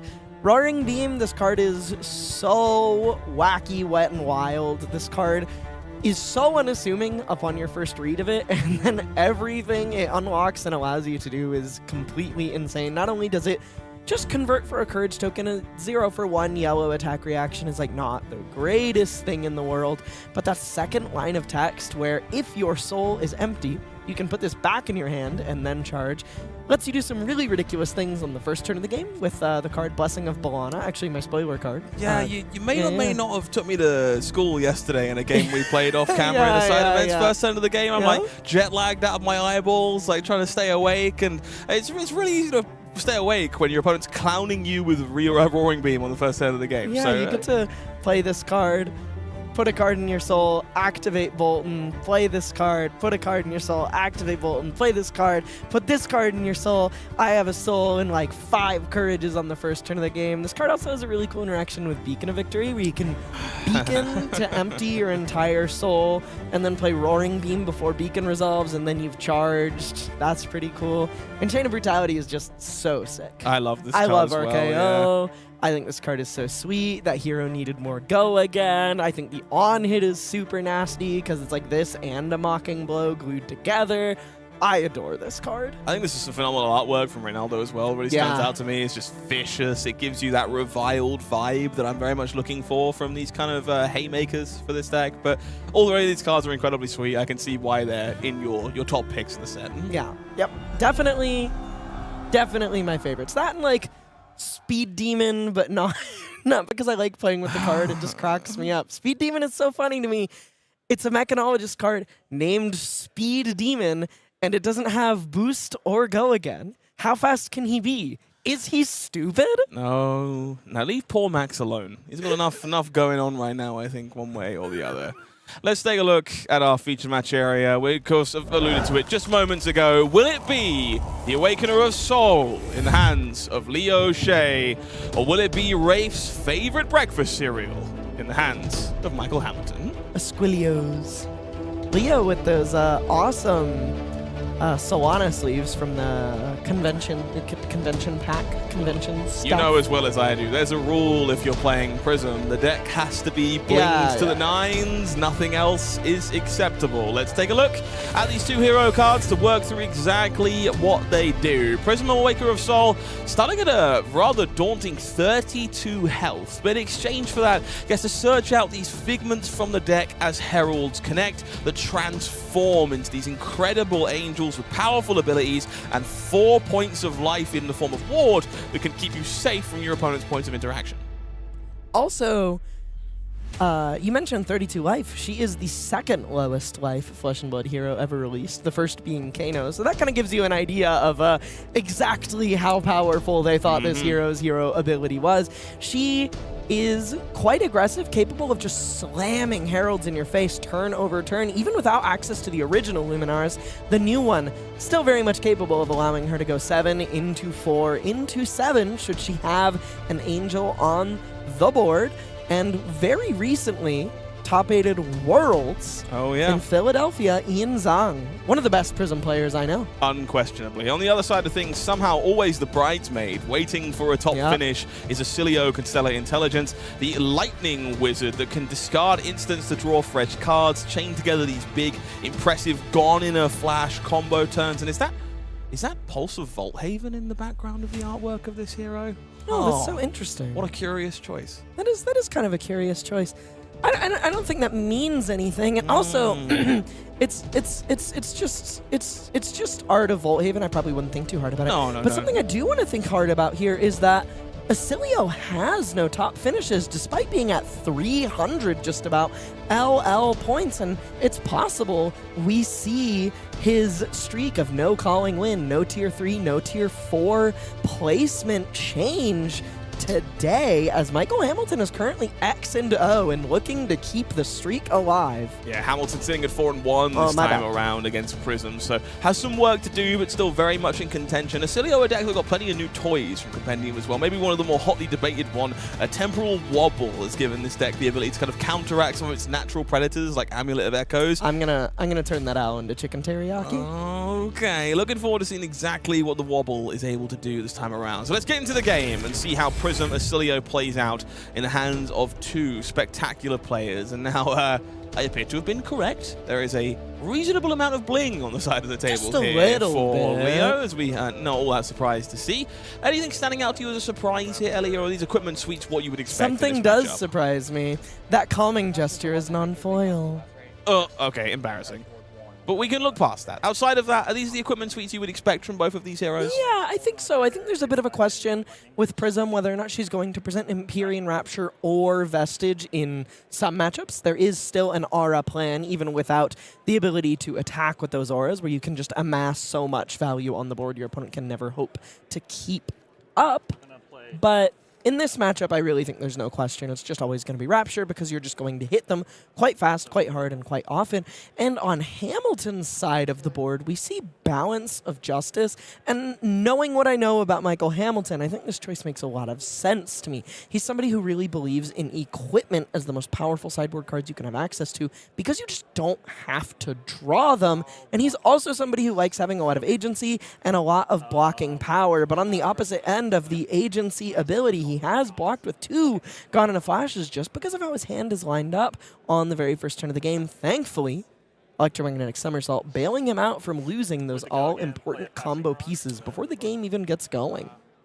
My heart was in my mouth for a moment there, with 2 Gone in a Flash having to be deployed on defense incredibly early. But starting to see why Michael thinks this is the best deck in the format. If Gone in a Flash is always in your opening hand, it's a pretty good one, not going to lie. So we're going to see one of those Gone in a Flash filtered through Volzar. No need for 2 of those in this scenario, but pretty eager to keep hold of one of them. Wants an extra look at a bonus card. So we're seeing Embodiment of Lightning, Blink, and I believe Etchings of Arcana as the final card in the hand here for Michael, heading into that first turn. It was Passing Mirage, the follow-up for Leo Shea. Not a bad start on the first turn of the game, honestly. Well, Passing Mirage is actually a little bit interesting here, because while it is meaningful that this is quite hard for Oscilio to get off the board without something like Blink, and even if he does have Blink, something like Gone in a Flash's effect won't resolve, so it would trade for that card. I don't think Oscilio plays basically any poppers, so I'm not sure this card will ever have text. Every now and then you see Command and Conquer, some Look Toughs, these kind of cards, but I guess they're like hotly contested sideboard spaces. I think if you want to respect Prism, you give up percentages into other people. So we'll have to wait and see if Michael thought Prism was a serious threat this weekend and whether or not those arrive. But as things stand, we're going to see Passing Mirage struggling one way or the other. So very, very excited to see how this one is going to play out. And whether or not he kills this Passing Mirage may give us a fair bit of information on whether or not he has chosen to respect this matchup by including poppers into his deck. So one of the biggest things to note here with Passing Mirage is the best popper Oscilio tends to play is Burn Bear. It's a card that's obviously very good at taking away Phantasm.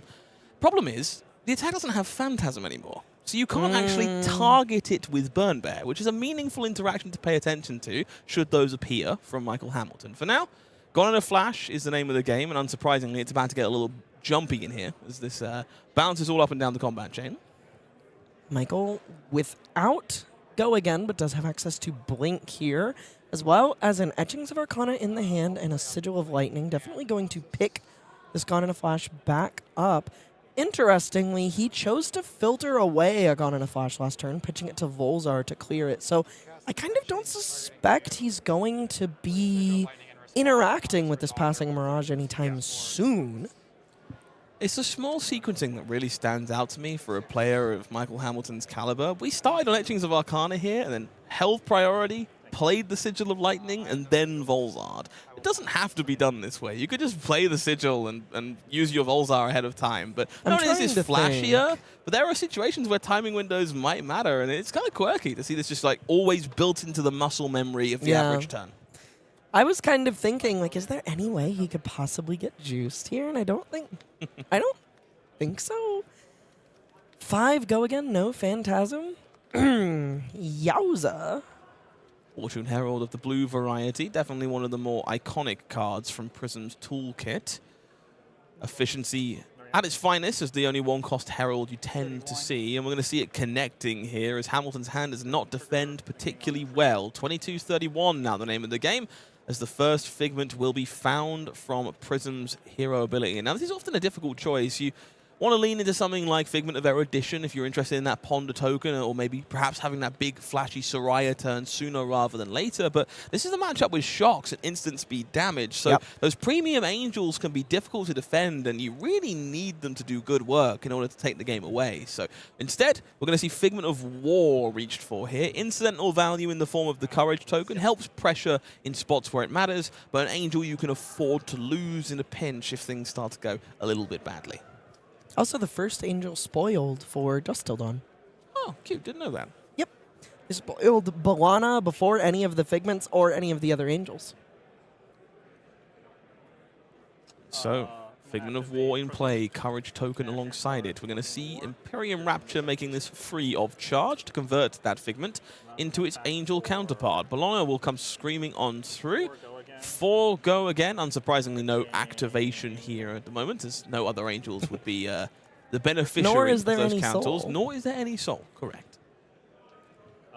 Still 4 go again for 1 card. Definitely hard to complain about. See the hand here for Leo is another Herald of Triumph and a yellow Angelic Wrath to potentially circumvent any trickery that might be awaiting that Herald in the hand of Michael Hamilton. On that side of things, we see Gone in a Flash and multiple Sigils that have... his hand has a block value of 3. The best kind of hand in Flesh and Blood. But can I see Michael sheepishly reaching for Lightning Greaves there? Was debating if this is the time to pull the trigger and just do the thing. But this hand, although full of instants, those instants aren't particularly exciting ones. Yeah, and it's interesting that he also lacks any extra cards, any sort of setup. There's no Channel Lightning Valley, there's no Sigil of Brilliance, and he hasn't done any filtering yet on this turn, which I believe we're about to see change with an Oscilio activation. But I'm definitely curious to see how this turn ebbs and flows. The shock is a pretty good thing to find. We may now see those Lightning Greaves blocked with, but I'm also quite curious about, I believe he arsenaled Gone in a Flash. He pitched 1 turn 0, and I think he's holding the 3rd in his hand right now. So Gone in a Flash is coming up early and often. Could be Gone in a Flash. Michael now has a point of deliberation. As you say, that consigned to Cosmos Shock, pretty significant pickup in allowing Volzar to do damage at the end of a big Gone in a Flash chain. Does mean we're reaching for Lightning Greaves now. Just 1 point of block here. That's for blocks. Reaction. So, any reactions coming on through?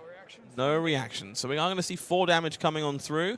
Prism will trigger again. It's for better or worse, not a once per turn effect. And so another Figment will be found. But I think this might be the biggest possible indicator to green light that we could have for Michael Hamilton. Greaves the only point of defense. Okay, sorry, my bad. Yeah, this should be gone. Time to Both open. players clarifying that there was a missed Courage trigger there, and Michael is just like, it wouldn't have changed my blocks as he looks down at a hand of 3 instants. Guess I was taking that one anyway. So Leo debating which Figment is the correct choice here once again. Card is still in hand here, so the Ponder token would be slightly wasted, but often looking at Figment of Protection in a spot like this, those Spectral Shields very important when your opponent decides to block with Lightning Greaves and keep 5 cards available. So wouldn't surprise me, but no, we're just going to find ourselves going with Figment of Judgment. And this is another reasonable choice. It's just very replaceable. It's arguably the most irrelevant Figment in a matchup like this. And so you're going to convert to 4 ward always, and you're pretty happy and often going to see it just disappear. Hard to complain about gaining 4 life. Couldn't agree more. Arsenaling the Angelic Wrath makes a lot of sense to me. Card is going to be more useful in a future turn where Michael may try to block something out, but I'm also unsure if Oscilio is ever going to block out a Herald without popping it. And so, Sigil of Lightning will break. Embodiment of Lightning will line up with this Gone in a Flash from the Arsenal to start the turn. It's 4 go again with all the questions remaining when you don't know the context of Michael Hamilton's hand. For Leo Shea, unsurprisingly, it's a pile of heralds on the other side of things. Judgment, Triumph. And we're going to see the Halo of Illumination being reached for here in response. Perhaps planning on going and getting Figment of Triumph on this turn. Shrinking to down. neuter a little bit of that offensive value, but Hamilton has not yet committed his Lightning Greaves, so it's possible this could be a bit of a misstep if he's going to get that Figment. So Hamilton confirms Empyrean Rapture only active on Prism's turn, and therefore would require an extra card to be pitched in order to convert one of these angels into 4 points of ward. But as you correctly identified, Elly, Figment of Triumph is going to be the choice here. Gone in a Flash shrinking down to 3. Very impactful if this is the turn that Michael chooses to pull the trigger, but choosing to do so before those Greaves are expended, definitely a little bit risky. Yeah, seems like Hamilton kind of gets the agency here to simply not cash in the Greaves, especially since this Gone in a Flash just already has Go Again. Curious to see how Leo intends to navigate the rest of this turn. So reaches for another Herald of Triumph on defense. We'll be blocking for 3. Oh, pass reactions go to I imagine he's probably going to play an instant here and pick Gone in a Flash back. Old Knocker activated. Oh, he's still committing We'll it, my see bad. The Lightning Greaves reached for. So Hamilton believes this is still good enough to make the most of this big flashy turn. And we'll fight through the Figment of Triumph nonetheless. Sigil of Aether deployed to bounce the Gone in a Flash. 2 action points available courtesy of Embodiment of Lightning into the extra point being gained from the Lightning Greaves from playing an instant. And we will see Gone in a Flash continue to do its thing. 3 points. No Go Again currently, but an extra action point in the bank does mean this turn is far from over. Another Red Herald forced to play defense here, trying to keep Bologna nice and safe. Sigil of Conductivity jumps on in, makes the Gone in a Flash bounce around just a little bit more. Gone in a Flash coming on through. It's 4 on Volzar and 1 action point remaining currently. This 1 action point does mean that he gets to fire off the big ol' shock on this turn and then still follow up with another attack for 4, but he only has 2 cards left to work with, and Leo hasn't taken any damage on this turn whatsoever, which means that this is maybe not the most impactful Lightning Greaves turn he possibly could have found. Curious if maybe he just doesn't value the Greaves turn as much as possible. Cast shock targeting you. So Volzar will turbocharge this consigned to Cosmos. Now we see the Angel out of the way. A Figment of War going to the yard courtesy of the Gone in a Flash hit means this arcane damage is perfectly ripe to rip through and bring Leo Shea down to 16. But as you allude to, Elly, all in all, not the most impressive Gone in a Flash turn I've ever seen. A difficult choice from Hamilton here to fire the clip this early. Lost a solid 4 value here, thanks to that Figment of Triumph. I guess 3 since Ward 4 was Ward 4 either way. But definitely not the position you want to be cashing in your Lightning Greaves in. But if there is anything to be excited about from this point forward in this game, it is to watch one of the best freaking Flesh and Blood players in the entire world navigate an Oscilio game post-combo with his opponent still at 16 life. So it is simply a passive priority for Leo. Did expend the whole hand, activating Halo and blocking with multiple cards last turn. And so we'll move back into the turn for Michael Hamilton. We start with a Sigil of Aether trigger. This is a lovely little trick. Going to target himself this time around. Yep. Eats Sigil of Conductivity and creates that Embodiment of Lightning to get the engine started. Gives him Go Again for Gone in a Flash. It will deny him his own amp on the Sigil of Aether, since no arcane damage was dealt this way. But does give him Gone in a Flash with Go Again, so take the good with the bad a little bit. Gone in a Flash continues to hip-hop around the combat chain, arsenal in hand for Michael Hamilton. As this game continues post-Lightning Greaves. It's 4 Go Again for now. We do see Mind Warp, Sigil of Lightning, Blink, and Lightning Press in the hand here for Hamilton. So plenty of options. Worth knowing Lightning Press, not exactly a combo we've got in the Flash. Still worth 4. Mm-hmm. Still worth 4. On the other side of things, Leo looking at a hand that contains another blue aura, another passing mirage. It's Angelic Attendant, Wartune Herald, and Herald of Triumph here. Seems pretty content to continue playing defense for the moment. 15. Taking 1 down to 15 here.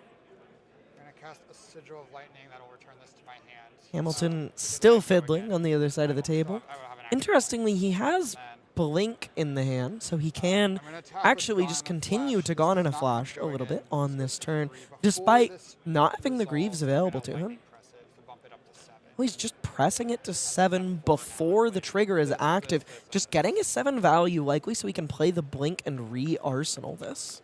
Another little trick that maybe some folks at home aren't familiar with. Gone in a Flash has some tricky timing windows. There is a way for you to sneak this Lightning Press in before it wants to get all jumpy in order to find yourself with the ability to bounce it after 7 points of damage have come through. Of course, Leo not entirely aware where the rest of this turn is going. 4 charges on Volzar already. That's a lot of damage. A big battery slowly charging up with arcane damage. It's rather flavorful indeed. Leo holding on to Angelic Attendant, Passing Mirage, and a Wartune Herald. 8 block available to him in this hand with 7 damage on the board, which is roughly half of his presently remaining life total. So definitely not the most ideal position you want to find yourself in, especially since the cards that block best in your deck are your Heralds, the ones which you kind of need to do the most powerful things. And we know his arsenal is an Angelic Wrath, and has been for a couple turns now. So his arsenal is a bit of a brick now that he's blocked with this Wartune Herald. He's clearly valuing the Angelic Attendant over it, as it will allow him to get some ward on the board. But Mind Warp is going to have something to say about that, coming in for a whopping 7 and promising to rearrange the contents of Leo's hand. So no promise. We can see an Angel flipped over here in order to make this Mind that's Warp true, that's true. not do the shuffle.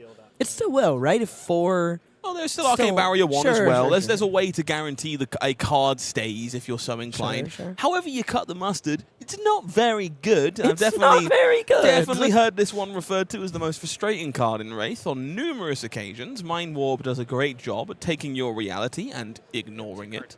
Mind Warping D's. I refuse to engage with that kind of behavior. Looks like we're going to see the Judgment cashed in for forward here, which, as you previously stated, Scott, makes a lot of sense. This card has no text in this matchup, as Oscilio will essentially never be putting anything in the banished zone, but it will look very nice as it protects the president being Prism, and shuffles off to the graveyard, flipped over twice in a matter of seconds. Pass pile. Wow, just the IP1 here with the Wow. Angelic Attendant, with priority being passed. Got to be music to the ears of Michael Hamilton. Looking at a significant life lead, 9 plays 22, but staring rather sheepishly at a hand here that I think is not all that bad, but definitely a puzzle to put together. Blast to Oblivion, looks like another consigned Cosmos Shock. Sigil of Solace and Etchings of Arcana here to work with for Hamilton. Of course, the Gone in a Flash still in the arsenal after all this time.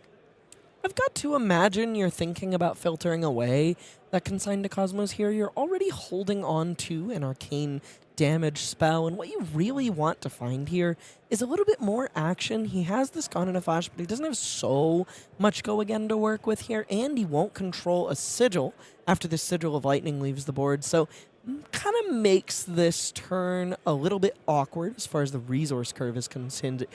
And I also don't necessarily think this Blast to Oblivion is going to get very much done in this hand. So beyond a little bit clunky, he has access to some reasonable value plays available to him. He does have Sigil of Solace in conjunction with Gone in a Flash, but outside of Etchings connecting, it's going to be hard for him to find access to the Sigil he might want to find on this turn.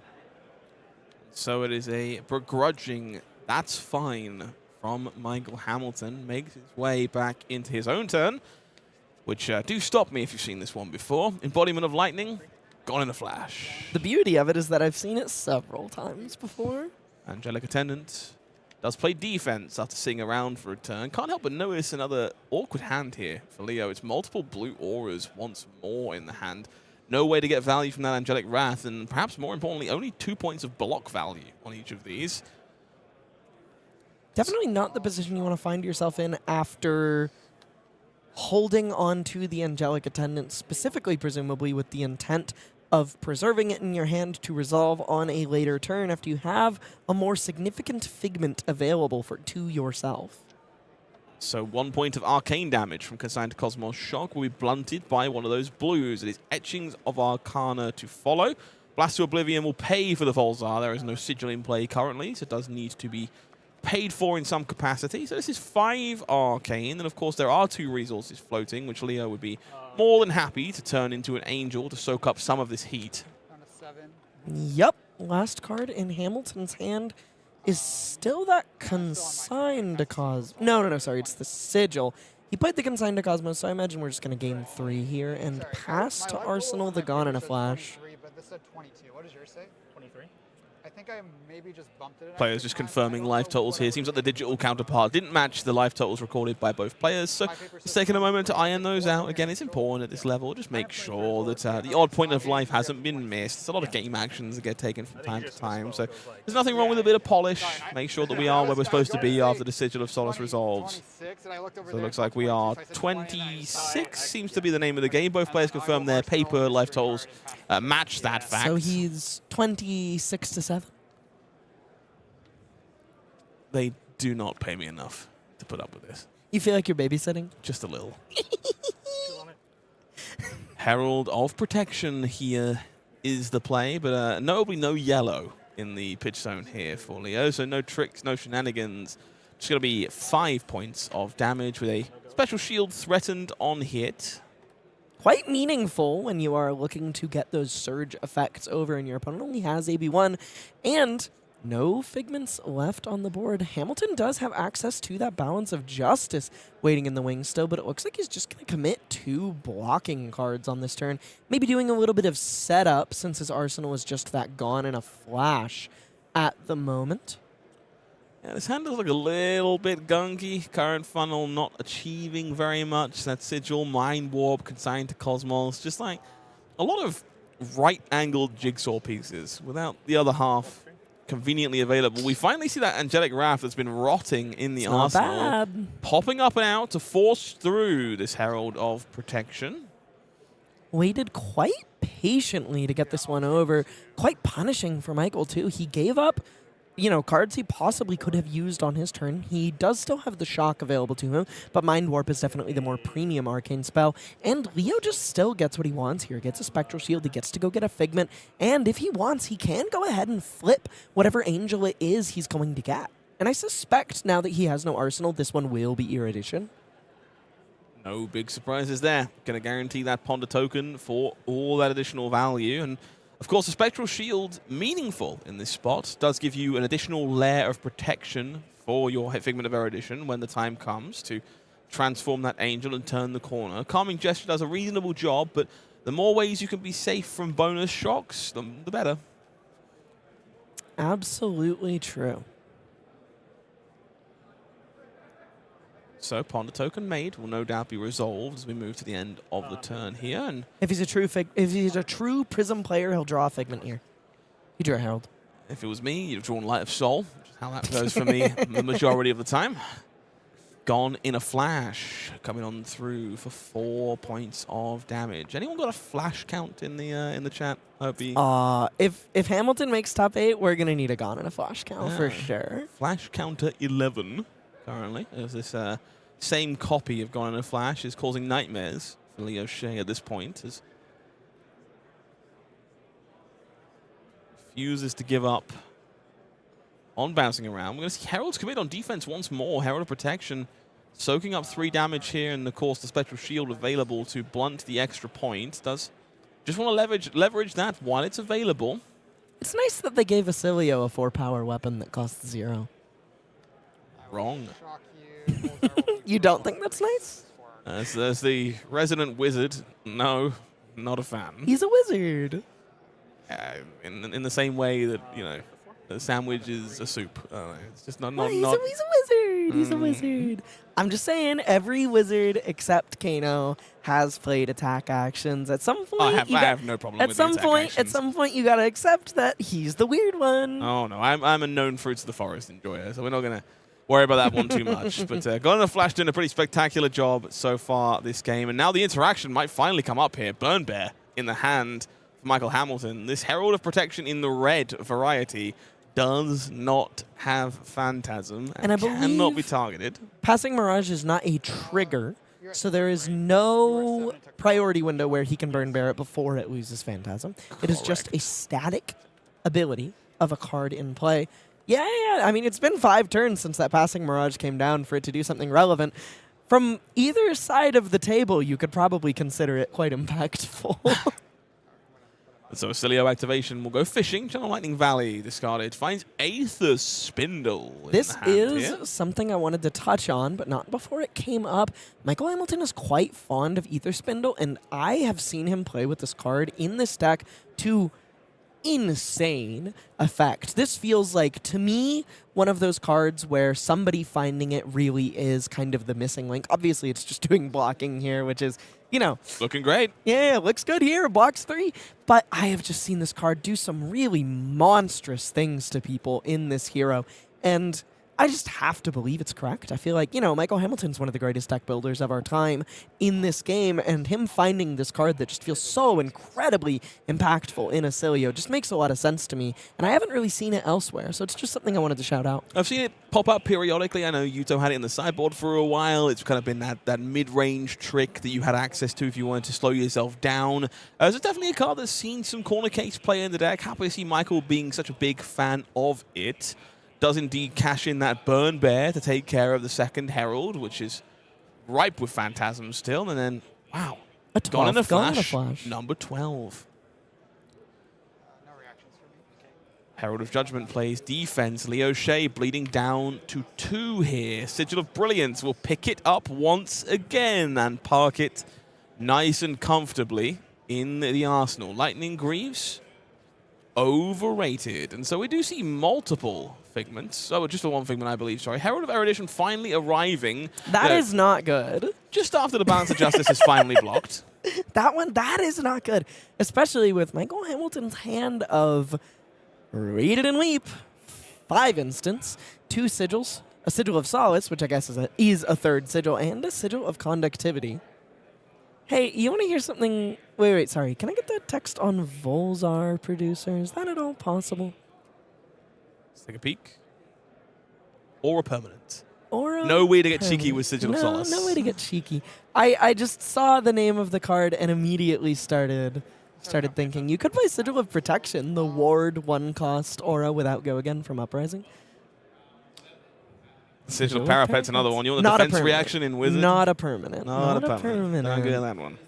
I do love this card though. I don't think it's very good, but it is really fun. So Hamilton here, rightfully in the blender. Herald of Erudition, one of the more iconic cards from Prism's toolkit. Threading to draw 2. Now there is some upside. You will get to draw a card with that Balance of Justice finally. The downside, you got hit by a Herald of, which is not the best if it's Erudition. I also kind of suspect that not only is this turn going to hurt a fair bit, I think Leo might end up drawing 4 cards on this turn thanks to that Herald, or a Figment of Erudition, rather, that has been waiting on the board for quite some time, and he has found a Angelic Attendant off the draw there, which is going to let him do some pretty insanely powerful stuff, getting a double flip on this turn. Hamilton cracking the bodge to draw. So Hamilton responding to the trigger to make a Spectral Shield here. So he's fishing, I think, to find the shock, find the sneaky kill to steal the game away before the extra protection is there. At the very worst, take away an Angel. Found it, in a sense. He has found a copy of Comet Storm Shock. It's a little bit tough to try and really go for the kill right now, when Yes, too many figments, unfortunately. Prism, Prism is just already, Prism is online, Rapture is up. The flip is pretty easy here, and I think Leo's going to make this pretty hard to go for the instant speed kill for Hamilton here if he leads with the Angelic Attendant as opposed to activating Prism first. A trap he might not know he may step in, depending on how he chooses to sequence this turn, as both are costless to him. I think this is incredibly interesting as to which of these figments do you flip first. Obviously, you kind of want to flip the Erudition to see more cards, to try and figure out what the turn can have happen. But if you do, and Hamilton is able to sneak a shock through with enough damage to rip your action point away by killing your Angel, denying you the card draw, suddenly all these bonus tools you gave yourself access to this turn don't do anything. And so this is surprisingly risky to kind of go for the play that is exactly what you want to be doing. It's Prism. This Angelic Attendant leading is very good for Leo. It makes it a lot harder for Hamilton to respond to a potential Prism activation. Well sequenced by our Prism player on the other side of the table. Though I do think it's possible the ship sailed on killing Leo the moment that Spectral Shield hit the table.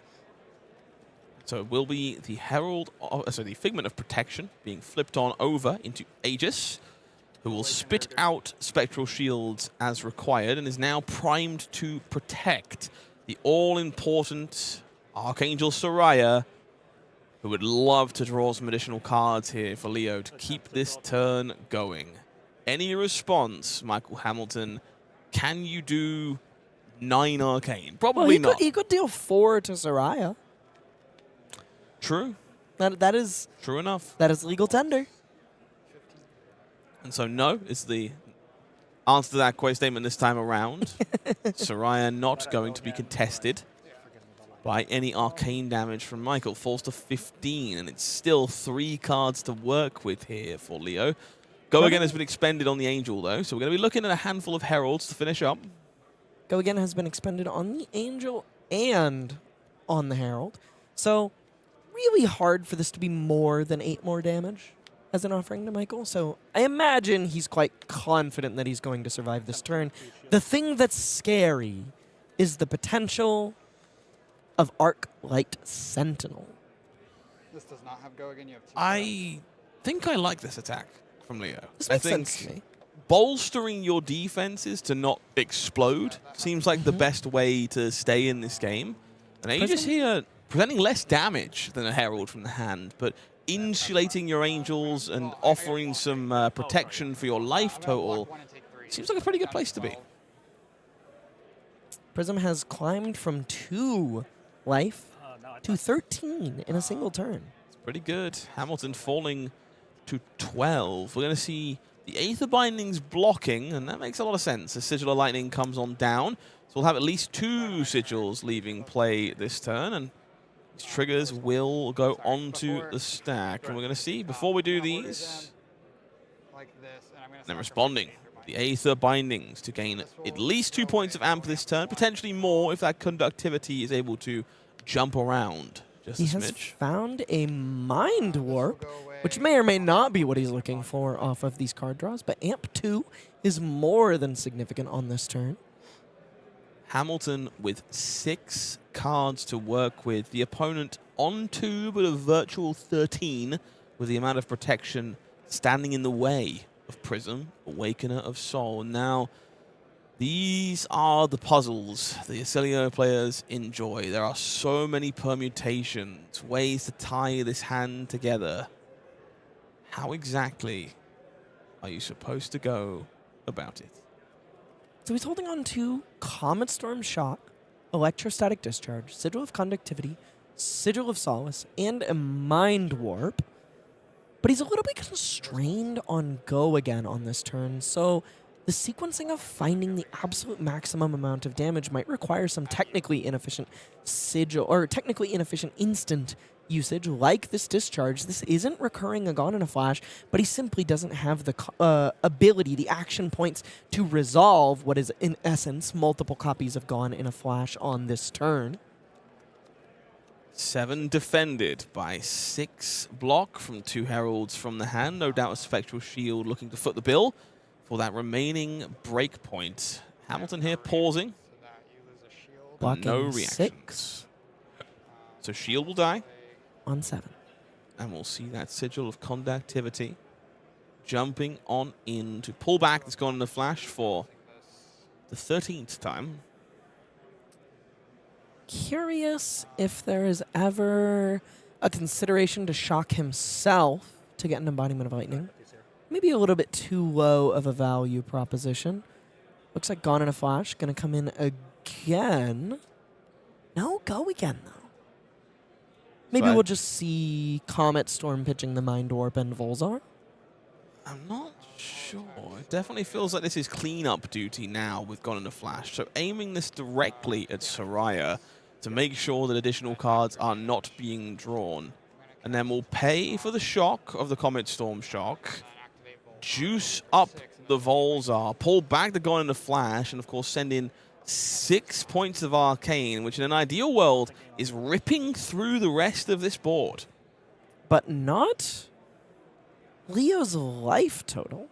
But wait, we have 2 amp here from Oh, Aether there Bindings is also... too. Yeah. I didn't necessarily consider the amp. This is lethal presented. 8 because of this. These 8 points of Arcane, and so alone, the board is not enough. Leo cannot keep 2 cards here and must rely on Calming Gesture to pay the bill on just a little bit of this. Impressive sequencing from Michael Hamilton, who may have to take that copy of Gone in a Flash and frame it after this one. It's possible. It's distinctly possible.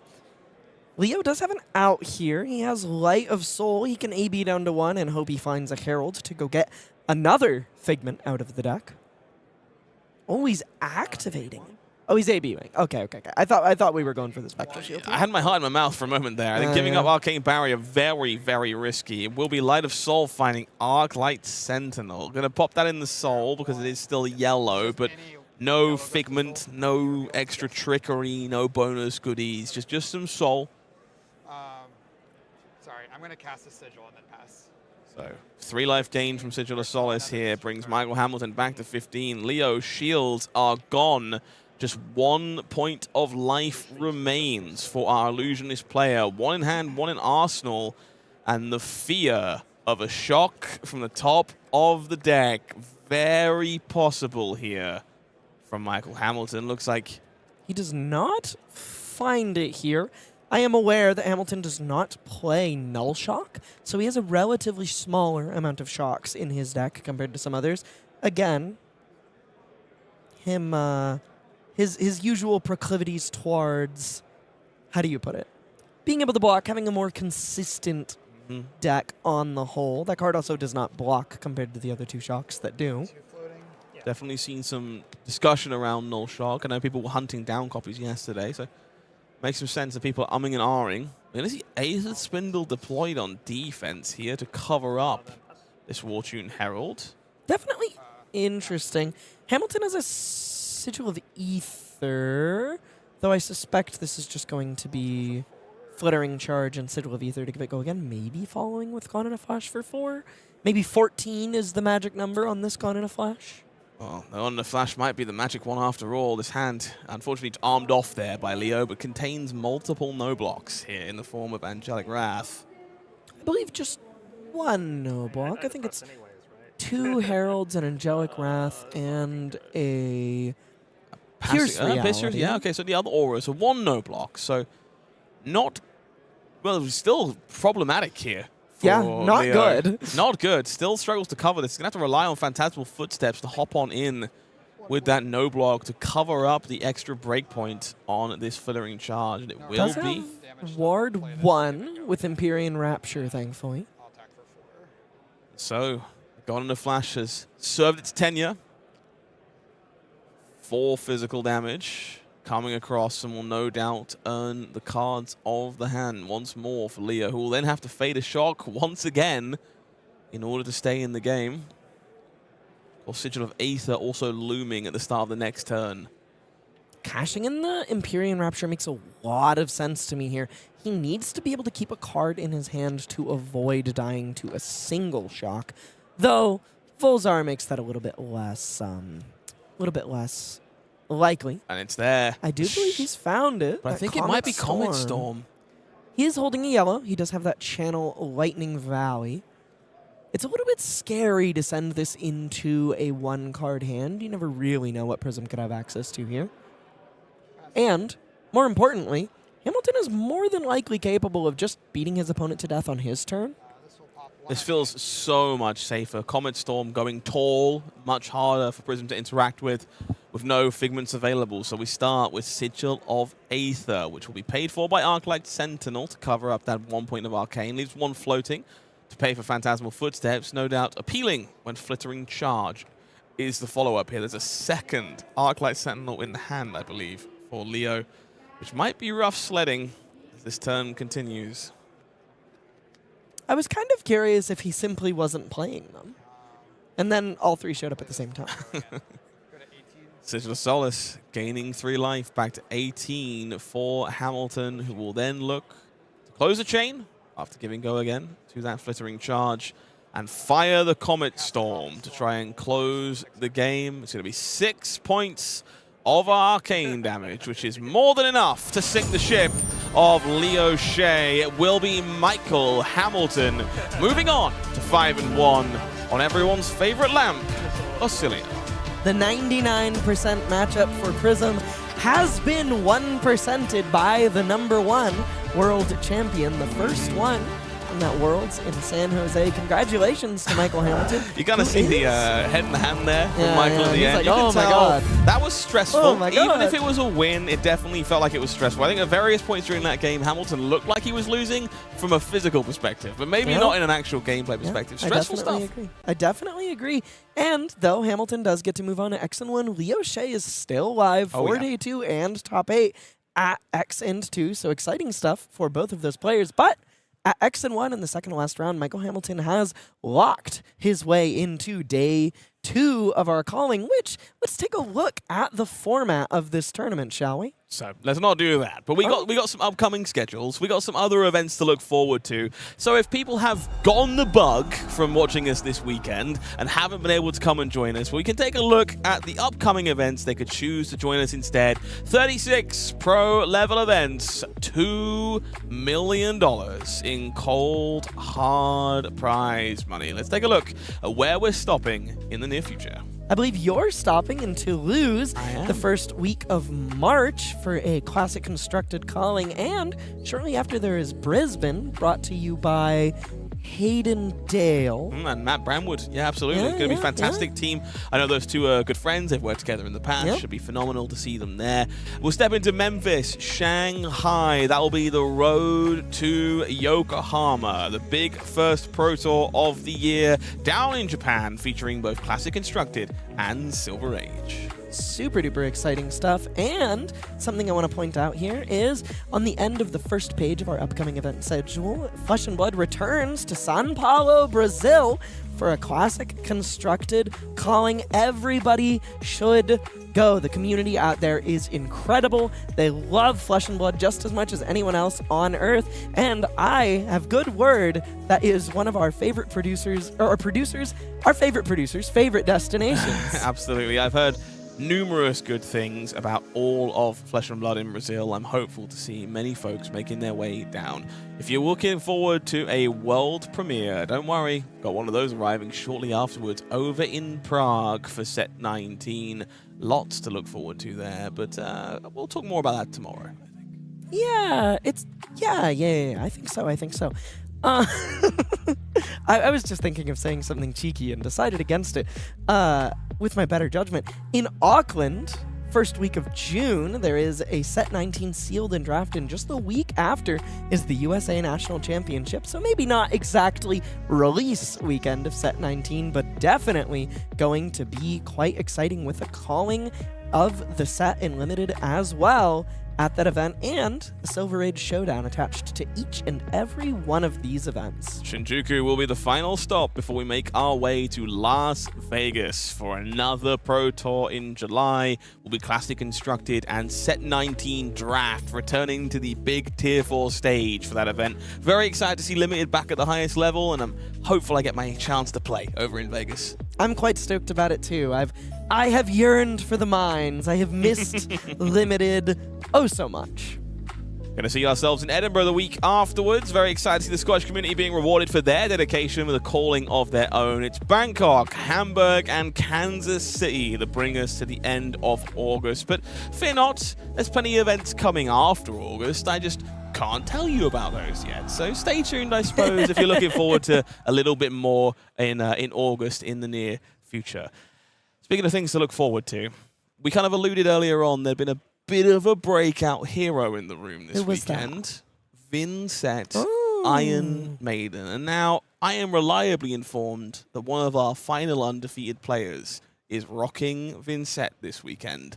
And so it would be a little criminal not to get them on camera, in my opinion. If you want some more Shadow Runeblade, don't go anywhere.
Folks, I am feeling rather vindicated right now. Vindicated! And that's the word we're going to go. Hey, yo! Vincent, Iron Maiden, the deck that I am a huge fan of, has felt like a bit of an underdog, needed just a little more to get over the line. Well, maybe Compendium of Wraith was the little bit more, because we're looking at June this round. And I had the pleasure of meeting June yesterday in a small Super Armory side event where I was very jet-lagged, but wanted to meet some folks and shake some hands. And I died horribly. Like, don't get me wrong, I drew the old double burn bear hand where you get to IP3 and like struggle and the rest of it. But it's a matchup that I'm like pretty comfortable in. I've played a good number. I was like, I feel good. Vincent's fantastic. Not close. Wiped the floor with me and made me reassess like so many of my priorities in that matchup. June is sitting at 6-0. She's doing a phenomenal job on this one, and I cannot wait to see if she is able to end this day undefeated. There is one rather large hurdle in the way, though. What's that? One of my caster picks, the current leader of the Player of the Year race. One of the best players in the world. And Arachne Marionette in the hands of Jacob Clements. Is that matchup bad for Vincent? I have no idea. What do you think? I don't know. Never played it? Never Okay, played it. well, expert analysis is always from the booth. I'm not going to lie to you. No. I wouldn't lie to you. But I think that's such an incredible testament to not only the revolution of this format, as Compendium of Wraith change things and shakes things up, but also the decks that have become viable. Like, I think Pro Tour testing so much we better. haven't had a reason to jam into Vincent prior to now. Like, the only times I've played that deck have been in my casual downtime because I like Shadow, which is not the biggest appeal for figuring out the intricacies of matchups like Arachne Marionette. She had a bit of a moment around Pro Tour London. I think there was a real angle for her to prey on Aurora. Yes. I believe Auxilius went very deep in that event with Vincent as well, which was quite impressive. Peter Bedensik at the Calling attached to Calling London, I think, also did quite well. I don't think he top 8'd, but I think he was 11th, top 16. Speaking of doing well, I want to see who else is doing well in the room before we make our way down into this feature match. Let's take a look at the top of the standings. There are 4 6-0s remaining, and one of them kicked my head in yesterday, and the other 2 are my caster picks. Chu doing a phenomenal job there on Arachne Huntsman at 6-0. Connor Bryant deserves all the praise as well. Fantastic showing on Dash.io this weekend, which I think has slid under the radar just a little bit. Yeah, he also did quite well, I believe, at Calling Kansas City on Connor Bryant, where he made top 4, put against an Oscilio. Also, in our 5-1s, we have Eugene, the People's Champion, who was on stream earlier today. Excellent, won 5th place on Rhinar. Jimmy Nero DeMeo, one of my caster picks, at 5-1. Pretty exciting stuff to see all the way down. Hamilton there in 13th after winning last round on stream, and Michael Foulkes just below him in 14th place on that Scar for a Scar. I was going to say Briar Verdance, but it's really not. It's That's really Scar for not. a Scar. It's Scar for a Scar Verdance. No, I can't. There are 3 Vincent in the top 20 here. This hero is making a scorching run for this event here in Montreal. But not the only story. We have a Puffin in 9th. We have an RKO in 20th. There is a Rhinar, a Huntsman, a Dasher. There are so many untold stories here. I look at this first slide and nothing feels certain, which is incredible heading into the second day of competition. The only thing that feels certain to me is, wow, there's a lot of Arachne Marionette in the room. But none on this page, actually. There certainly is, but there's even there's more two. variety here. 22nd Volda in the hands of Kai. Naib Movasir on Phi. Timothy Chow on Jarl. Dorinthia sitting there in 27th, having a good run as well. Don't get me wrong, what you say is correct. There's some Verdance, there's a lot of Verdance here. There's a lot of Verdance, a lot of Arachne Marionette kind of smoke screens throughout. But there's incredible variety across the board. I totally agree. Also, quite a few Canadian heavy hitters. Obviously, it's a Canadian calling, but Nicholas Jamoul has had some great placements in the past. Braden Pritchard, fantastic wizard player from Ontario. Adam Filipchuk was so concerned about qualifying for the Pro Tour, for this Nationals upcoming, for this next Canadian Nationals, that he flew from I believe, Calgary to Vancouver just to Ooh. play in our Pro Quest, where he did end up taking the whole event down. So on Syndra, I believe. Pretty exciting. That's some confidence. Yeah, yeah. I'll give you that, one way or the other. Yeah. Or he simply didn't have enough events to play. Riptide in 37th place there as well. Oh, Still alive baby. as well in the hands of our featured player. Exciting stuff all around. Classic constructed, looking spectacular. But right now, there is only one thing I want to watch, and it's Vincent Arachne Marionette. Let's make our way down into the feature match area for the biggest game of the day. It's going to be June Lekstutis on Vinnset against the infamous Jacob Clements and his possibly more infamous Moist Critical hat on Arachne Marionette. Well, that's what that is. I never knew what that hat was. I assumed it was like a hockey team or something. Sure. Or I guess like rugby because you're from England. Let's take a look at those heroes one more time. We had the pleasure of bumping into Vincent a little bit earlier. At the start of each turn, you will banish a card from your hand. If you do, you can make a rune chant token. Those rune chants will be required to fuel your powerful rune gates, playing the attacks out from the banish zone. Of course, every time you play a shadow non-attack action, you can pay a life. If you do, the next rune chant is unpreventable, lets you force through damage in those most important spots. And both of these heroes are somewhat disruptive, but I think Arachne Marionette falls a little bit by the wayside, specifically because of the nature of its disruption in this matchup, where it forces the opponent to banish cards from the hand, which Vincent can take full and glad advantage of, both by putting cards she intends to play immediately, like Karl there, or by simply using it to stack up powerful turns to fire back against the Chaos Assassin. So I'm very curious to see the way this shakes out as we get into the actual game, but I do have to give the edge to Vincent. On the other side of the table, Arachne Marionette stealth attacks when you are marked will be ever so slightly bigger and can gain go again if they manage to connect. At the end of the turn, if the opponent is marked, you will transform into a random agent of chaos with a variety of abilities that might throw a hurdle in the works. Let's make our way down into the game and see how these players choose to navigate those all-important first turns. Now, I'm overjoyed to see that Jacob Clements' equipment remains unsleeved at every Well, why possible would you? You don't have to opportunity. shuffle it. That's a cold foil clave. It makes me sad. And Jacob has begun by asking how many cards June has presented, which may give both players a little bit of insight into how Jacob intends to win this game and how Vincent may be forced to navigate it. But we're talking about fatigue. We're talking about maybe running Vincent out of threat. So it gets a lot harder to do that when Vincent is going first and has drawn 2 Malefic incantations in her very first hand.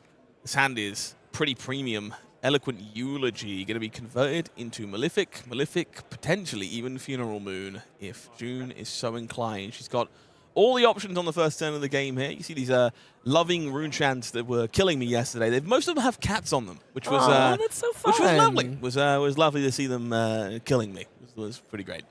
Funeral Moon parked in the arsenal. Now, Jacob Clements appears to be cut from the same cloth, I would say. There are 3 copies of this powerful +4 in the hand. That's a 0 for 4. How could you complain? Well, thankfully, the last card is a Codex of Frailty, and so it can pay for a dagger, which means... That's good.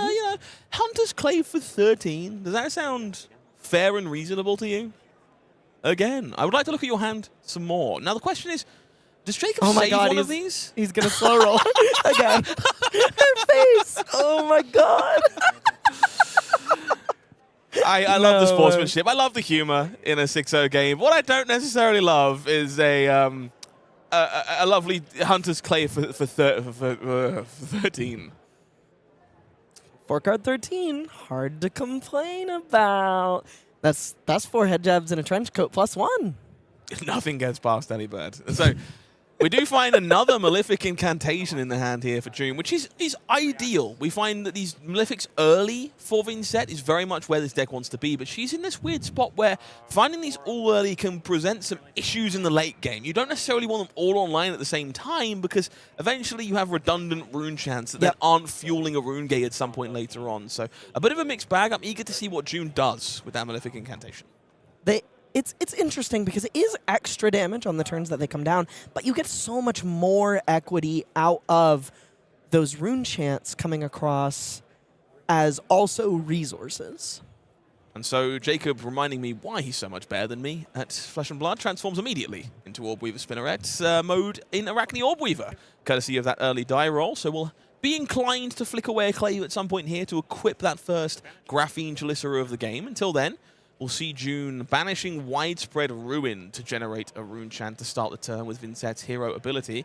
That is Movrian Sky's Malefic Incantation left over. So Malefic extended. We will indeed guarantee those rune chants for now. Will the Movrian Skies follow to make this turn a little bit wider?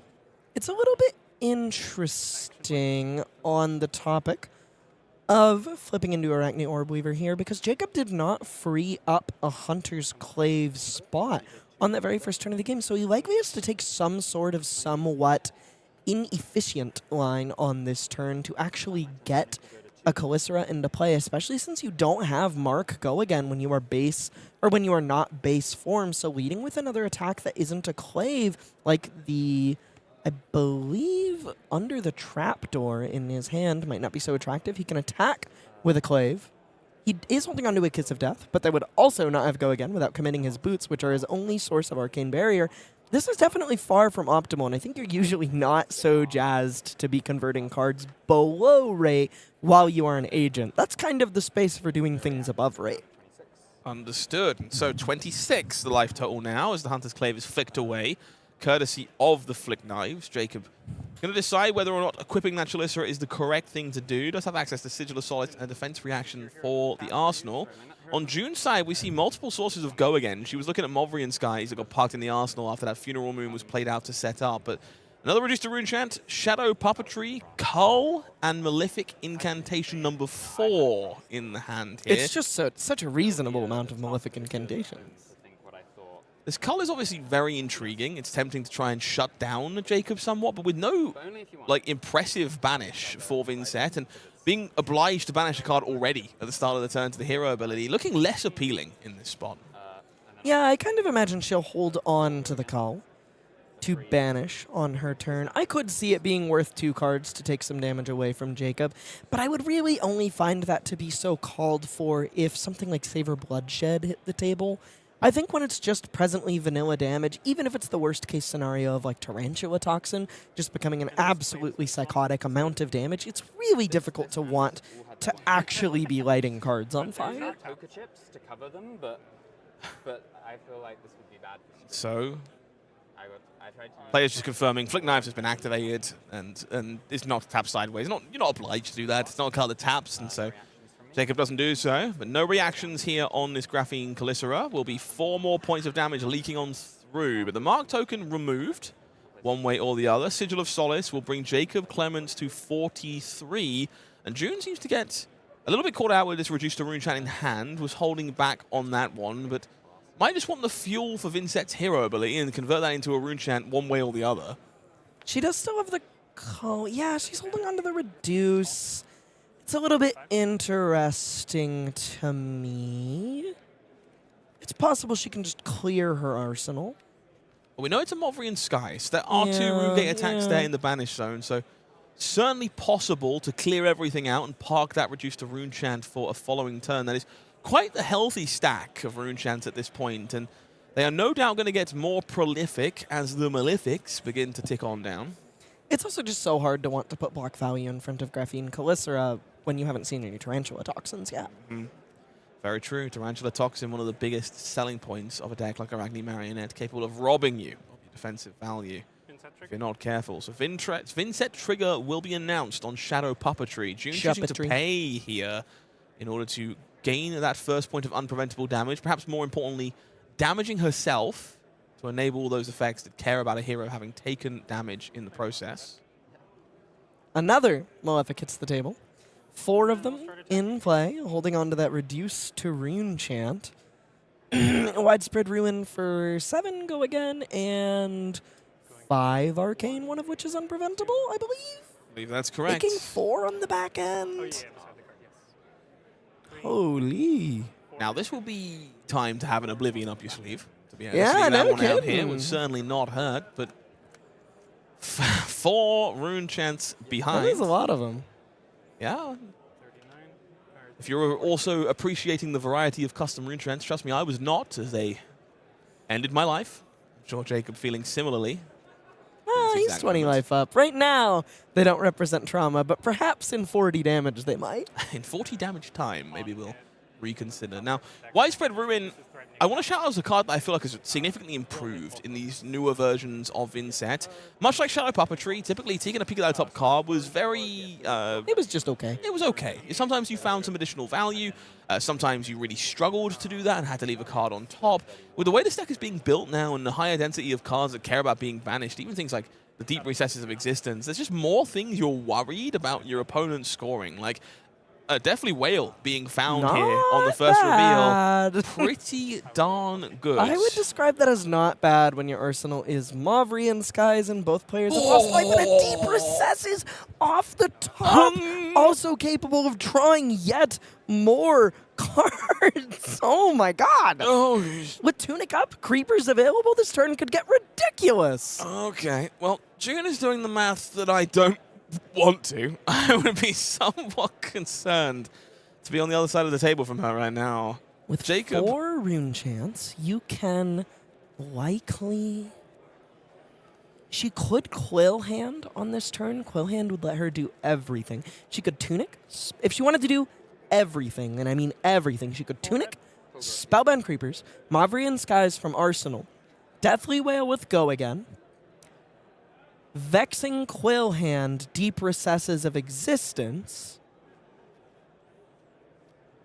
So that would be 1 action point remaining, which you could follow. I guess you couldn't follow it with Eulogy without pitching into Grimoire. This is so interesting with this Deep Recesses of Existence, which doesn't currently have Go Again, to my knowledge. So June either happy to stop or happy to pull some Creepers tricks. I have to wonder if double Cull is of interest to here. You can fire the Cull, banish your reduced to rune chant, keep the arsenal, and then banish the Cull again with Deep Recesses of Existence to cull Jacob Clements some more. This is incredibly impressive from June here. Also banish Funeral Moon and banish Funeral Moon. Wait, you can banish a card to Creepers, the Eulogy. You could also banish a card to Creepers with. This card is so cool. What the hell? Wait, so if you don't Mauvrian Skies and you banish a card like, I don't know, so Shadow Puppetry. You can banish Shadow Puppetry and Creepers the Puppetry. You can't play it. Card doesn't have blood deck. Oh my god, I got so excited. But Funeral Moon does work in theory, but that's no natural Go Again on that one. She could Creepers the Mauve Skies, have essentially 2 action points, as she would have 1. Oh, we're seeing the Grimoire activated with the Reduce. I have so many questions. I don't think I know enough. Okay, so this makes sense to me. This is get the Reduce out so I don't lose it, turn it into a rune chant from my Grimoire, and then Cull, Deep Recesses, banish the Cull again. And both players have lost life, right? Cull you some more. So she gets to banish 2 cards. Well, it's 1 from each. Is it 1 from each yard? One from each yard. 1 from each yard. Well, that might matter. There are cards like Leave No Witnesses, Codex Targets, and things. Death. Absolutely, Kiss of Death. And I'm gonna No, totally. finish this face down right there. And then Enclave. getting Wait. the Clave. So the Hunter's Clave is gone. I think some amount of our takeaway is that nobody in this booth is smart enough to play this deck, but we all want to be. We banish Widespread Ruin. The resources available to Creepers the Mauvrian Skies. Scott, I'm beginning to see why you got your ass kicked. I got clapped. You have no idea how bad I felt, and I no longer feel any semblance of bad. June is incredible at Vincent and makes me want to be incredible at Vincent. Good lord. Here comes Deathly Wail online. Has Go Again. Likely to be followed by a Widespread Ruin. She vanished off the Deep Recesses. Rune Blade is back. Wow. I know they pay me for words, but I ain't got them. Sometimes the best word you can have is whoa. Various noises. This is spectacular. Deathly Wail 4 go again on hit. Make you miserable from these Yeah. Mothrian Skies rune chants. On hit 3 damage.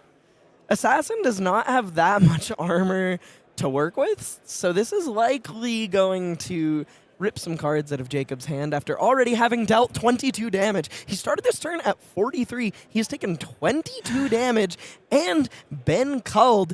And June But is wait. really far from done because not this definitely done. was going to make 2 more rune chants. Ay, ay, ay. Wow. I need to go find some Marvel Mothrian Skies. That's true. That's true.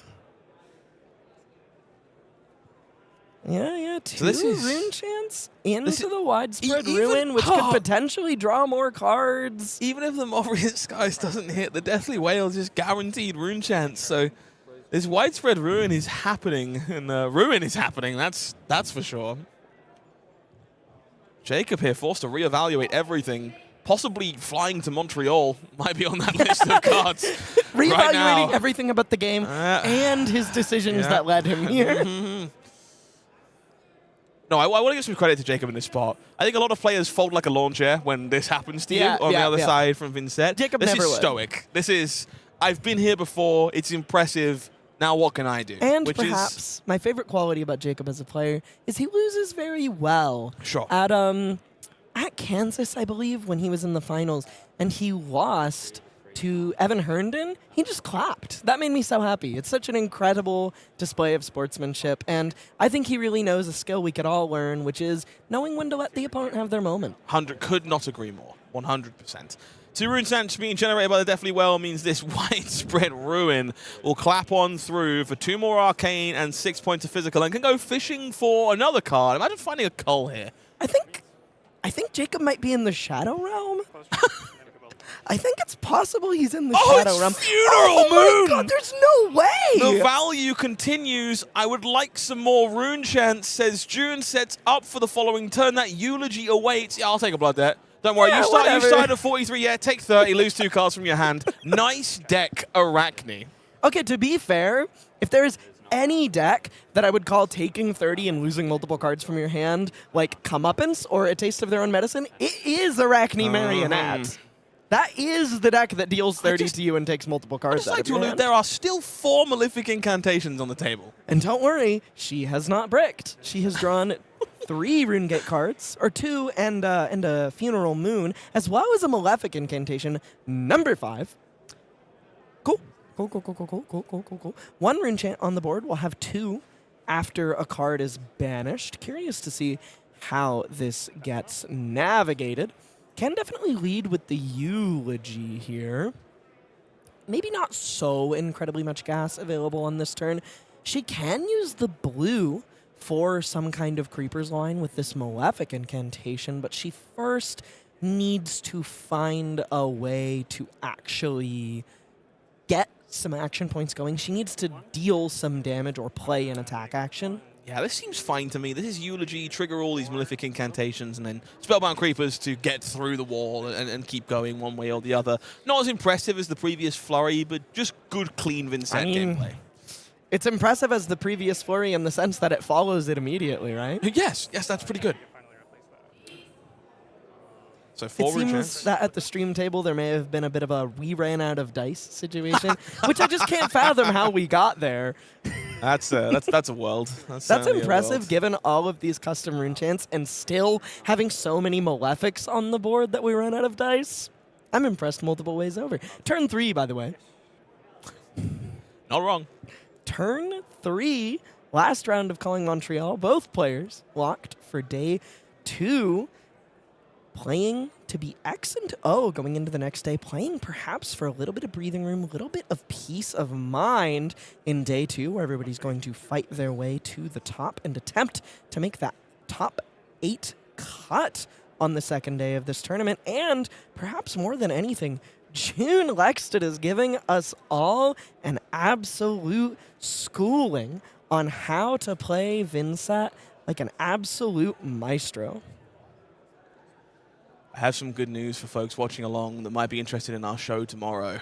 Tao Tao Chu is undefeated. So the on winner of this will Arachne play Huntsman. Arachne Huntsman. So the winner of this in our first round tomorrow will play against Arachne Huntsman on stream. Do we just live in a world where the best decks are Arachne Huntsman and Vincent Iron Maiden? Do we wear our Welcome. pants on our head and our shoes on our mouths? Like, Welcome to Classic Constructed, everybody. What you thought you knew, throw it away. Compendium might be the best set ever? just quick question. That's a question. Well, while we're all freaking out here in the booth, Jacob Clements' brain sits firmly in a blender, trying to figure out what these 3 cards mean in the face of Eloquent Eulogy with no go again. Of course, Spellbound Creepers is the trick, but you have to consider these Succumb to Temptations, these other things that might enable go again without using the shoes. The Creepa Deeps. Clements taking 4 down to 7 and the 2 rune chance. June has dealt arcane damage, so those creepers will stick around, and she gets to use this Eloquence to give Funeral Moon go again. Likely. Well, going to gain an action point, more than likely. But it can already be played as an instant, so no creepers tricksiness required. This struck me as perhaps the slightly greedier line where you go for the Eulogy plus Funeral Moon, where you can get a little bit punished if your opponent blocks out, though she would be capable of creepersing from then on and making use of these rune chants. But it has a way higher ceiling because she doesn't have to put more bind counters on her spellbound creepers, and she certainly won't have to kind of commit any extra resources or cards from hand to activate them, which was the real pain point with that possible line. And since both players have lost life, how about 10 more damage and I'll make 2 rune chants on the back end? Is that okay with you, Scott? Are we sure this isn't Chain? No, This might be Chain. this might we might have found Chain. This is Little 20 bit to of Chain. 2. A little bit of Chain is a treat. Jacob Clements will be forced to play defense in the face of this Deathly Whale, reaches for Mask of Deceit to potentially blind transform, but relying on blocking with multiple cards instead, Lair of the Spider will cover up the rest of this yellow copy of Deathly Whale, and we will see the Creepers to continue the turn. Prolific Incantation coming through will end on a Flail of Agony swing here. That does make sense to me. She gets to close the chain and send across lethal arcane Very true. if she so desires. The question is, are those rune chants better saved for the following turn? It seems like the That is answer the is question. yes. No great equipment blocks to cover this flail easily for Jacob either. It's a very punishing swing. Could block with Flick Knives. Flick Knives is a lot less precious in Arachne Marionette than it is in Syndra, and I know Emad Kashi, one of the best Marionette players I know, says that you should start considering blocking with your Flick Knives somewhere around 20 life, so I'm sure it came up So I'm for not Jacob. sure if June had taken damage prior to this, so I think this flail might have been required to enable the Oh, Deathly interesting. I Whale thought she as had well. paid life on the Funeral Moon, but perhaps she just didn't because 5 rune chance was plenty. Makes some sense. So 2 rune chants made behind, and it is going to be Save a Bloodshed, Kiss of Death as the immediate follow-up here for Jacob Clements. Not a bad 2-card hand is what I would say. June's hand definitely flush with action. Got a Widespread Destruction, a Deep Recesses, an Envelop, and a Deadwood Dirge. Envelop looking like by far the most awkward card in this hand, and perhaps there's a consideration of Face Purgatory here, not to take cards away from Jacob, but rather to recoup a little bit of blocking value while covering this up, since the Hunter's Clave line remains on the table. There's so much backhanded joy in the statement, I don't think I'm dealing 2 arcane when your opponent's at 2. That It's is true. You would be right, I imagine. That is true. Yeah, I'm either not dealing 2 arcane or you are dead. Okay, so we Oh, are that's going to reach for the interesting. Purgatory here. Committing. Oh, because, no, she's not marked, but it would go to 8 if she became marked. So we are going to get that Face Purgatory trigger. She finds Succumb to Temptation off the top, by the way. Hung. Okay. So Jacob here debating, I should say. A flick does indeed go with flicking away the Hunter's Clave. Scores a point of damage, will mark Vincent in the process, and no doubt score a transformation at the end of the turn here. Marchanto. Go to the end of my channel, roll to transform. So let's see what the dice have in store for Britain's breakout star of 2025. Let's see which marionette transformation awaits. on the other side of this turn. It's 1. That's a good one. Okay, Black Widow it will be. Bit tough when you have no clave. Sounds good. Tunic 2. So Tunic to 2. Vincent will start the turn, banishes Deep Recesses of Existence, which I'm going to be honest with you, Elly, should have been on my favorite card slide. It's quickly becoming. I'm thinking so too. Envelop, making the necessary 4th rune chant, giving +3 and enabling 1 life to be paid, essentially putting Jacob at 1. Not essentially, literally doing so. Just the attack has to be sent first. I think Jacob might be counting his lucky stars that there is no go again to speak of at the current moment on this turn. So this is only 9 damage And +4 arcane, one of which is unpreventable, and drawing a card and taking a clave away from Jacob's graveyard. That seems like manageable, right? I'm not okay, Elly. I am. I'm not okay for a completely I'm not different okay. reason. No, I'm. You know, I can't help but shake this feeling that we are watching the debut of a breakout star. Yeah, June we're here. both the player and the deck, Yes, right? both the player and the deck. I was definitely sitting here thinking, man, maybe Arachne is, or maybe Vincent is just crazy now. I think, and I felt this yesterday, but I'll say it again. Like, June felt like one of the best Vincent players I had the pleasure of playing against. Totally. And having watched this game play out on camera has proved it in real Totally. time. And I'm more so than Vincent, which is exciting me plenty. Much like this Karl, which is about to ruin Jacob Clements' life. Yeah, why not? I I don't think he has any cards left, so in the near future, bear I with guess us. it'll ruin his life It- next turn. Yeah, it's guaranteed to be a shadow non-attack to pay for in a pinch. So It's there's true. some ways to make that work. But I have huge admiration for June's play, and I feel like we are watching I the do as well. arrival of someone you should be aware of. There are some structural issues. No. There's 3 rune chants on the board. There are no structural issues with this hand. I lied. And June has a legal rune gate attack and a shadow non-attack to pay, so I think that's just going to be the game. I'm still sitting here dumbfounded at basically the way this entire game has played out. I think this makes me want to play Flesh and Blood like right after this game is over. Okay. Like maybe I can grab Ethan since it's his birthday today, Okay. and we can go play a game of Flesh and Blood. Maybe. I guess. I mean, well, I guess I'll just commentate. I suppose. Machinations of Dominion will provide overpower alongside the unpreventable rune chant. It's more than enough, and that is a commanding performance from June Lekstutis, who is undefeated overnight on Vincent Iron Maiden. Tomorrow, our first round of the day in the 7-0 bracket. Vincent Arachne Huntsman. If you predicted it at the start of the day, you're a liar. Don't lie to me. Maybe somebody who's been, maybe someone who's been like really, really, really hoping for a while and just like hoping every day that it's like the meta is Vincent versus Arachne Huntsman, but I don't think that's what I expected. I thought Kayo or Oscilio was the pick going into this tournament.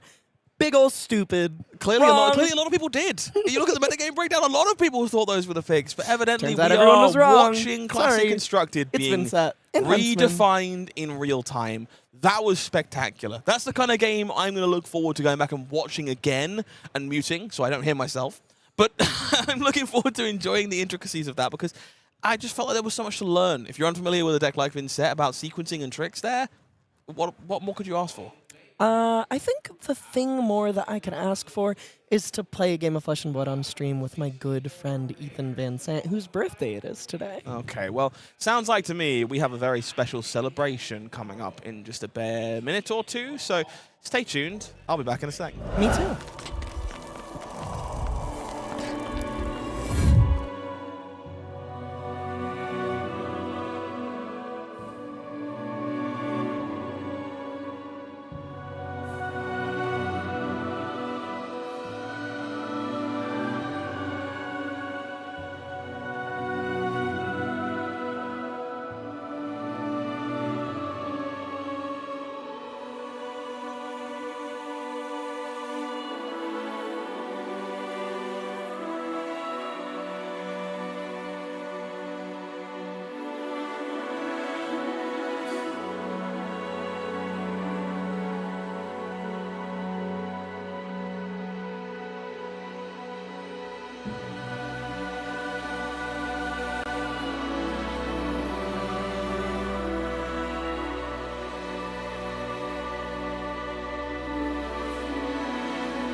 If you have not been paying attention today, you may have missed that it is, in fact, our lovely producer, Ethan Vincent's birthday.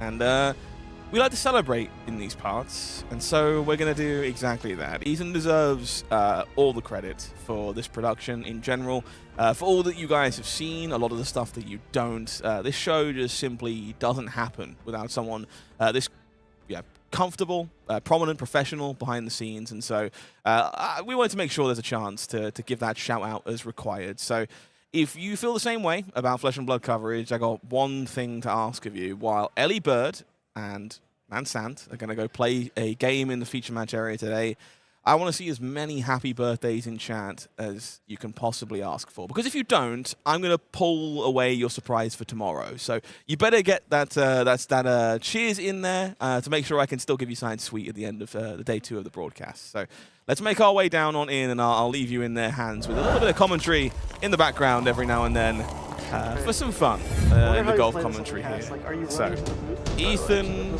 Are you running to the booth? record currently 29. I mean, I think so. years I old. think that's how we have to do it. Elly Bird I leave the booth on the there, other then side, the birthday game. Of course, Boltyn in the hands of Elly. No big surprises there. A matchup that, wow, I wonder. Surely this is Monarch related, right? That couldn't mean anything. Never. Boltyn, Levia. 2 iconic heroes for these players. Happy to see them jamming in Classic Constructed for the very first time this weekend. And again, get those happy birthdays in the chat for me. I want to see the celebrations. I want to see the praise. If you like my party hat, you can talk about that as well. If you're so inclined. We should have a sweet game on our hands. Go for Sorry, it. sorry. Go for it. The tunic die. Good luck, have fun. Good luck, have fun. Ah, lovely. Happy to see them both so Well, cheery after a long That's day. a good one. Oh my god. Oh my god. It's okay. beautiful as well. I love this card. Remember I Cards was... with your soul. Oh, don't do that BS with the new rare as well. I've seen that hit like 7 courage. It ain't right. No, I'm just kidding, I'm just kidding, I'm just kidding, I'm just kidding. No, not 3. like that. Just kidding, just Not kidding. like that. 3 make a courage. 3 make a courage. All right. End of I charge. want to trim this hand.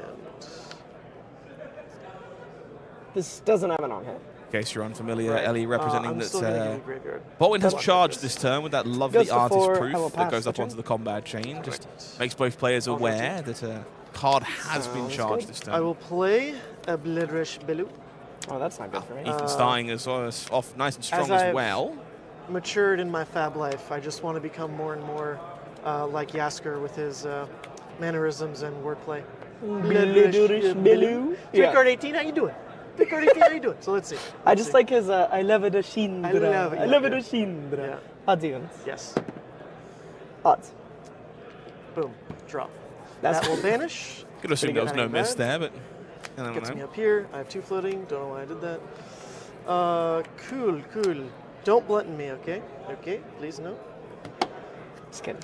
Just kidding, just kidding, just kidding. 5 die exists. Yes, go again. Yes. A block with my bod, dealer. Okay. Take anything 3. else? Take 3. We'll do it again. 5, go again. A budge. Okay. Goodbye, Balance of Justice.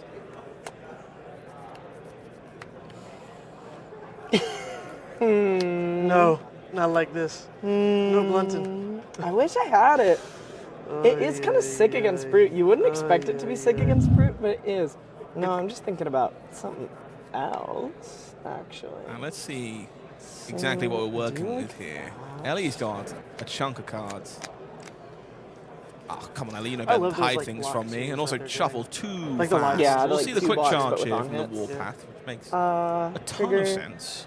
I'll charge Banneret of Courage. Yep. So I'll make 2 Courages and a Quicken. Jesus. 2 It's just so easy. 2 courage and a quicken. That's probably fine. And then I hadn't really Yeah, I'll thought take about how Blessing works with I the will play equipment the suite, Screamer. but It will that's banish cute. these 3. He's screaming. Nothing to do with the go again, but look at that. If I was a hex score deck, well, I wouldn't have done 10 damage going second. It wouldn't have been 5/8. But I'd be at 3 blood dead I already. You admire the would be at honesty 3 blood dead already. from Ethan. I'll take 8. 8. Oh, baby. I didn't even get the die out. Get a 26. I know. We don't need it.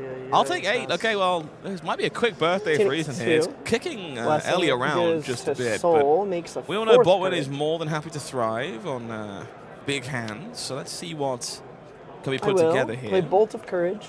charging Spirit, That's pretty good. triggering. Okay, Bolt of Courage, trigger 4 Courages. I don't have a Banneret of Courage. I could have charged the Banneret of Courage to this, and then, it's like Buffalo, Buffalo, Buffalo, Buffalo. But this is for 7, go again, on hit draw.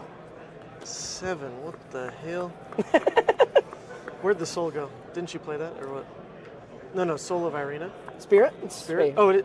Empties. Okay, It's you're my I new see. hat. You're Ethan doing is the missing the puffin new play. I hats get it. blending I get in you. across the board as well. 7, you said. Let's see what 7. Ethan is working. There's so many with on tokens the in other this deck side now. of I'll run out of board things space real quick. here. Oh, never mind. Ethan, come on. Pound of Flesh. Okay. Non-attack. Golfing. So plenty of new Huge. cards on both sides of the table here. That's fine. This already has go again. Gonna hurt it from Check Elly. this out. The non-attack there, big deal. Oh, No extra juice. my God. This one's pretty good 5 go too. again. No blocks. Sure. 5. Oh Oi! my God. I'm straight up Syndra. No blocks. 5. Raiden for 3. No Who blocks. said Boltyn was below rate? Oh my God. You have 3 in here? 3. Not the Lumina. Nope. Take 3. Take 3. Okay, You? 27, 26. All right, I'm in a Not a bad Scab first Skins turn looking position here, Elly. two turns of the game. I should that- say. is that good for you or I is that totally bad for lied. you? I look at my graveyard and now I realize I'm not. We are Not not, in a Scab Scab Skins This is position. not a Hold Scab up. Skins I may have position. thrown. No Ethan, power of editing. come on. No, we gotta roll with it. I will play Call. I mean, this Sure. is fine. Call is good. Call's a good card. I will play Call. Back alley?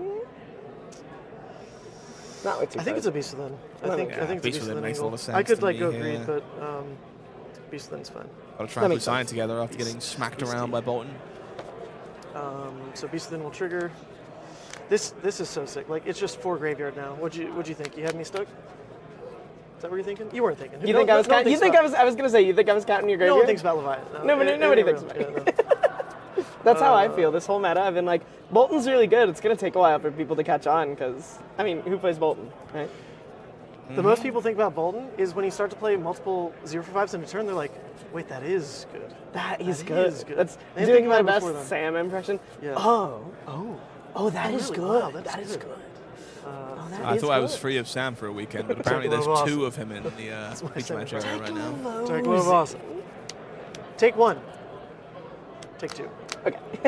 Could have gotten worse. Could have goes gotten to way hand. worse. All right. so Very this premium is foily Blood Debt marble off red anyway. wild ride, looking very It actually nice. makes things kind of interesting with Blood Debt being off now. Does it? I don't think it does. I'll just come in for 6. Sometimes I forget exactly how much bling Pick is 1. in Pick 3. the Whatever you deck for want. Ethan. It's rather shiny. Okay, left me the miss. Hot. 6. Blood Debt up to 4. We're getting there.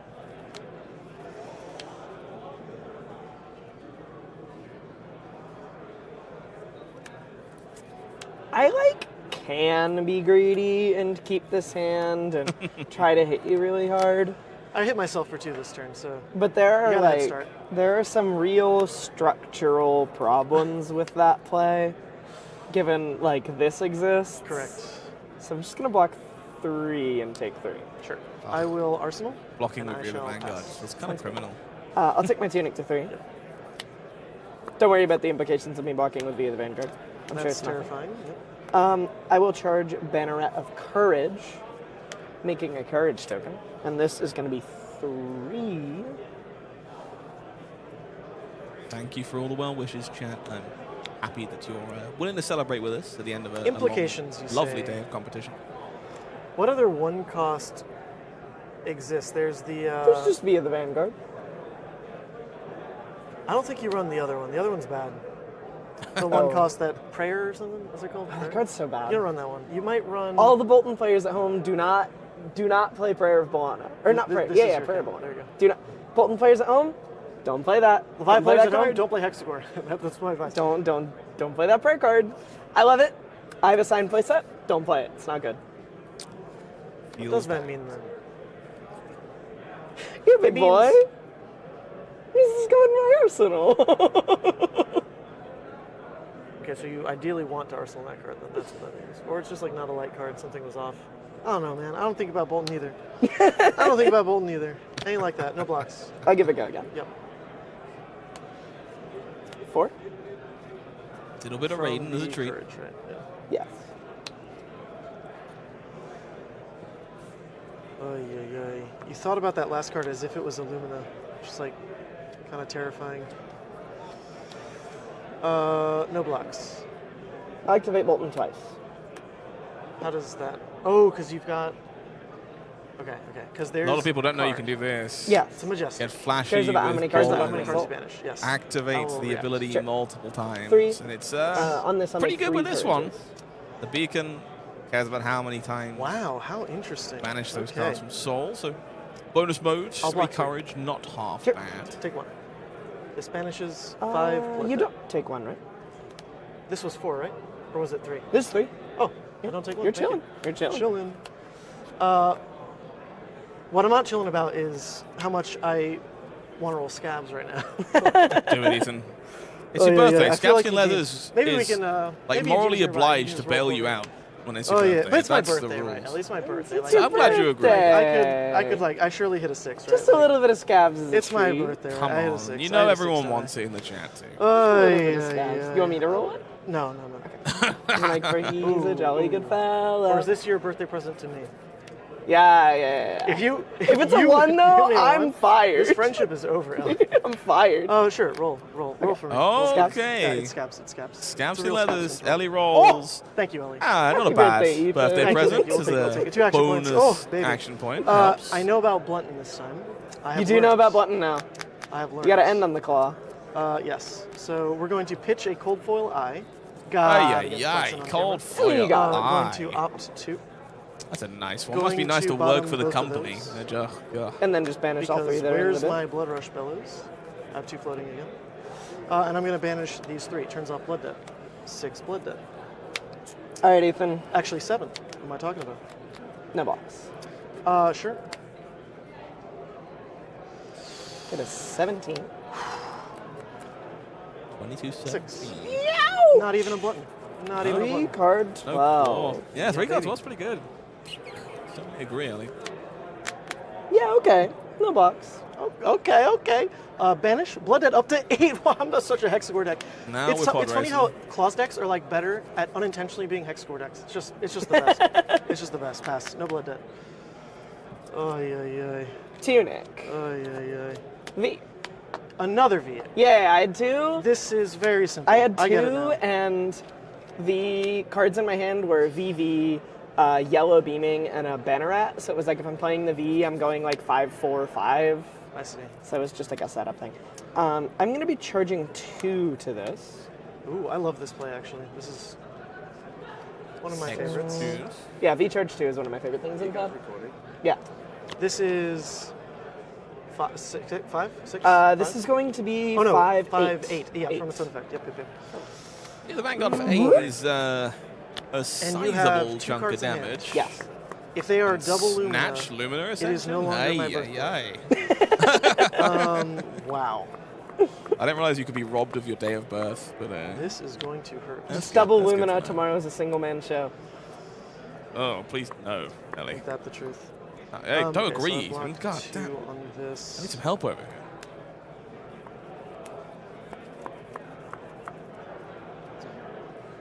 Yeah, I mean, trigger on the stat. Yes. That makes some sense. Just one.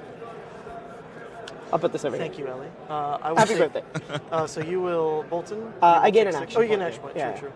I take 6. Yes. Raiden for Yeah. 6. This is 6. not correct. That This is is 9. crazy. That is one of my pet peeves. When I watch the streams at home, I see 9 upside down. I'm like, Yeah. Anyone who does that is like totally dumb. I agree. Oh. Shots fired. Oh God. We're at 11. I'm dying. 6. You know what? I could be a brute. 6/6. Go to Just a 7. 7. I'll give this one a go again. I'll take 1. Trigger. Yep. Hey, well, birthday. It's my birthday. that's not exactly where Let's you go. wanted that to go. It goes but from 6 to 7. True. Elly, Where's the die? I People need to screen swear cap to it. God. 6, 7. I'll do it again. Block 6 goes to 7. Goes to 7. What number is this, Elly? 14. I'm not turning 14, but I'm pretty happy about that. This There we go. one, no such luck on the 3rd Lumina. So, how many cards are in my soul? A lot. 4. I'm still That's pretty not that sorry. many. I feel like you count like 1 through 6, and then from there it's enough. All right, end of turn. This goes up here. That's 9. These go here. My turn is pass. My Intimidate. Yes. But yeah. My turn is pass because I would like to turn into consumed. I would like to take Yeah, one. that makes a lot of sense. Then just double check here. Time That's to the damage. transform. 1, 2, 3, 4, 5, 6, 7, 8. Yeah, okay, some goodies here. Yeah, Ethan's got so some then options. I mill 8 cards. Yes. And I have 1 engulfing. I think this is kind of where One Engulfing Shadows is like It's just 1. very much at its best. Engulfing we love to see Light, Engulfing here. Shadows. Extra Who gets defense that? on the opposing turn. 3, 4, 5, 6, 7, 8. That's a whole lot of smash I drops would consider disappearing. most of those filler cards. That's pretty crazy. Yeah, that's pretty good. If it's my birthday and I lose this game after like all this, that's wild. That's Levia for you. That would be Levia for you. All right, I'll draw. Sounds good. Let's take a peek. What can be found Some in the follow-up? structural 13-13 feels rather apt. Come on, to chat. I one. need to know. Beaming We're charge pretty button. deep at this point. Charge Predictions. Boltyn. It's yellow. Who's winning? So Is it's this just Ethan's Yeah, lucky I mean, I day? could give it a go again, unless you fearless. Seems like, of course, you're a little biased no towards blocks. Ethan, given I'll give it a go. the birthday buff. But Yep. there's some Elly believers in chat too. 3. Sorry. I lie. I'll activate Iron Song Verses Okay, snazzy. and come in for 3 on hit courage. I do love some No courage. blocks. as bonus I'll give it a value. go. I will engulfing from Levia. Sounds good. That's your only one. God, this card's Yeah. so good. Snatch. I punished for it slightly, but I think there's another copy in How hand much for soul? Ethan here, which is 3. maybe not punished. No Yes. blocks. I'll Bingo. I'll get 4 value. And yet another It's not necessarily worth it, but we'll do it. These actually go face down. There you do, dude. I will Blood the Rush, but it's off a yellow. I'll draw 2. All right, spin the wheel. Sounds Ethan. good. Find some goodies. That is here. That's fine. Shadowrun Horror doesn't Here. do a ton once you're transformed. Right now, graveyard is 2 misses. 7 damage, still pretty good though. Right now, I am dread, triple mark. Okay. Oh, you do have a lot of free cards right now. Correct.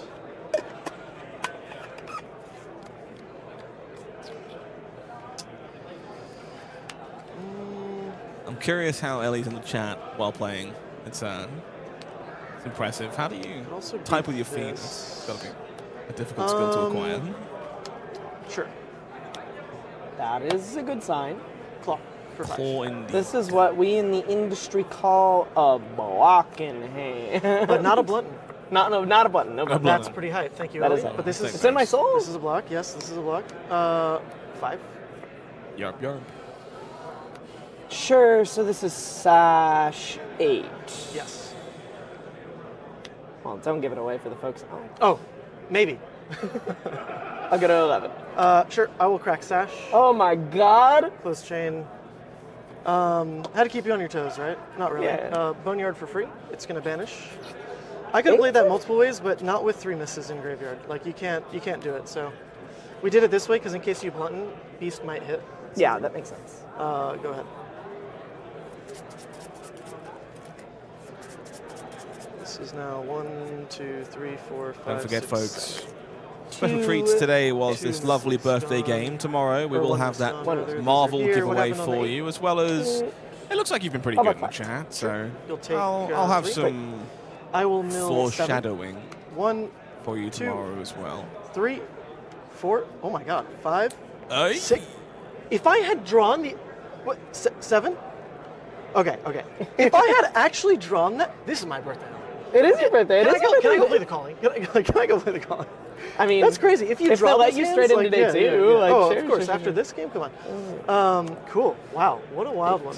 I will draw. Tunic to 2. Yep.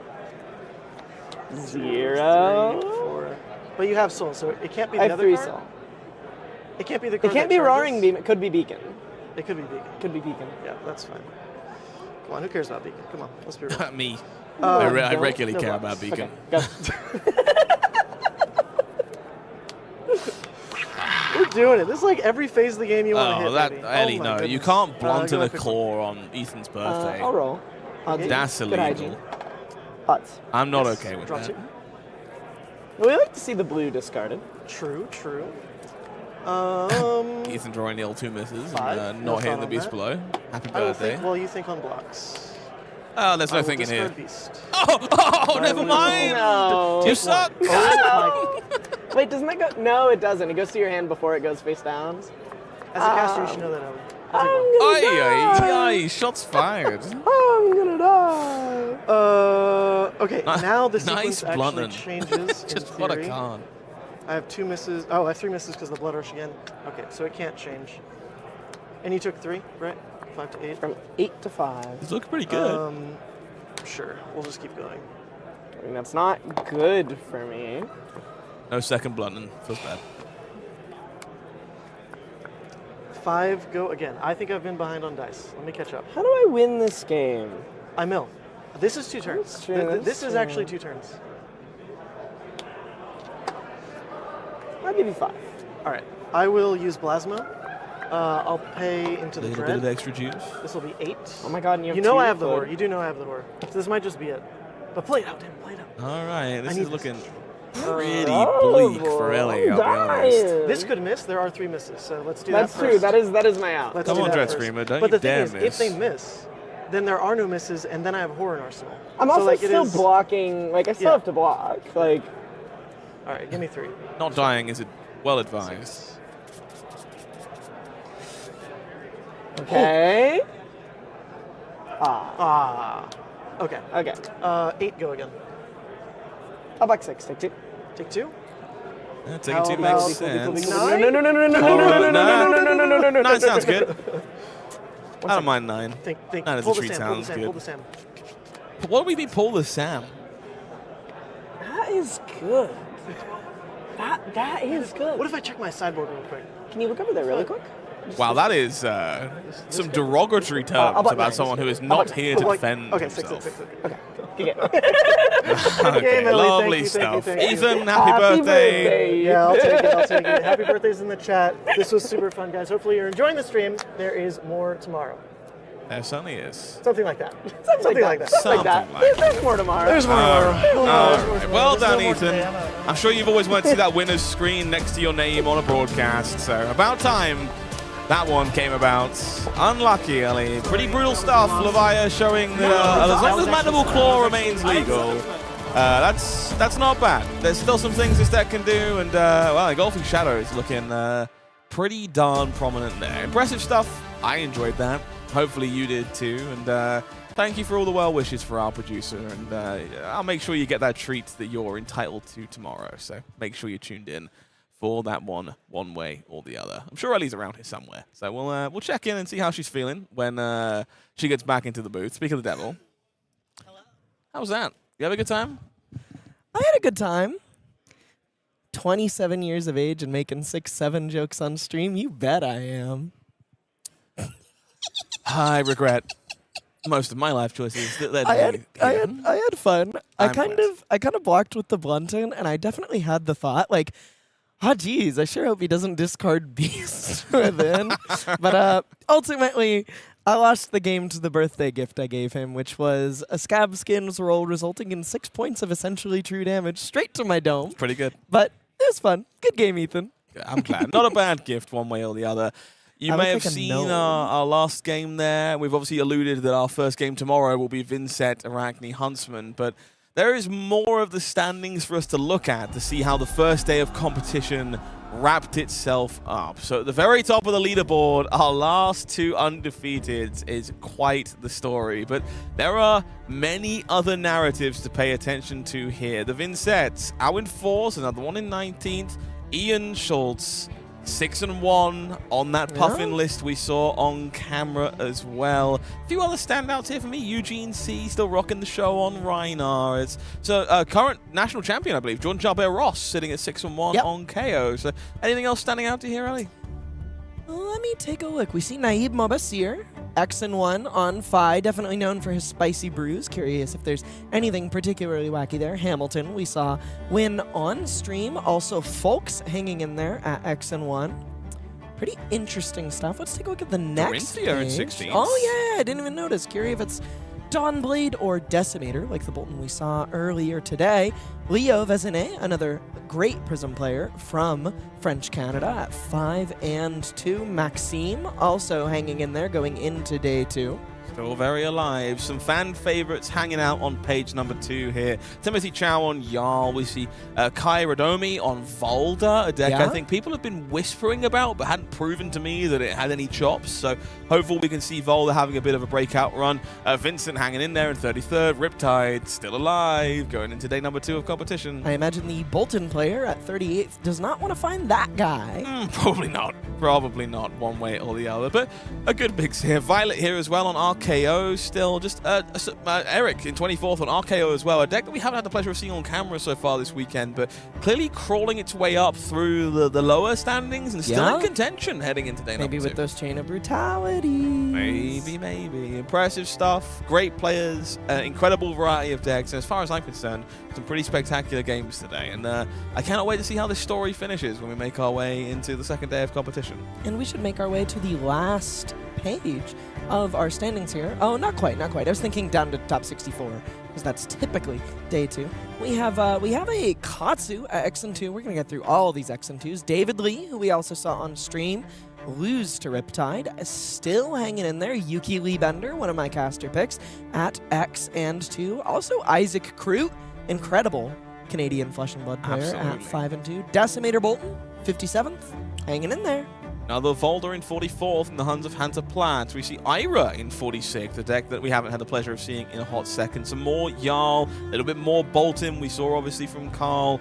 Dash.io, KO, Arachne Marionette. I think the only thing for me that these slides have determined is that the puzzle isn't solved yet. There is still so much to figure out. Big shout out to Felix, who is lucky number 64 and will sneak on in as that 4-3 bracket. The single X&3.